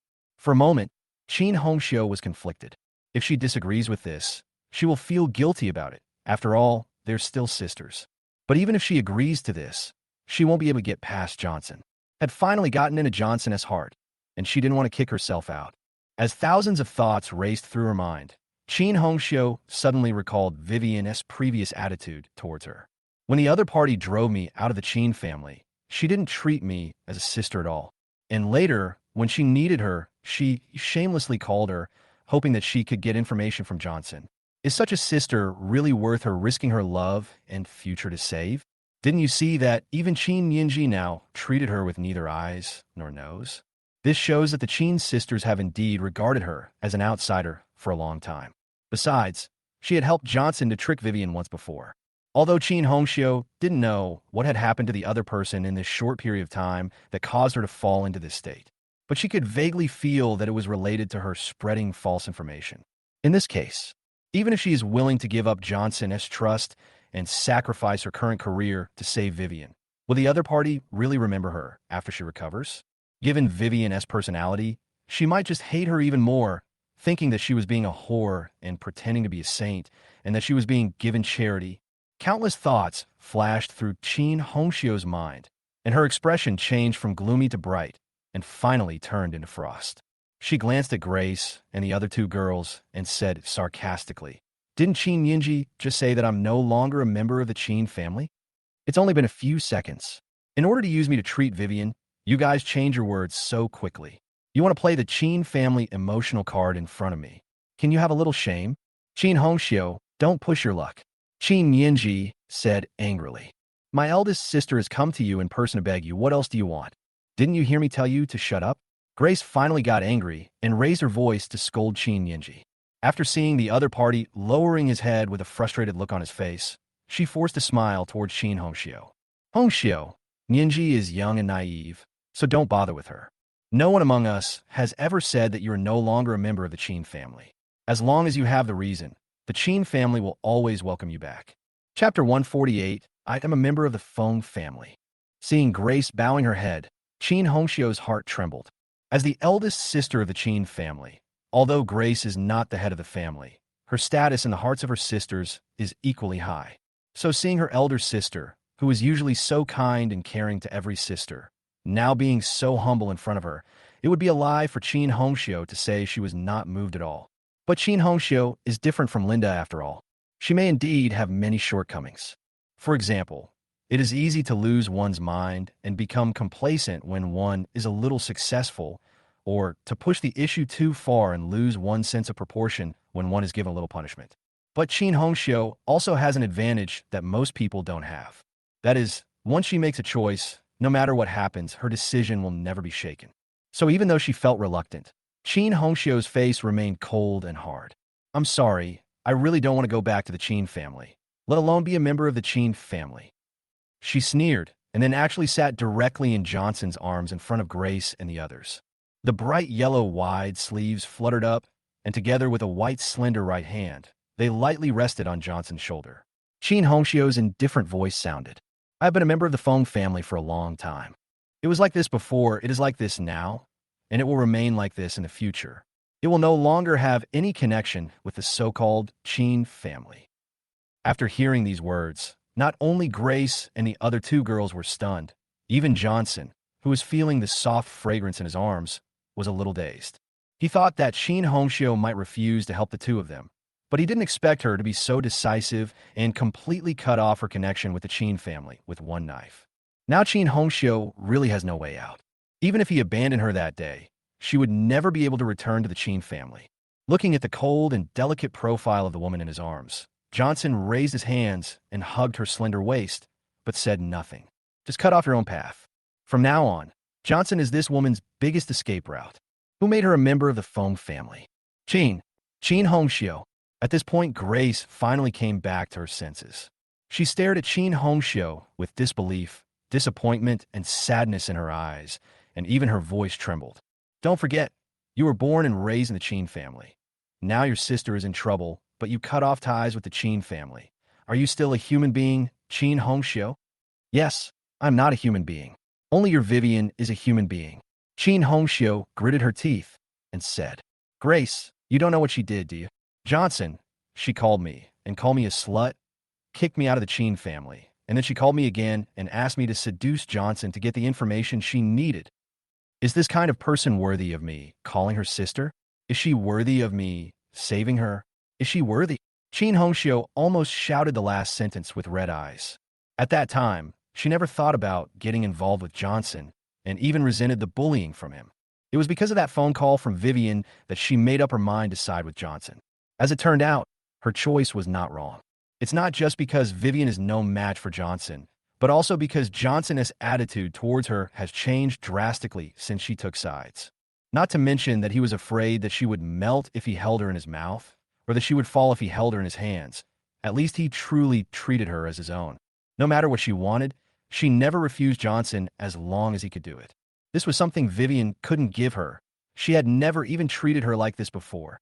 Even though Qin Hongxiu had been very successful in the entertainment industry in the past, it was all due to her own efforts and the help of noble people that she was able to become a popular star step by step. Vivien's help to her was almost non-existent. All these things combined are enough to make Qin Hongxiu make the right choice. Grace and the other girl were originally filled with anger, but when they heard Qin Hongxiu's words, they felt as if struck by lightning, and their brains went blank. Vivien mentioned this at all. They were also unwilling to believe that the other party was that kind of person. Impossible. Qin Yinji glared at her. How can my second sister do such a thing? Qin Hongxiu, please stop slandering me. Am I slandering you? Qin Hongxiu took out her phone, opened 2 recording files, and threw them out. The recording of the call is here. Do you want to listen to it? After all, she is in the entertainment industry, so she is in the habit of recording every phone call she makes with anyone. So she still keeps the recording of the phone call with Vivien. Looking at the mobile phone thrown in front of them, Grace and the other girl froze in place. After a while, Qin Yinji bent down and picked up her phone as if possessed by a ghost and clicked on the first recording. 10 minutes later, Grace and the other girl were completely frozen in place, their faces pale. They never expected that what Chen Hong said was actually the truth. Not to mention that when she tried to explain her relationship with Johnson, Vivien just yelled at her without giving her any chance to explain. Let's just say that later the other party wanted Chen Hong to seduce Johnson and get information. Is this really something a sister can do? Do you still think I should save Vivien now? Chen Hong looked at the two of them with sarcasm. A person like this deserves it even if she dies in a hospital bed, let alone becoming a fool. Grace opened her mouth, but didn't know what to say. Finally, she dropped her hands powerlessly and wanted to turn around and leave in despair. Originally, she wanted to use their blood relationship as an excuse to morally blackmail Chen Hong. But now that she has discovered what Vivien has done, Grace is too embarrassed to bring it up again. Even Qin Yinji couldn't say a word at this moment. Wait, actually it's not impossible for me to save Vivien. Just when the two women were desperate and wanted to leave, Chen Hong suddenly said, "But I have a condition." As soon as these words were spoken, Grace and the other girl were shocked and turned their heads almost at the same time, with surprise in their eyes. What's going on? Could it be that Chen Hong was just complaining before, but she still had sisterhood in her heart? Even Johnson was a little surprised at this moment. Looking at the expressionless woman in his arms, he found that he couldn't figure out what she wanted to do. Interesting. Johnson smiled silently. Chen Hong really brought him so many surprises tonight, which was much more interesting than watching her filming. He leaned back slightly, quietly admiring the other person's performance. "Hong do you want Lao Air to apologize to you?" Grace thought of something and said quickly, "Don't worry. As long as you agree to save her, I will definitely bring her to you personally. I don't want her apology." Chen Hong interrupted the other party. Then she glanced at Grace and the other person's faces, and her tone became inexplicable. "I want you." Chapter 149, What Do You Call Her? "I want you?" Hearing Chen Hong words, Grace and the other girl were stunned on the spot. If Johnson had said this, they could barely understand it. But why did these words sound so strange coming from Chen Hong's sleeves? "Hong can you please explain yourself more clearly?" Grace reacted immediately and asked tentatively, "What do you want us to do?" "I want you to sell your lives to Tianping Trading Company." "No, I want you to sell your lives to Johnson for the rest of your life," Chen Hong said calmly. "Not only that, if anything happens in the future, you must stand firmly on his side." "You're dreaming." Qin Yinji's face changed drastically, and she blurted out, "Chen Hong I admit that what my second sister did before was a little wrong, but don't think of joining forces with Johnson to take advantage of the situation. We will never betray the Chen family like you did." Grace's face also looked a little ugly. She thought Chen Hong would take their old friendship into consideration and give them a way out. Who would have thought that the so-called conditions of the other party would be such conditions? Using their lifelong freedom and betrayal of the Chen family as a price to save Vivien's life is simply vicious. Grace stared at Chen Hong with her teeth clenched. Why didn't she realize before that her third sister was such a traitor? What do you mean by betraying the Chen family? Chen Hong didn't care. As the old saying goes, if you marry a chicken, you follow the chicken. If you marry a dog, you follow the dog. I followed Johnson, so of course I had to consider him. At this point, her voice suddenly paused. Then he looked at Johnson, his tone inexplicably nervous. "Johnson, you will marry me, right?" Johnson was silent for a moment. A smile appeared on his face, and he hugged the other's waist tightly. "As long as you are willing." The other party is not afraid of rumors or his death next year. So what is he afraid of? At this time, he also understood why Chen Hong put forward such a condition. Isn't it because of his brain tumor that he wants to use this method to keep these two people under control? Chen Hong a woman who is not very smart on weekdays, has racked her brains for him, and Johnson certainly cannot let her down. "Of course I do." Chen Hong breathing became rapid, but fortunately, she soon reacted and realized that she still had important things to do. She turned her head to look at Grace and the others, with a sneer on her face. "Do you still think I betrayed the Chen family now?" Grace and the other were silent. Without mentioning what Vivien did, just talking about the fact that her daughter was considering the interests of her husband's family, it seems that Chen Hong did nothing wrong. Only, Hong Aren't you afraid? Grace opened her mouth, but couldn't say the rest. Chen Hongxiu and Johnson's identities were so awkward that she really couldn't understand why they had the courage to talk about marriage. Aren't you afraid of being drowned by spit? That's not something you need to worry about. Chen Hongxiu said calmly. Anyway, I've already said what the conditions should be. Whether you are willing to accept it is up to you. If you can accept it, I will let Johnson rescue Vivien. Otherwise, just let her fend for herself. After she finished speaking, she didn't say another word. Grace and Qin Yinji looked at each other and were speechless. Qin Hongxiu is determined to live with Johnson. What can they say? No matter how angry he was, no matter how he used the Qin family's bloodline to question the other party, it would not have any effect. Qin Yinji, on the other hand, was feeling extremely complicated at the moment. Originally, she was a little jealous of Qin Hongxiu, but now she felt relieved. At least if it was her, she would never go down this path. Sister, what should we do now? Qin Yinji asked blankly after collecting her thoughts. Grace's expression changed for a while, and finally she sighed. What else can I do? Now that the second child is in this state, we can't really let her fend for herself. Go back, Yinji. I'll talk to Hongxiu again and see if I can get rid of you. No, big sister. I told you when I came here that we will shoulder the burden together, if anything happens. Qin Yinji gritted her teeth and said, If you agree, then I agree too. I can't let you suffer all the grievances alone. Grace still wanted to persuade her, but looking at Qin Yinji's expression, she could only turn her head and look at Qin Hongxiu. We agree to your conditions. Her voice trembled a little. The moment these words came out of Grace's mouth, it was as if all the strength in her body was drained away, and she almost collapsed to the ground. After all, what she paid for this sentence was her freedom for the rest of her life. Qin Yinji, who was standing by, also felt empty inside, as if her soul had suddenly been taken away. Qin Hongxiu had actually anticipated that Grace and the other woman would agree to this condition. The Qin sisters have always had a deep relationship, so it is obviously normal for them to do such a thing for the lives of others. Perhaps I'm the only ungrateful person among the Qin sisters. She laughed at herself in her heart, but said coldly, You'd better think carefully before you speak. Once you agree to this, you will not have the right to regret it. Otherwise, I will make everything public and let others see what kind of ugly things the Qin family is doing behind the scenes. I'm definitely not afraid of making a fool of myself. I just don't know if you are afraid. Don't worry, we will keep our word. Grace took a deep breath and then looked at Johnson, who had remained silent from beginning to end. Since Qin Hongxiu has agreed, can you take action to curb this second brother's headache now? Johnson frowned, his tone a little cold. What did you call her? Grace was slightly stunned.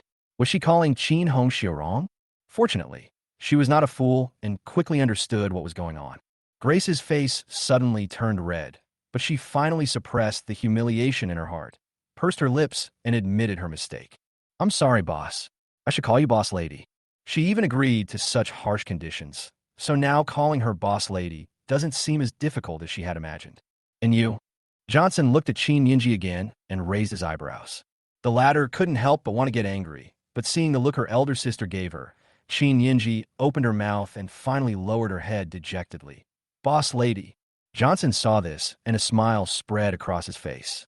What's the point of the Qin sisters being united? Weren't they defeated one by him? Now Johnson actually hopes that nothing happens to Vivien. In this way, when the other party finds out one day that half of the 5 sisters around her have betrayed her, I really don't know what her expression will be. Think of this. Johnson waved to the director, who had already led his men away when he saw the situation was not good, and said, Bring me a piece of paper. Johnson took the paper and pen from the director and wrote out a prescription fluently. There are so many medicines among them that there are no less than 200 of them, and there are more than a dozen precious medicinal materials worth hundreds of thousands of yuan. Grace, who was standing by, felt her brain buzzing. She thought the medicine Johnson prepared for Vivien was not expensive, but who knew it contained so many precious medicinal ingredients? After adding up all these pieces, each one would cost tens of millions, right? Even if I sell her, I can't raise that much money. Chapter 150 Madame Phone. Why are there so many precious medicinal herbs in it?